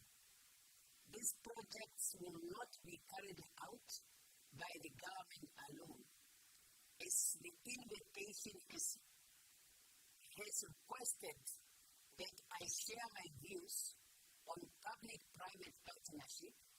I'm encouraging private sector investment and partnerships that bring skills, innovation, and financing to combat climate change challenges. We encourage private sector investment and partnerships that bring innovation and financing. By 2030, we aim for the private sector that play a significant role in driving our economy. As the world prepares for COP30, Namibia will continue to advocate for strong international support, particularly in the areas such as financing, technology, and equitable global policies, in line with Goal 17 of the Sustainable Development Goals, which emphasize the importance of partnership. This is also an opportunity for Africa to speak with one voice and shape the global response to climate change through partnership and mutual trust, guided by a clear legal framework. Africa should not wait for tomorrow. We need to act today, as real progress depends on all of us. Similarly, in this rapidly evolving geopolitical environment, Africa needs to transform its challenges into opportunities.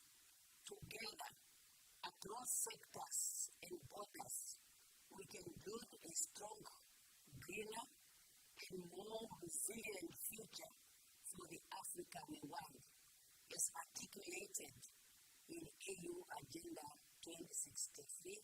I thank you.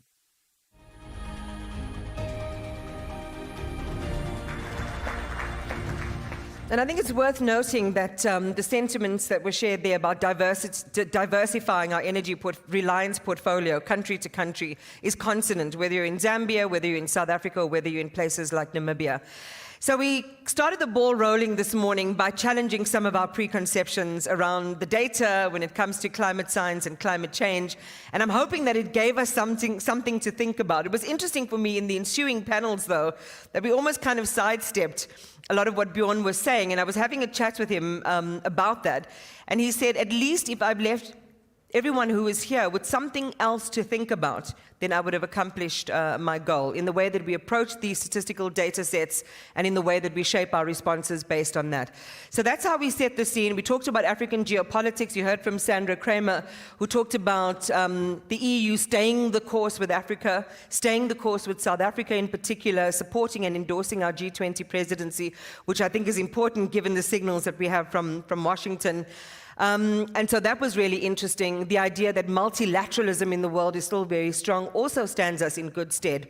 And then we talked about energy provision, energy security, and the infrastructure gap. And again, there we know that we've got our work cut out for us when we think about things like how do we get the energy that we create to the communities that need them. We need those transmission lines, and we talked about investment as well.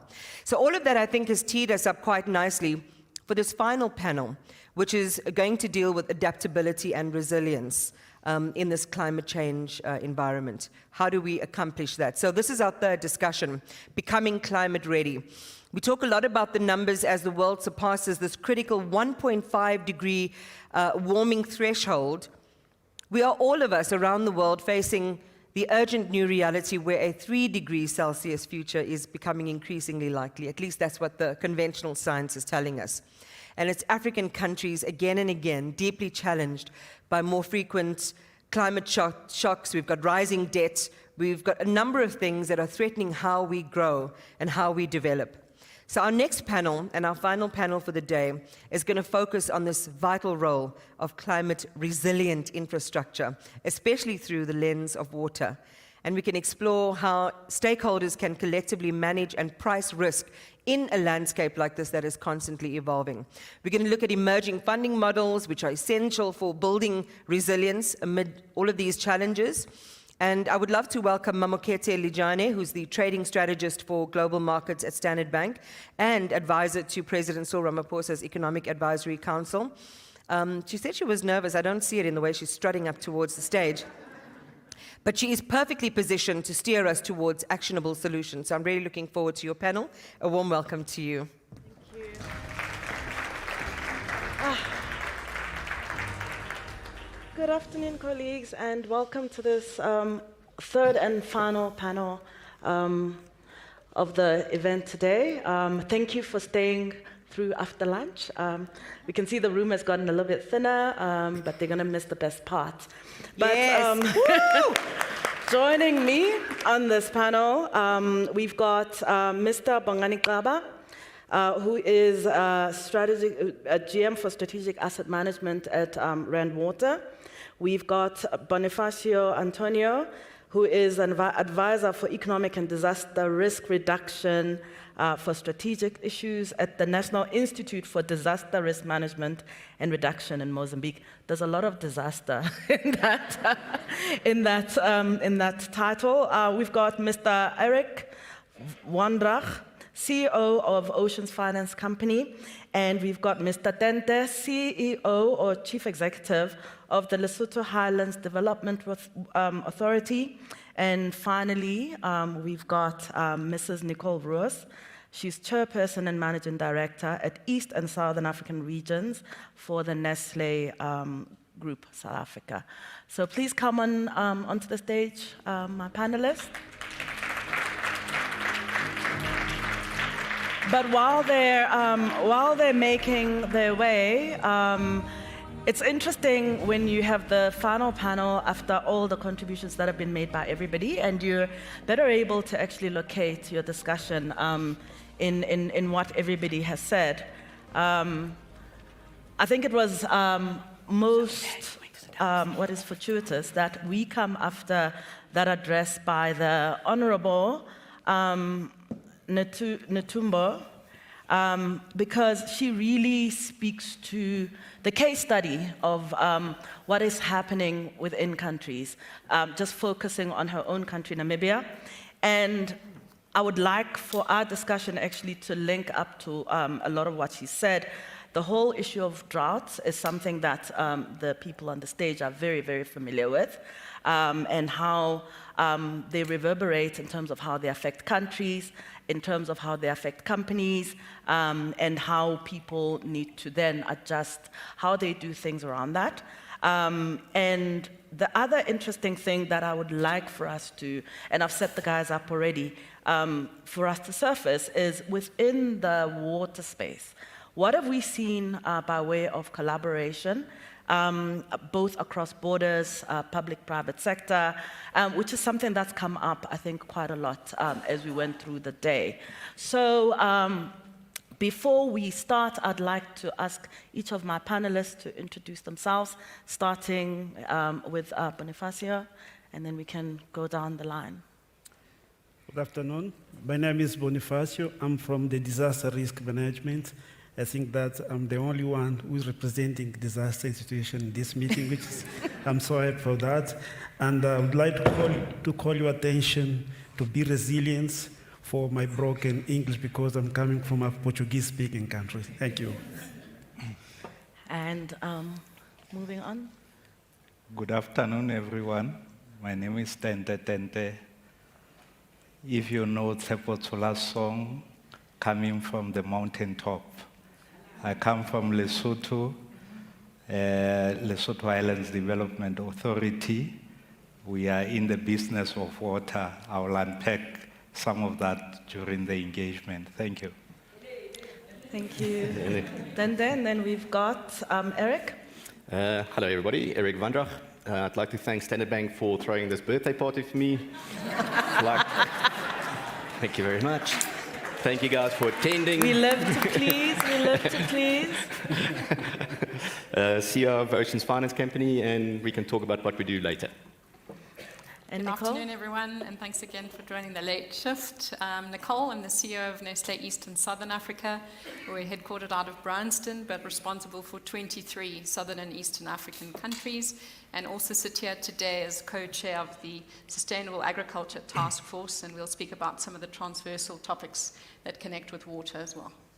Awesome. And Bongani? Okay, good day, colleagues. My name is Bongani. My surname is Kaba. I come from Soweto, but of course I'm responsible for water planning, water futuristic outlooks, design, engineering, as well as execution, implementing projects on the ground. So that's my role in Rainwater. I'm sure I'll be able to share with you a little bit more interesting facts about what we do, but thank you for having us here. Thank you very much. Thank you for your introduction. So we don't have a lot of time, and there's a lot of us, and all of us here can talk quite a bit, I'm sure. So let's start with, get on into the conversation. So the first thing I'd like to get, from the first part of the conversation is, what is actually happening on the ground? How are you, your organizations, your countries experiencing global warming and the impact thereof? And I'd like to start here with Bonifacio. Mozambique has been, subject to profound disruptions on a fairly regular basis. From cyclones, we had one earlier this year. What does that do in your country? What are the impacts on, people, on the country, on your fiscus, just to get a sense of the impact of this inclemental weather and these disruptions? Thank you. You may know that I'm coming from a country where I can call it the home of the main disasters. You know that the location, the geographical location allows us to have all those kind of disasters, from cyclones and floods, droughts, and other things. Just to give you an idea, during the last 5 years, we face it. I'm just going to talk about a single hazard. We faced 13 cyclones, most of them with high magnitude, with severe damages on infrastructure and people. In total, it affected about 13 million people in the country.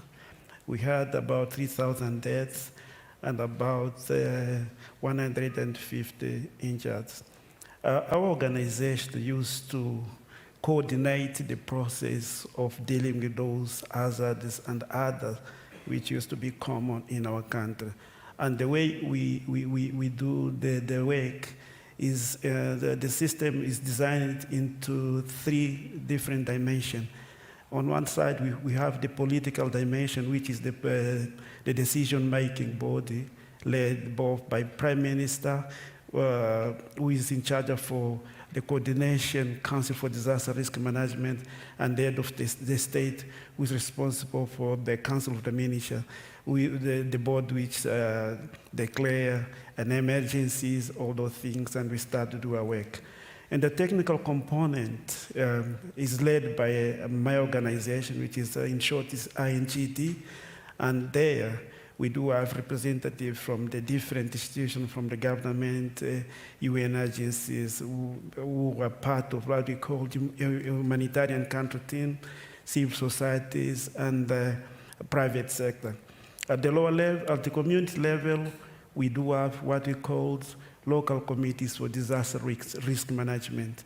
Those are responsible for taking measures at the local level. And at the moment, we do have about 2,000 local committees all over the country. And ideally, we need to have at least 4,000 to cover the entire country. And we need some funds to train and to equip all those members of the local committees for disaster risk management. Apart of that, we do have the disaster management law, which guide all the process, special, including for those slow onset events such as droughts, even the quick onset events such as floods and cyclones. There are clear guidelines on how to work and how to deal with all those stuff. At the same time, we do have what we call disaster risk management funds. Basically, it relies on the funds coming from the government. It's the state budget, which is normally they allocate about a percentage to that management fund. In the past, we used to have contribution for the World Bank, but the project that was funding that ended last year, but currently only the government is just putting some funds to respond to the different kind of the disaster. You may think that these guys, they've got a lot of money. No, the funds that are invested there, we can compare it as a drop in the ocean. If we see the kind of the hazards that normally affect our country. At the same time, we are still working with some other partners, such as the African Development Bank, which is focusing on the areas where we do have characteristics of arid and semi-arid characteristics. We do have 38 districts in Mozambique with that characteristics, but the African Development Bank project is just covering 9 districts, which means that the other districts, they already plans, but they still lack of funding to implement those plans. Just as at the initial stage, I can stop here and then we can, thank you. No, happy with that. So what you describe is just massive infrastructure gaps, resource gaps, both from a human capacity perspective as well as financial gaps. Would that be a reasonable summary? Just moving on then to Nicole, just on the subject of what does it look like on the ground when you have water shortages, and what have you guys done to respond to that? So firstly, we're speaking about getting climate ready. I think for food manufacturing, we've been having to think about this topic for decades already. So a lot of our work has begun circa 2 decades ago on looking at what it might look like, and a lot of that has become our reality today. Yeah. So I think most of the panel would agree that I think one of the most pressing risks to the country's economic development, but also now to food security, becomes our challenges with water. And this is beyond a South African issue. Of course, it's an African issue and an important economic and growth issue. To your question of what is it looking like on the ground, at the moment we are running 7 food manufacturing facilities across these 23 countries I mentioned. It is not uncommon for us to feel water stoppages and water shortages in those environments where we are required to, of course, run our food operations. And we're focusing more to see our role as a solver of some of those challenges. And I think we spoke about it, Sim outlined it this morning, is it's about partnership, complex problems, but again, what part can we play? At the moment, we've chosen really to embed water stewardship into our entire value stream. This is not something that starts at the beginning or at the end of the process. It's really got to start in the boardroom, and it has to be well embedded throughout the whole value chain. We are also employing a model of what we call creating shared value. So we want our facilities in rural areas. We want the job creations that come with that. But of course, okay, that's creating some of the challenges where we are dealing with some of the infrastructural pressure, having those facilities located where they are. So on the ground right now, what are we deploying? In some of our facilities, we've done great work, for example, on reverse osmosis technology, where we really are improving our water quality. We know that's a struggle for many of us manufacturing today. We're also looking at very high-tech enabled water management systems, very metered production facilities, for example. We know at every part of the food production where we're using water and its application to the processes. And lastly, in areas where we do deal with disruption, I can mention 2 by example, in Harrismith and Babelehi, where we are dealing with the persistent infrastructural challenges. There we've really had to double down our investments, particularly on operational readiness. That comes with quite, of course, a heavy cost burden. And here it's really about how do we strengthen those partnerships, how do we also safeguard those operations with very firm business continuity plans, which we know are required to run our businesses in this part of the continent. Thanks for that. Mani, coming to you, who's the water provider, or at least an interim one somewhere in the process. What have you experienced? What have you seen from an operational perspective? What have been your most pressing or significant climate-related challenges? Okay. Thanks, Mom Kitty. Maybe let me start by explaining that rainwater is a bulk water supplier. So what that means is we purchase water from the Department of Water and Sanitation, and we sell that water to the municipalities, right? So we are somewhere in the middle of the value chain. So there's boundaries there. But us being a bulk water supplier, we have, unfortunately, a capped license, right? Because all of our water, as you know, comes from Lesotho, and I'm sure Tete will speak about that. And we get our water at the Vaal Dam. Now, the amount of water that we abstract from the Vaal Dam has been capped by a legislative license. And I can share with you that license is about 4,300 million liters of water per day, whereas the demand that we see from the customers, the municipalities, is in excess of 5,000 million liters per day. So you see there's some kind of a deficit there. Now, you'll ask yourself, why so much, 700 megaliters per day?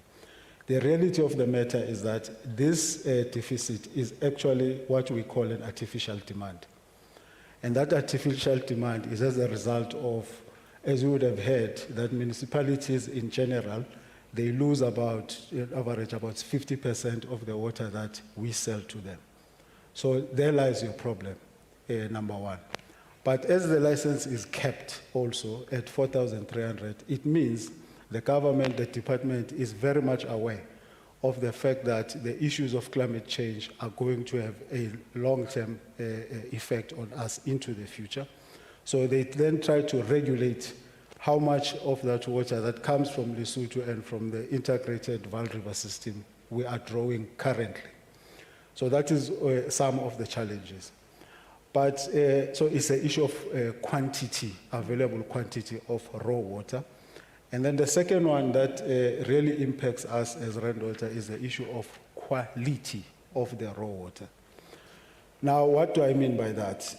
With the floods, with pollution, with micro biological behavior of organisms in the water, what you end up with is effectively a very high cost of treatment of water. So that's what it means. It means that we end up spending a whole lot more on treatment chemicals, and guess what, as well as energy. So we spoke earlier about the energy element. So that's the second aspect. So how do we then see the future from our perspective? We believe that unlike the energy sector, which we heard earlier on about, Rudy was talking about building more and more and more, we actually think of a different solution going forward to deal with climate change specifically, because Ntate Tente in Lesotho does not have a machine that produces water. Water comes from the rain, it comes from the snow. So at some point, if we get warmer temperatures, we're going to perhaps end up with low rainfalls, and that means there isn't enough water coming to South Africa. So that is the risk that we are facing. So the solution that we see into the future is perhaps coming with different approach, which is recycling water, which is reclaiming water, and which is reusing water. So the 3 R's. The problem here is the issue of recycling and reuse. It's something that as a country, South Africa, we actually have a very huge stigma around it. And it's something that we're going to have to really educate each other and the general public about the fact that we cannot have a situation where we build more pipelines, more treatment plants, and so forth, because the resource is going to be limited. And as I'm saying, we are already kept by the license. In the last 2 years, the department gave us some kind of a reprieve. Department of Water and Sanitation South Africa, they actually increased our license to cater for the deficit as we saw it. But that reprieve actually came to an end last month in October. So what it means is that the license has now gone down. So as we sit here today, I can tell you that we are drawing more water from the Val Dam than what we are licensed to do. So that is a big problem for us. It's a big problem for the region and the areas that we supply. We supply 5 provinces, colleagues. It's not just Gauteng. We actually supply 5 provinces. The 5,000 million liters that I'm talking about is going to Free State, is going to Northwest, is going to Limpopo, is going to Gauteng as well as which one did I not count? Mpumalanga, thank you very much. So that is the scale of the supply that Rainwater does. And you can now imagine having that element of trying to find a balance between non-revenue water, the 50% that we are losing, as well as the cap that we get from the department. And I said earlier on also the issue of energy is a problematic situation for us. We are doing our own little work, our own little just energy transition within Rainwater. Okay, what do I mean by that? We have actually installed backup generators. We are a very high intensive energy user. You can imagine that we need to pump water all the way from the Val, in the Val Dam, as far as Northwest and Rustenburg, as far as Emelo in Mpumalanga. So definitely, we are a high intensive energy user. So we have put our own backup generators, number one. But we have not stopped there. We've tested 2 projects, which are basically installation of solar photovoltaics, or solar PVs as you know them. We're currently installing about 10 megawatts of that. And also, we are starting very soon with the project to install about 15 megawatts of hydro power generation. We are doing it internally, we are funding it ourselves. The point I'm making with that is the future for Rainwater does not look water anymore. It looks water, it looks energy. So we are going to diversify. We are going to be an energy company. So that is what climate change has done for us. So it's the issue of quantity of water, as I mentioned, And I'm saying for that, we need to talk reclamation. We have to start to think about that. When we speak about investment in water, I think what we must be talking about now is investment in reclamation plants, rather than in building more pipelines and trying to get to as far areas, wide areas. And what that then means is that there is an opportunity here for all stakeholders to start to participate in this. The private sector, Nestle, you're already doing it, you've just told us now, with your reverse osmosis and things like that. We're inviting the funding institutions to come on board, because these kind of projects are not projects that we've got the balance sheet actually to fund. But lastly, if I may just say, on the energy part, I said we tested 2 projects. I think I want to share with you that where we are going into the future is actually to bring in independent power producers to come and cover the 450 megawatts of electricity that we use.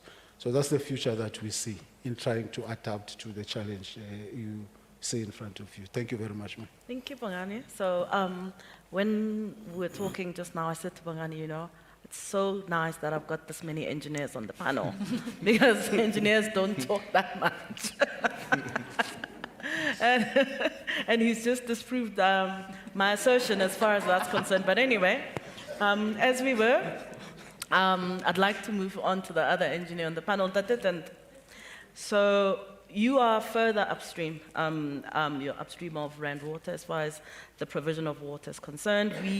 I think post-2020, we've experienced both quite a bit of rainfall in that 2021 sort of period, and we've gone through a period of drought. So I would drive through in Lesotho, and you can see when the dams are low and when the dams are high. What sort of what investment do you guys need? What is your investment gap in terms of trying to invest to meet the challenges of inclemental weather, as well as this variable or this massive variances in rainfall? Thank you. I think we need to go back to basics. Like you were saying, we are at the upstream end of the infrastructure. And often when you ask this kind of question, everyone is expecting us to talk about the hardcore engineering infrastructure, which is our dams, our tunnels, the pipelines, and everything. I would want to agree with the previous speaker that this resource is a finite resource and we need to look after it. One of the things that maybe they need to focus more on is to deal with this 50% non-revenue water. But let me not go into that one and try to respond to your question directly. Earlier on, one of the panelists was quite critical about sovereign-backed financing and the likes. But currently, in terms of our capital expenditure, is still financed by the 2 governments, and we gain that sovereign backing, and mostly is the DFI loans. And in terms of the OPEX, it's included in the annual budgets for the 2 nations. But in terms of climate-related finance and the others, we are working on we have a program on the wetland rehabilitation, because the wetlands serve quite a critical and important purpose in terms of water supply systems. Before you can get your water behind that dam wall, that some people call it the dam, you need your wetlands. You'll get your rain, you'll get your snow, but your water needs to go into that processing plant, which we call the wetland. The dam itself is just a warehouse, in our opinion. And if your processing plant is not functioning well and not doing its functions, then your warehouse is just a white elephant. You heard the previous speaker talking about millions of liters that they treat every day. They actually prefer the water from the highlands of Lesotho because of its cleanliness. That cleanliness comes about because of the wetlands. So we are very much into wetland rehabilitation and catchment management. And these are not separate add-ons. They are integral part of the capital investment that we putting into the funding model for us.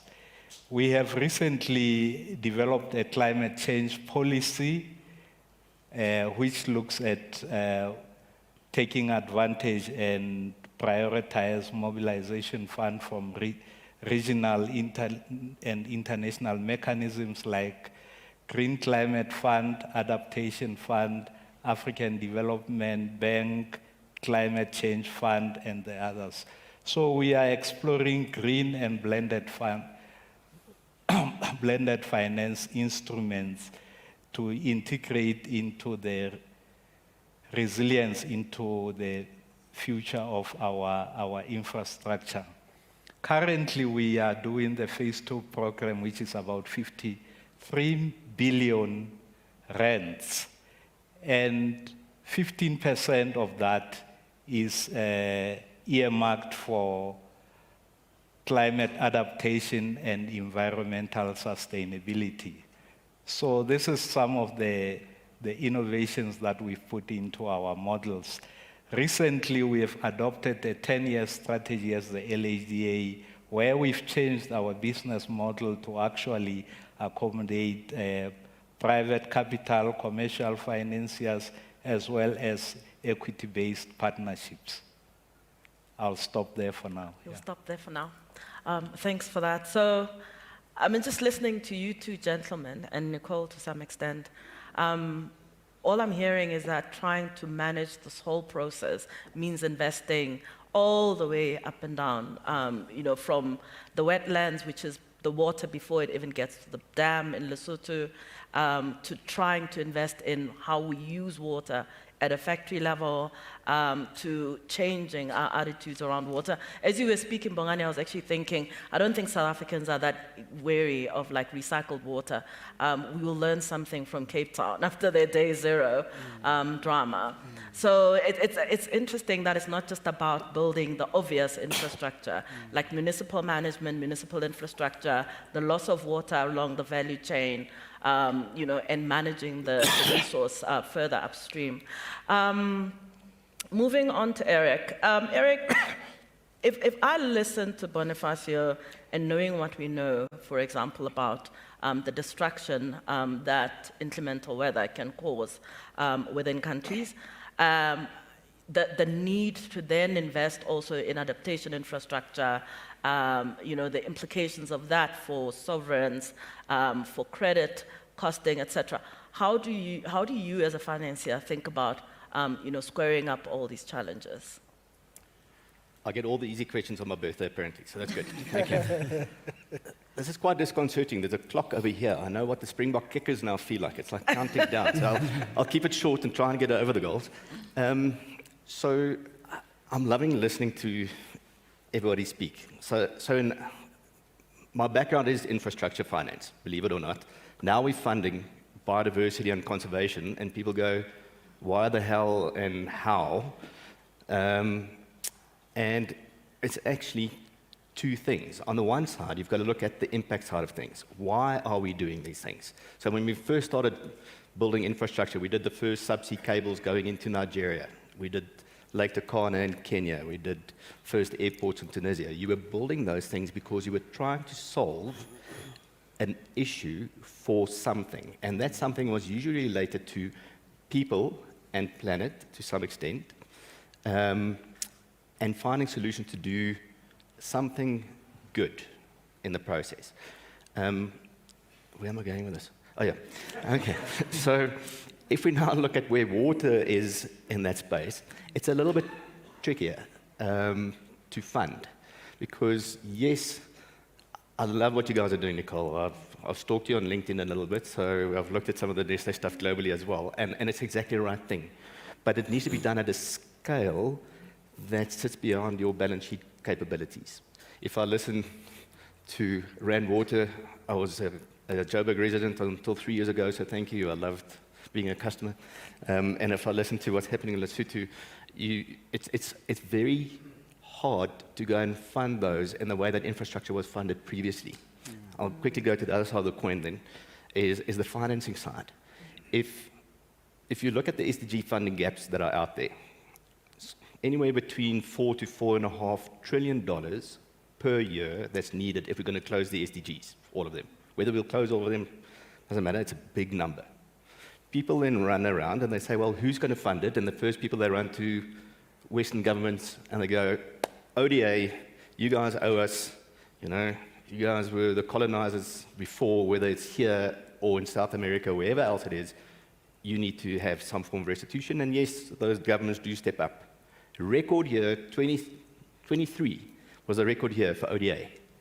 $273 billion. Total ODA globally. Great way to get to the $4.5 trillion. Then people run to the multilateral development banks, the DFIs, everybody else, and they say, well, now you guys must step up. Also a record year for them, $232 billion. Nice numbers. Then they run to the philanthropists. Bezos, Gates, the usual suspects, and they say, well, you guys step in a little bit as well. Great number from them, $811 billion, but that includes all global corporate social responsibility in that year as well. So this is not just philanthropy, that's also corporate social responsibility. So you can still see you've got that massive gap. I am getting to the point, I promise. I'm looking at the shot clock. I trust you. Okay. So how do we solve that? Is go and take a look at the global capital markets that follow some form of sustainable investment guidance. Even today, even the BlackRocks who say ESG is bad, but then come back with something else and say, well, that's maybe a little bit better. That number is $43 trillion, funds under management. You go to private wealth markets, this is Jeff Bezos' Amazon, not Jeff Bezos' Earth Fund. That is sitting at around about $480 trillion. So those are the markets that we used to tap for regular infrastructure projects. When you start building an energy plant anyway, that's the first thing you do. You take a look at what do the revenues look like, how far can I extend it, because if I make my tenor too short, it's going to be too expensive and the end user can't afford to pay for the power. Water is going to be exactly the same thing. You can put some of these shorter term financing facilities in it, but lo and behold, it's going to be massively expensive, and the funders need to be repaid, strangely enough, because they've got shareholders, they hold all of our pension funds. When you retire one day, you're going to not say to your pension funder, how many trees did you plant for me? You're going to say to them, please can I have money to buy food and go and have a house over my head? So they have those responsibilities. Most of them want to do good, definitely, but they're incentivized to do well.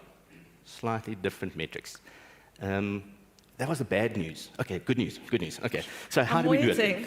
How do we do it? Okay, shot clock, get to the point. I can use birthday liberties. Okay, that's good. Yeah, birthday liberties. Right. So how do we look at it? You have to start looking at decoupling the revenue streams from the funding mechanism.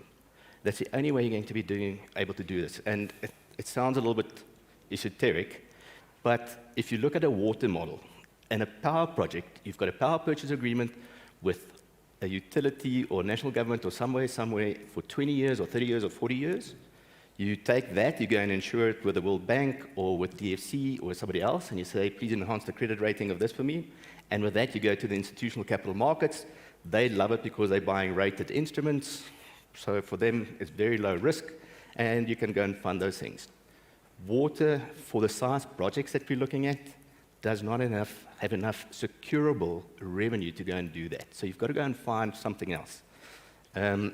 And I'm not saying things like a debt for nature swap or a debt for water swap is a panacea, definitely not. It is one of the answers, but we've got to start looking at other types of instruments that are used on a daily basis. Repacks, There's Lawrence sitting over there. He knows derivatives probably far better than most of us in this room. If you ever want to talk to somebody, go and talk to that young man. But you've just got to start thinking slightly differently and out of the box if you're going to fund these things. You can't keep on doing the same thing and expect a different outcome. Then you become like me, apparently. Yeah. No, I don't think you turned out too badly. Okay, thank you. Happy birthday again, by the way. I mean, you raised some interesting questions around, like, how do you get the revenue streams from whatever infrastructure you put in place? I suppose that's a challenge that, you know, we really need to think about. I mean, and coming back to Bonifacio, you kind of like not in the water value chain, you're more disaster management. Your country has to process and deal with what you've outlined are quite expensive costs associated with inclemental weather. What are you guys thinking about, you know, from an insurance perspective, just to try and make investment in the country more affordable in the context of, you know, the outsized risk of natural disasters? Yeah, we are moving on that direction, so that you can secure funds to build the infrastructures in a way that obey the climate change resilience. But let me just return to the issue of disaster risk management fund, so that you can get an idea what's happening there. In the disaster risk management, there is a cycle which is comprised by the 4 components. One is prevention and mitigation.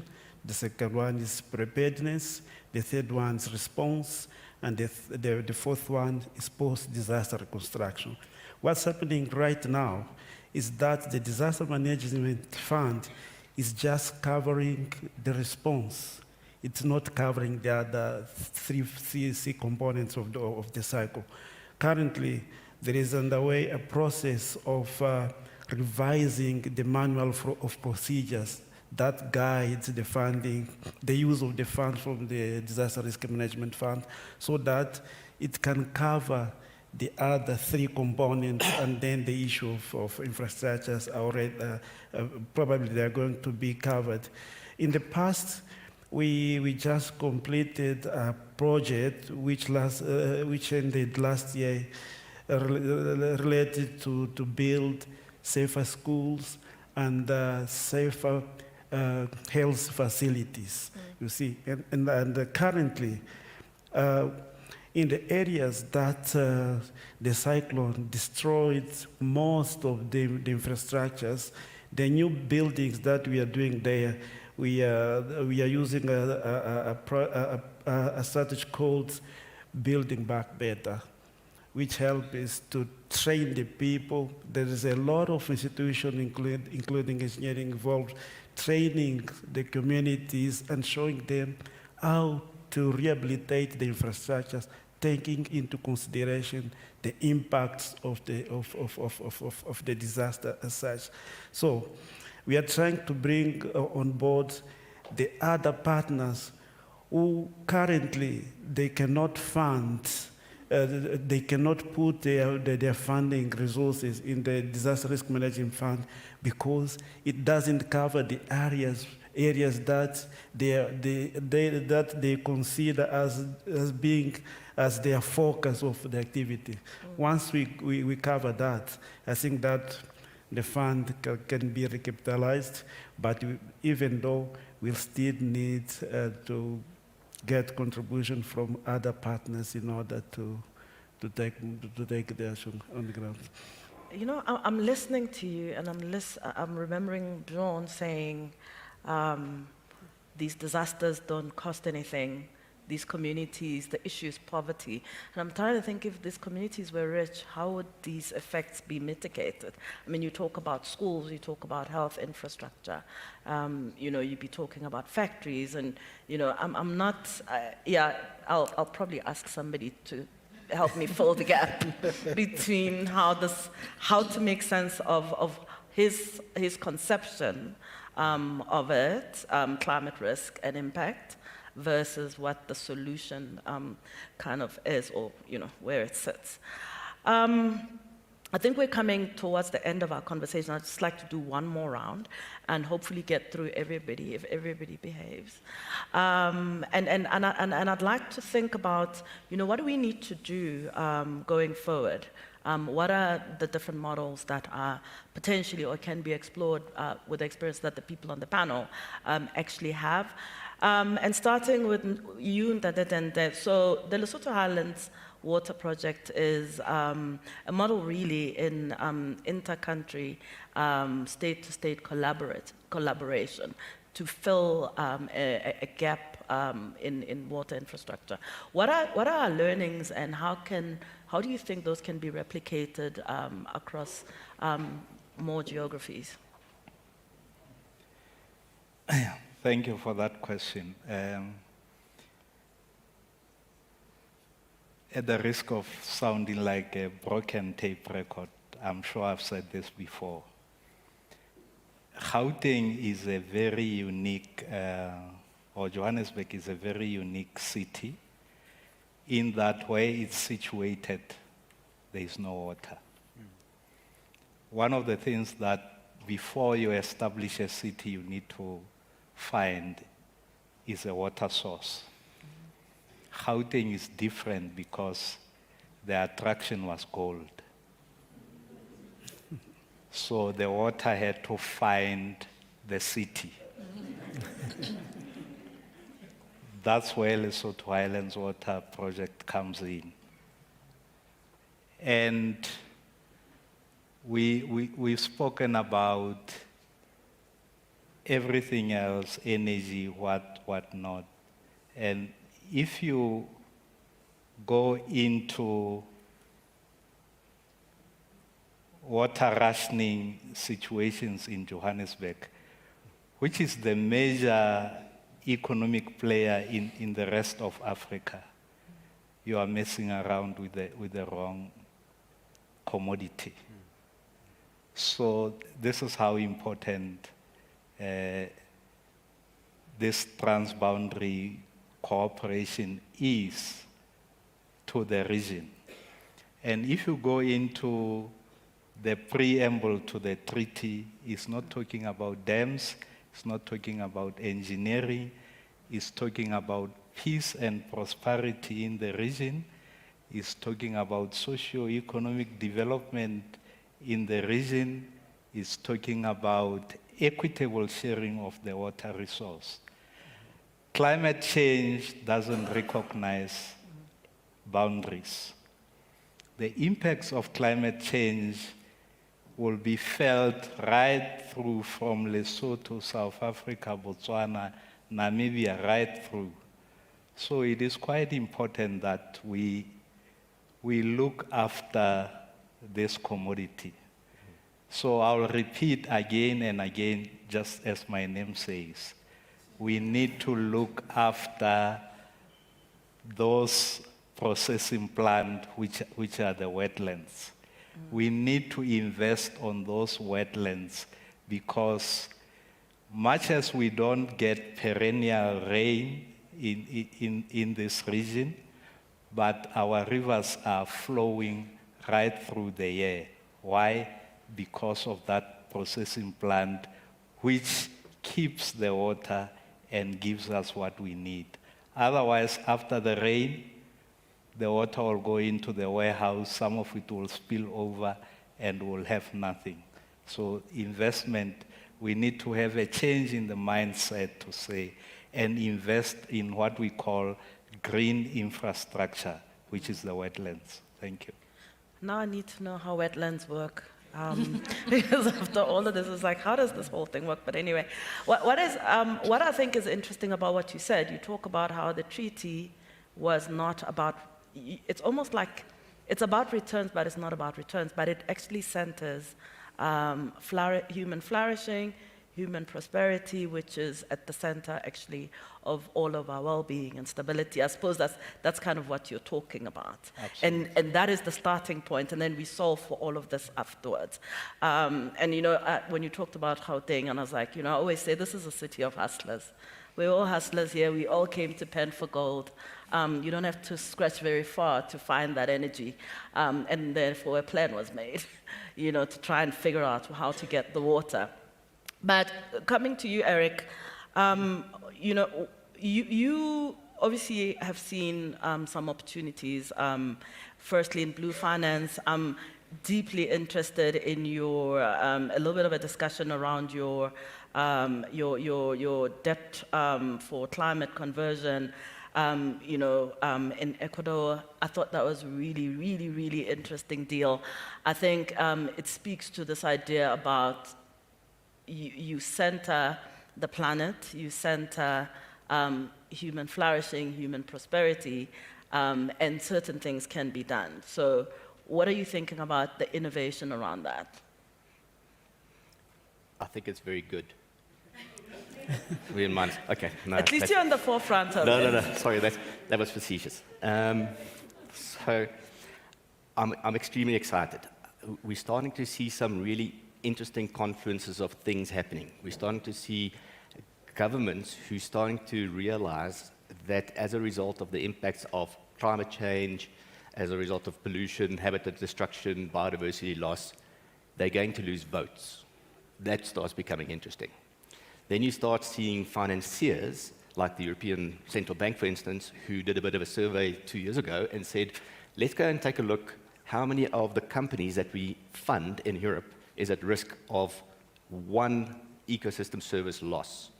Short answer was 75% of the total lending book of European banks.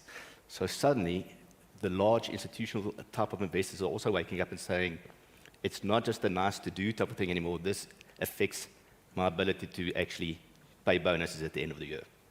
That becomes interesting. And then on the other side, you've got the sad part of it is exactly what you're saying. You're starting to see communities being more and more affected by what should be happening behind us here and isn't. And a lot of people who are starting to realize that if it's going to be, it's up to me. I can't look around and say, are you going to do it? You've got to go, I need to go. So, long way around of saying, very excited. I think we are at the cusp of some really interesting funding mechanisms that are going to start coming out. And I think we're going to start seeing some transformational projects as a result of it as well. That's awesome. Nicole, we're on minus here, but we promise we'll be done just now. Where do we sit on the public-private partnership? Yeah, we've been discussing it almost all day, right? Yeah. And this is such a complex and multifaceted problem that the only way to solve it is going to be exactly through that. I think maybe just a quick word. We know that the upcoming Water Services Bill is ahead of us, and I think we are really in support of that. So firstly, we welcome reforms that bring transparency. We welcome reforms that are going to drive efficiency, and exactly to the whole panel, it's a shared responsibility, shared usage, and more importantly, shared vision for the future. So looking forward to that. We need more of that. And finally, I think just the example on scaling, I think a very fair challenge from our fellow panelists. We need to start doing more collectively, and we need those government public-private partnerships to really scale now in big ways. For example, in the Food Sustainability Task Force, we are speaking about how, with the most arable land in the world, we're going to get ready to feed, 2.5 billion of the 9 billion here on our own continent. We're going to need water to do that, and you're absolutely right, it is finite. An example, our Mossel Bay facility now is what we call a zero intake facility. It runs very, very low intake from the municipal water structures. How does that do that? It recycles off cow's water. So the evaporation from cow's milk processing, we're then able to use that in the net infrastructure. These are creative solutions. We're not close to those, but you're right, we need to scale them. Another really good example is that for the group, we are actually piloting a net carbon emission facility in our Mossel Bay infrastructure. We know in farming that work happens before the sun comes up. So when boots are on and we're out walking, we've implemented incredible R&D, which we spoke about this morning, that takes us to net carbon emissions. How do we do that? Advanced work in soil sequestration. We look at excellent work in biodiversity management. We're looking at crop rotational things. Again, fair and safe on water usage. So outstanding examples. They're here on African continents, Africa has definitely something to contribute and say when it comes to not only food safety and security, but of course this incredibly important topic of water and its preservation. Thank you. And last but not least, Bongani, so what is the most important message that you would have for us from Rand Water around water infrastructure and building climate resilience? Yeah. Final thought. One thought. 1 minute. We're behind already. We're already in trouble. No, it's fine. Maybe just two things. I spoke about the issue of the stigma. And I think it's a soft issue, but we ignore it. The issue of education. In Rand Water, we run a program called WaterWise. Okay, so basically we educate the public about water conservation and water demand management and things like that. Last year, we've managed to reach 1 million people, of course, through our own funding. But we think if that can be scaled, to a level where we take it to make it a curriculum at school, for instance, government funded, I think we'll go a long way in teaching people about water. Let's just share information about water. So that's the one part. And I think the second part, takeaway, colleagues, is start to think about warming up towards the 3 R's. Reclaim, reuse, and recycle. I think the future is going to lie there. Because Ntate Tente, in my view anyway, he's building the last augmentation, the Lesotho Highlands 2 project. I don't think we should be talking about a Lesotho Highlands 3. I think we should be saying in this last augmentation phase, we now change the course and start to talk about recycling. So I think that's where the future lies. Thank you, ma'am. Thank you. How much time do I have for Q&A? None. Okay, we've got time for one question.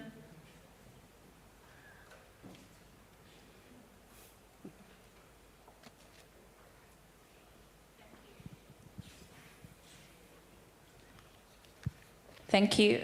Sinazo here. This question is directed, I don't know who will take it between Mr. Tente and Mr. Tlaba. I just want to know, how has Rand Water observed any correlation, Rand Water observed any correlation between the tariff increases and the changes in consumer demand, and how is this shaping your strategies for sustainable water management? Thank you. Do you want to go first? Okay, let me attempt it. Ma'am, thanks for the question. So, Rand Water, we purchase water from the Department of Water and Sanitation. They, in turn, purchase water from the Lesotho Highlands development. So that's where we come in. We start by buying water from the department. But the input costs that I mentioned earlier on as a result of climate change, the pollution in the water, the quantity issues, as well as electricity costs, those are the 3 key drivers for us, at least at Rand Water. So that's how then the tariff itself is then impacted. It'll be interesting to know that there was a year or 2 where Rand Water was actually given we say they approved a 0 tariff increase. I don't know why they say that. In other words, it means that we actually did not get a tariff increase for 2 years, And of course, the costs are escalating. So that is the impact to that, and that's how we derive our tariff. But also included in there, it's our capital investment. So I speak about the last phase of the augmentation, in my view, and I have to be very clear about that, is that we are also, I think, in the last phase of our augmentation, because we are building plants that, in our view, are going to meet the demands of 2035, right? But I think that should be the last. I keep saying that. So the point there being that cost of capital costs as well as the input costs is what drives our tariff into the future. That is us now selling to municipalities. But municipalities, they also then add their own markups, and I do not know how they calculate it, don't ask me, because what they do is they just sell the water that we sell to them, to you, in your households. Remember what I said though, that 50% tariff, that 50% water losses, I think is also perhaps a player in how municipalities will then charge you their tariff at the home level. Because they are trying to make up for what we charge them, which is 100% water supply, but they lose the 50%, which then they must recover somewhere. And I think that's where your tariff then comes in, at least at the household level. So I'm not sure if that touched to your question. Are you happy? Thank you. Okay. Thank you. So I'm so sorry that we took up the whole hour and we didn't leave enough time for Q&A. This was a very expansive discussion. I'm leaving here with more questions than answers, which I think is well enough. So thank you so much to my panelists for taking the time to come here and chat to us, starting with Mr. Xaba at the end there. Thank you so much for coming all this way from the south of Johannesburg to Joburg Central. Mr. Antonio, all the way from Mozambique, thank you so much. Mr. Van Rach, I think you're from Cape Town, but you know how to deal with grey water, so we're going to come to you for that. Thank you so much for coming all the way from Lesotho. And Mrs. Ruiz, thank you. Thank you so much to our audience as well.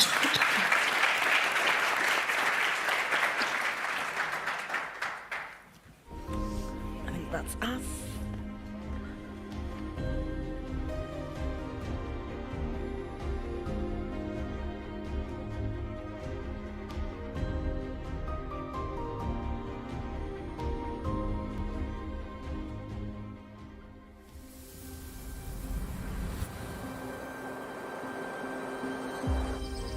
We are not living in isolation as Lesotho. We live in a global village. If we believe in ourselves as Basotho, that will be contagious and will float right through to other countries. The Lesotho Highlands Water Project is one of the most important development projects in Lesotho. The core purpose is to improve livelihoods of the people of Lesotho and South Africa through the transfer of water from Lesotho to South Africa. The total project is about 43 billion. If you think that's about 1.5 times the GDP of Lesotho. That magnitude of water sitting behind that wall, it's amazing to be able to open that valve in a dam and go. Let's use that energy and turn it into electricity. In getting to the capabilities the bank provided, it's when those funds are supplied for the project, we have to make sure that there's a timely and accurate distribution of all those funds in the payment of those projects. The people of Lesotho are going to enormously benefit from the project. People with no hardcore skills have been able to be trained and get employment in the project. My name is Mofedi Leoma. I am the general manager at Katse Fish Farms. The journey of our fish starts in Western Cape, comes up here, about 40 grams average weight, and we grow it here to like over 2 kg, and then we send it back to the market. It actually goes around the whole world. Ke motlotlo haholo hore ebe ke karolo project ena, mme ke motlotlo haholo hore ebe taba ya mofuta ona e etsahala ka hare ho naha ya heso. I believe in here because Africa and Africans now have woken up to the possibilities of what can be if we collaborate.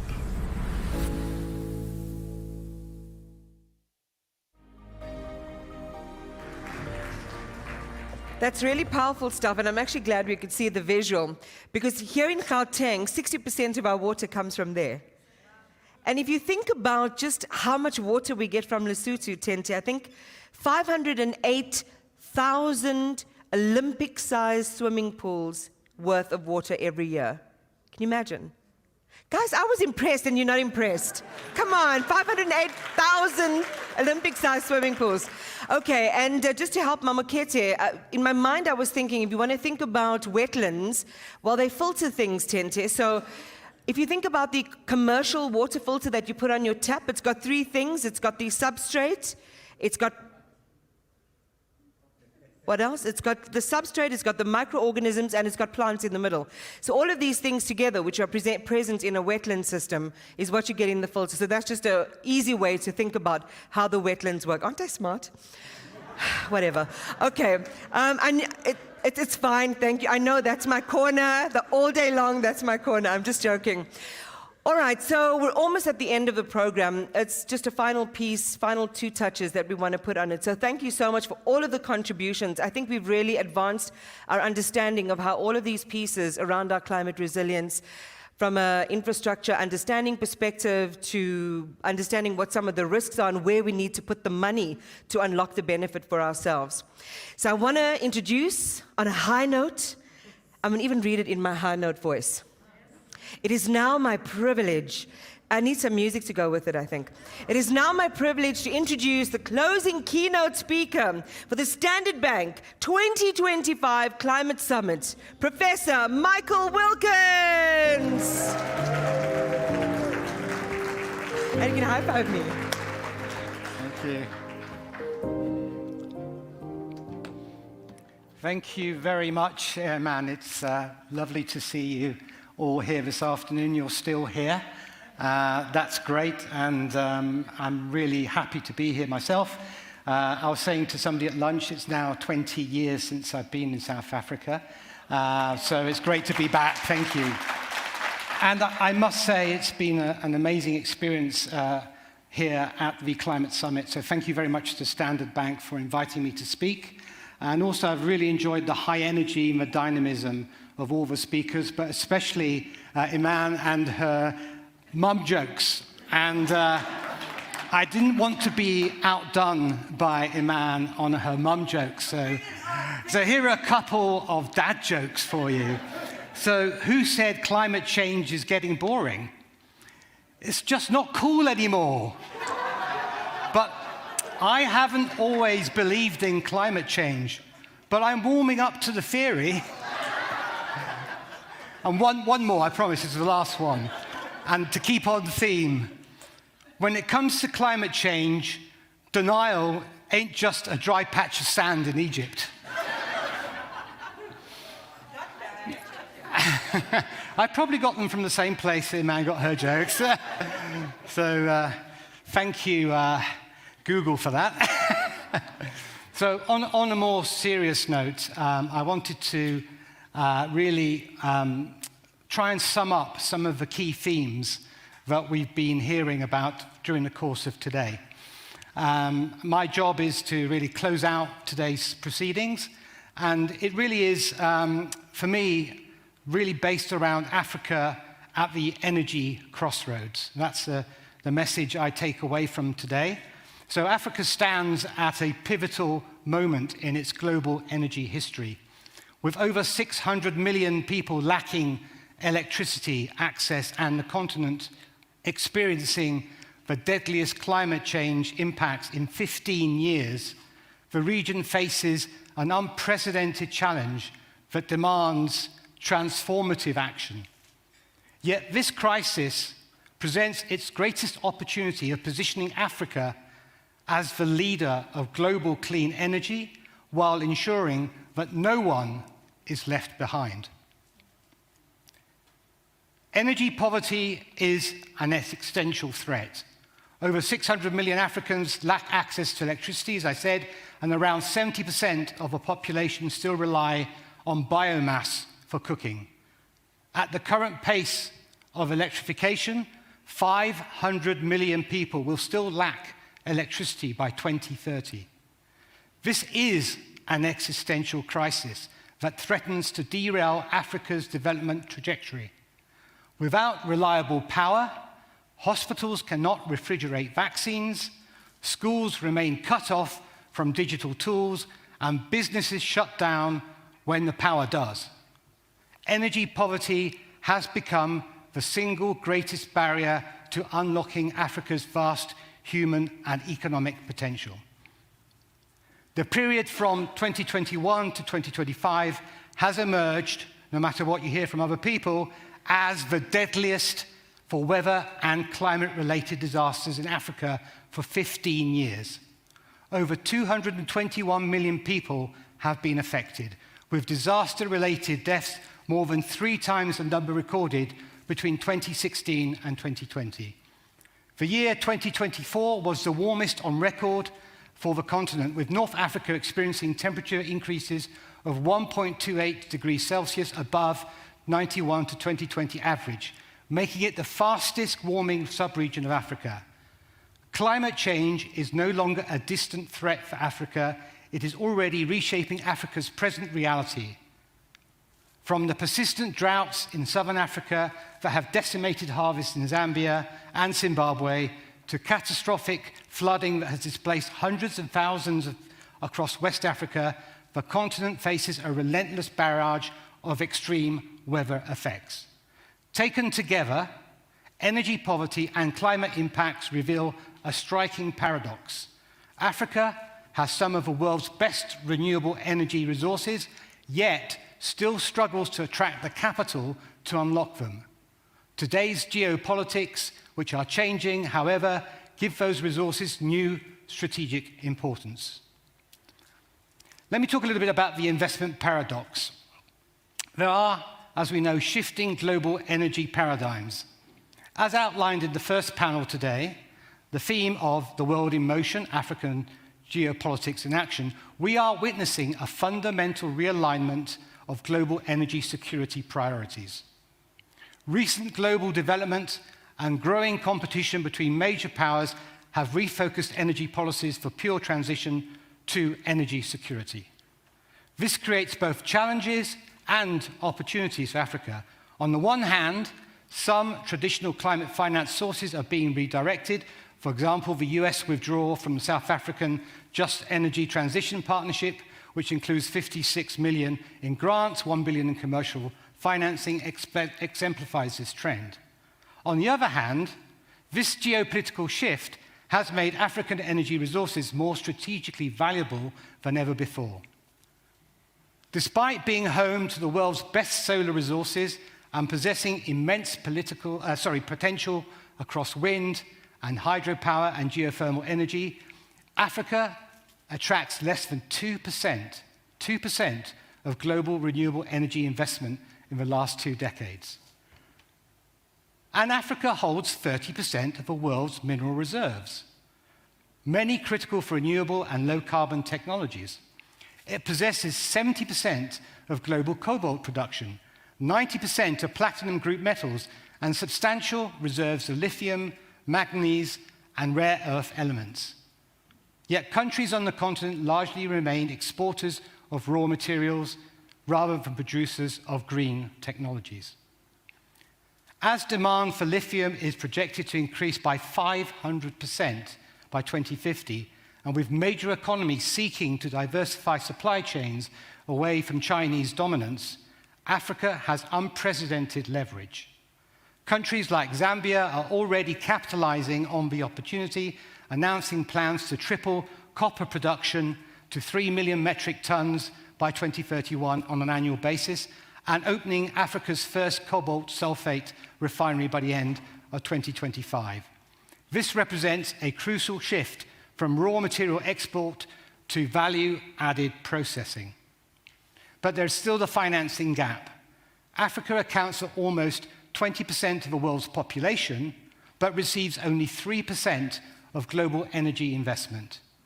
The total addressable market for sub-Saharan Africa's renewable energy transition is estimated at $193 billion over the period 23 to 2031.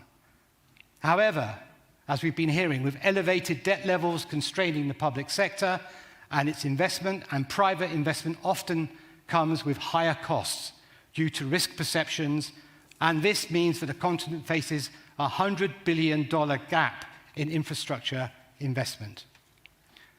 In other words, Africa has the natural wealth to power the clean energy age, but not yet the capital to unlock it. Closing this gap is not simply a question of capital, it is about redesigning financial systems so that African projects are seen as investable, scalable, and sustainable. And one example of how this can be addressed is in Mission 300. We haven't heard much about Mission 300 today, but let me just say a couple of words. Mission 300, launched in 2024 by the World Bank Group and the African Development Bank, aims to connect 300 million people to electricity by 2030. The initiative represents more than infrastructure development, however. It is a pathway to economic transformation and social justice. 12 African countries have already announced national energy compacts at the January 2025 Africa Energy Summit, outlining specific energy policies and reforms and investment targets. These compacts recognize that achieving universal energy access requires combining large-scale grid expansion with distributed renewable energy solutions, particularly in mini-grids and solar home systems. And distributed renewable energy systems are now 30% more economical than diesel generators, much across Africa. Solar energy costs have plummeted by 2 to 6 cents per kilowatt hour, making decentralized solutions the fastest route to universal access. This technological revolution allows African nations to leapfrog, and yes, I use that word deliberately, leapfrog expensive, centralized infrastructure investments. And so Mission 300 demonstrates that universal energy access is within reach if the right policies, partnerships, and financing comes together. But access alone is not enough. Without resilience, progress risks being washed away by the next flood or the next drought. And this is where climate adaptation comes into the fore. So the adaptation imperative is so important, as outlined in the last panel. Adaptation is no longer optional, it is essential for survival. With the world on track for 3 degrees of warming, Africa must build resilience against increasingly extreme weather events. The challenge is immense.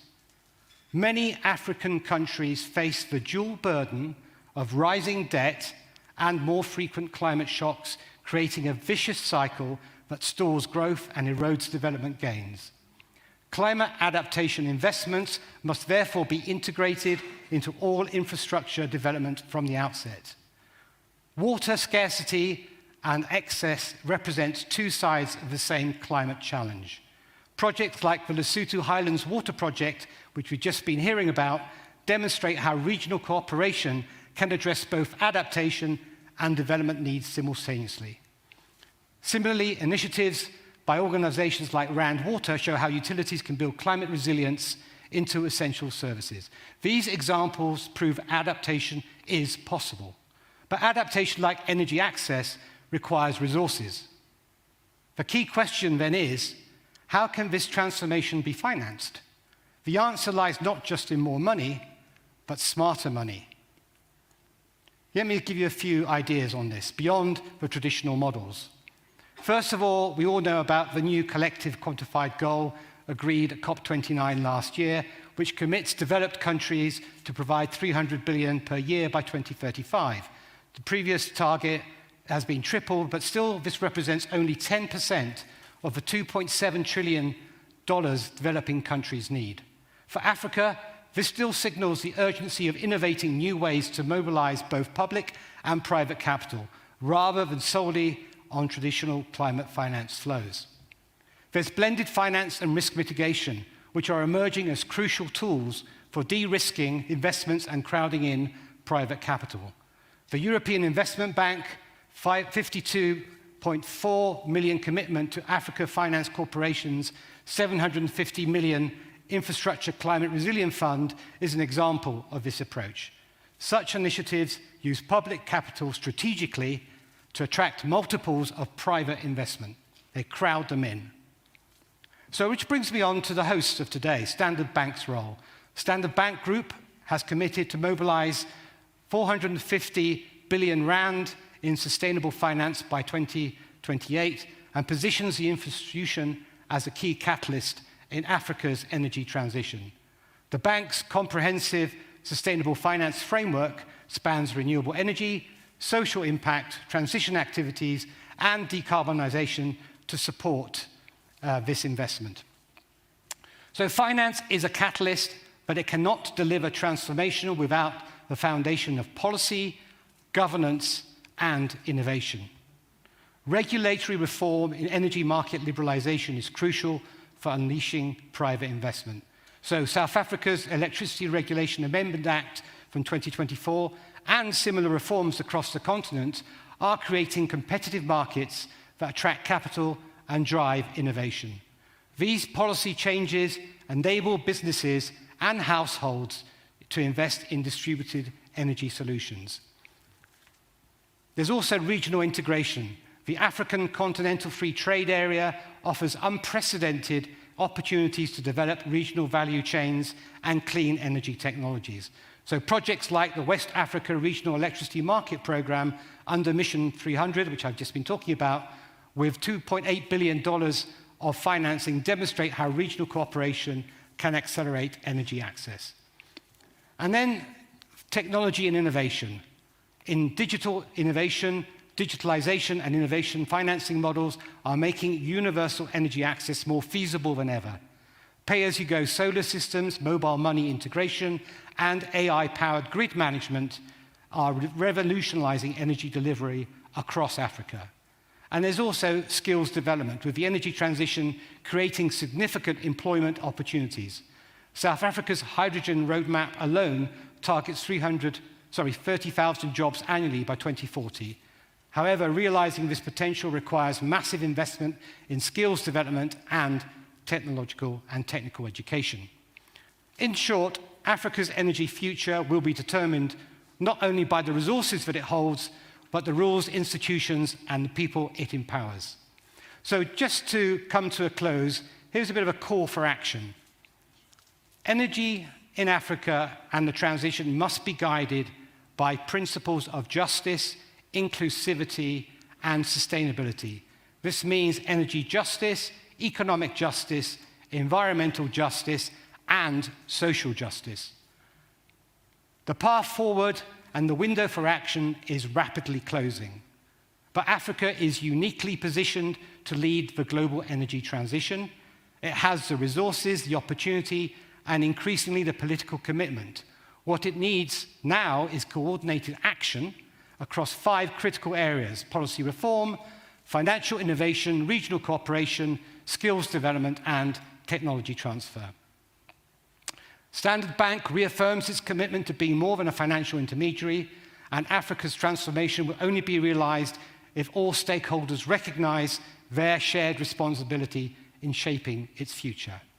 Where I work at Imperial College and the Center for Climate Finance and Investment, our recent research shows that socio-economic risks of net zero transition must be incorporated into financial institutions' standard risk assessments. Recognizing these risks as a distinct subcategory of transition risk is essential if we are to mobilize capital at scale in emerging markets. So, just to conclude, the choices made in the next 5 years will determine whether Africa realizes its potential as a clean energy powerhouse, or it remains constrained by energy poverty and climate vulnerability. The statistics, the facts are daunting. The challenges are real, but the opportunities are unprecedented. With 600 million people still lacking electricity, world-class renewable resources, and critical energy minerals essential to global decarbonization, Africa holds the fundamentals to lead the global energy transition. So the question is not whether Africa can transform its energy system, it is whether stakeholders act with the urgency and coordination this moment demands. Mission 300 provides the framework, financing opportunities are emerging, and the technology is proven. The future of energy is being written today, and Africa must be its author. not merely its subject. The time for action, I would argue, is now. Thank you very much.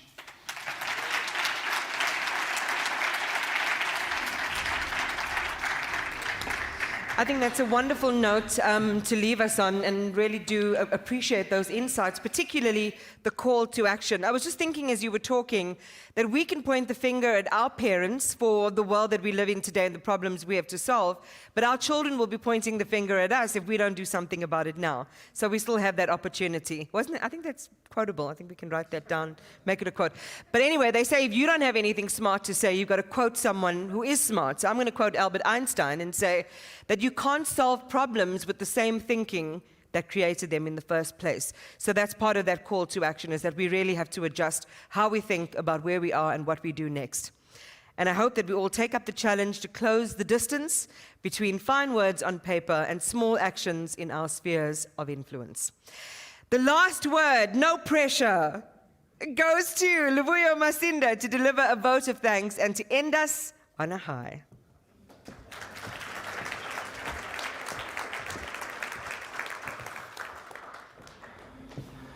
No pressure at all after the great prof just spoke. Thank you, man. To the chairman of the Standard Bank Group, Ms. Nonkululeko Nyembezi, other fellow board members who I think are still here, our CEO, Sim Tshabalala, and other Standard Bank Executive Committee leadership team, our clients, distinguished guests, ladies and gentlemen. As we bring the summit to a close, I'll keep my remarks very brief. The true test of today's conversation lies not what was said in the room, but how we carry them forward into meaningful action. Over the past 5 summits, our intent has been clear: to convene conversations that matter, conversations that challenge assumptions, that inspire new ideas, and most importantly, that mobilize action. This year has been no exception. Today, we witnessed a richness in the conversations, where we heard different perspectives, united ultimately by a common goal, driving Africa's sustainable growth while addressing the profound realities of climate change. This morning, Sim reminded us that the day would produce sparks, and that's exactly how it started. Sparks of debate and fresh possibility. Allow me also to extend our deep appreciation to our speakers for the different perspectives offered today, which brought much-needed debate. To His Excellency President William Ruto and President Netumbo Nandi-Ndaitwah, thank you for your recordings and for lending your leadership voices to the summit. Your participation underlines both the urgency and the seriousness of our shared mission. To all our moderators, thank you for guiding and enriching our discussions with wisdom, rigor, and courage. And perhaps most importantly, thank you for reminding us it's not only about the statistics or projections, it is about people, about the lived experiences of families, communities, of those who contend daily with the realities of climate and energy. And to our clients who stand at the forefront of Africa's sustainable growth story. Your contributions today have been invaluable. Standard Bank remains deeply committed to partnering with you on this journey to unlock solutions that are innovative, practical, and enduring, and affordable for this continent. This summit has never been about consensus. It's about the courage to bring differing perspectives into one room, not necessarily to agree, but to engage honestly and constructively in service of progress. We were challenged to unlock capital and to be bold, especially where others see only risks. The message from President Ruto was unmistakable. Africa cannot wait for others to lead. We must lead, and we must lead decisively. We were also reminded of the balance we must strike. We have a duty to do everything possible to mitigate climate change. That is a non-negotiable. Yet we must also focus on growth, because in Africa, more energy translates into more jobs, more income, greater dignity, and wider opportunity. I think at this time it's important to be clear on what the position of the Standard Bank Group is as it relates to the twin threats that Africa faces, namely the high vulnerability to climate change and the persistent energy poverty. This position is supported by our purpose statement of Africa as a home with driver growth. And I believe Sim captured this best in his opening remarks. And I'll quote some of his comments. When we say that we support a just transition, we have always meant it. Both the just part and the transition part. By just, we mean that our focus is unequivocally on driving Africa's growth. And that means we support a mix of renewable and transitional projects. Close quote. And maybe to take a sidestep. It's important at this point to just outline that our approach to projects that we finance is done with rigorous environmental and social screening aligned to international frameworks, namely the Equator Principles, which means we consider all risks associated with projects, including financial, non-financial risk, environmental, and social. And we take these seriously. Our commitment to energy transition is anchored in our updated climate policy where we've restated our commitment to reduce the share of our balance sheet that supports upstream oil and gas, whilst we've set a new and larger target for sustainable finance. This is to mobilize more than 450 billion rand by 2028. Our commitment is further supported by the fact that during the 2024 financial year, for every rand funded towards non-renewable energy projects, roughly 6 rand was used to fund renewable projects across the continent. And we believe that there's more to be done. And so as I conclude, I hope that everyone found today useful. You could have been anywhere and you chose to spend it with us. And more importantly, that I hope that we all carry forward the sparks of today into action that shape tomorrow. And if we do this, we'll not only confront the challenges of climate change, we'll also unlock Africa's true promise of growth. Thank you, and thank you again, Iman, for hosting us today.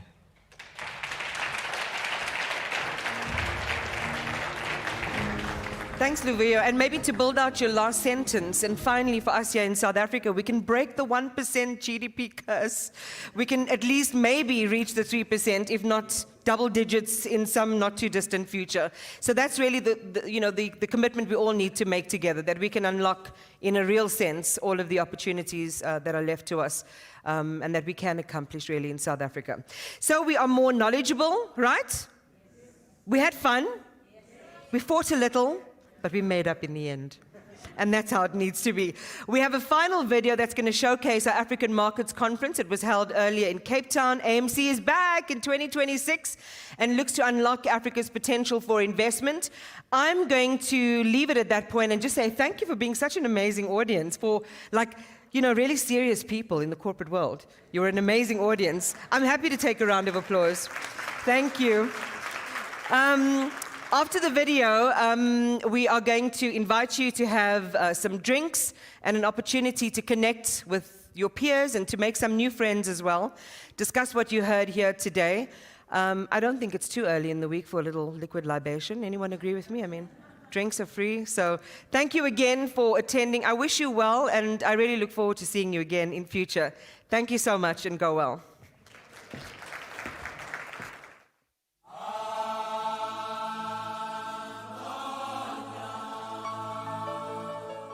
The most compelling stories are not to be found in broad generalizations.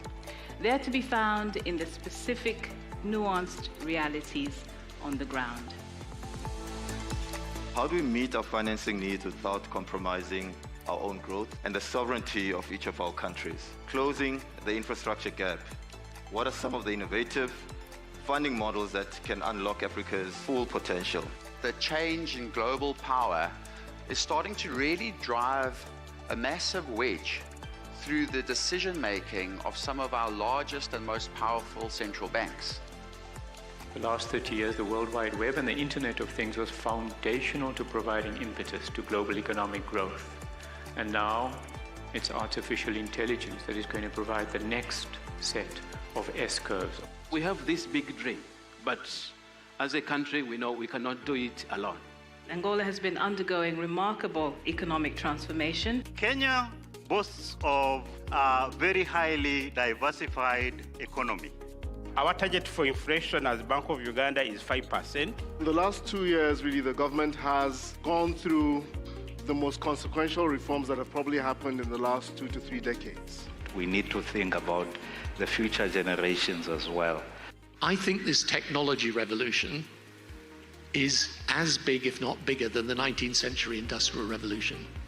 And therefore, I think it's going to change everything.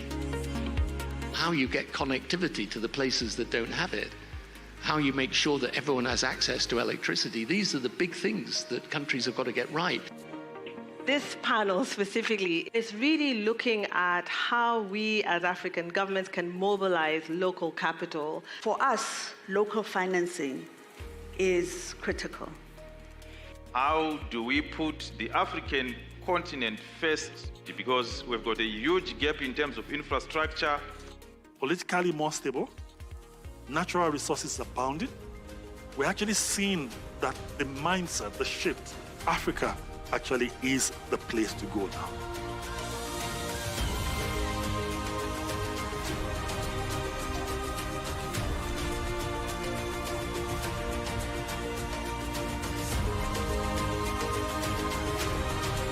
Offering you one continent, one market, and a million opportunities.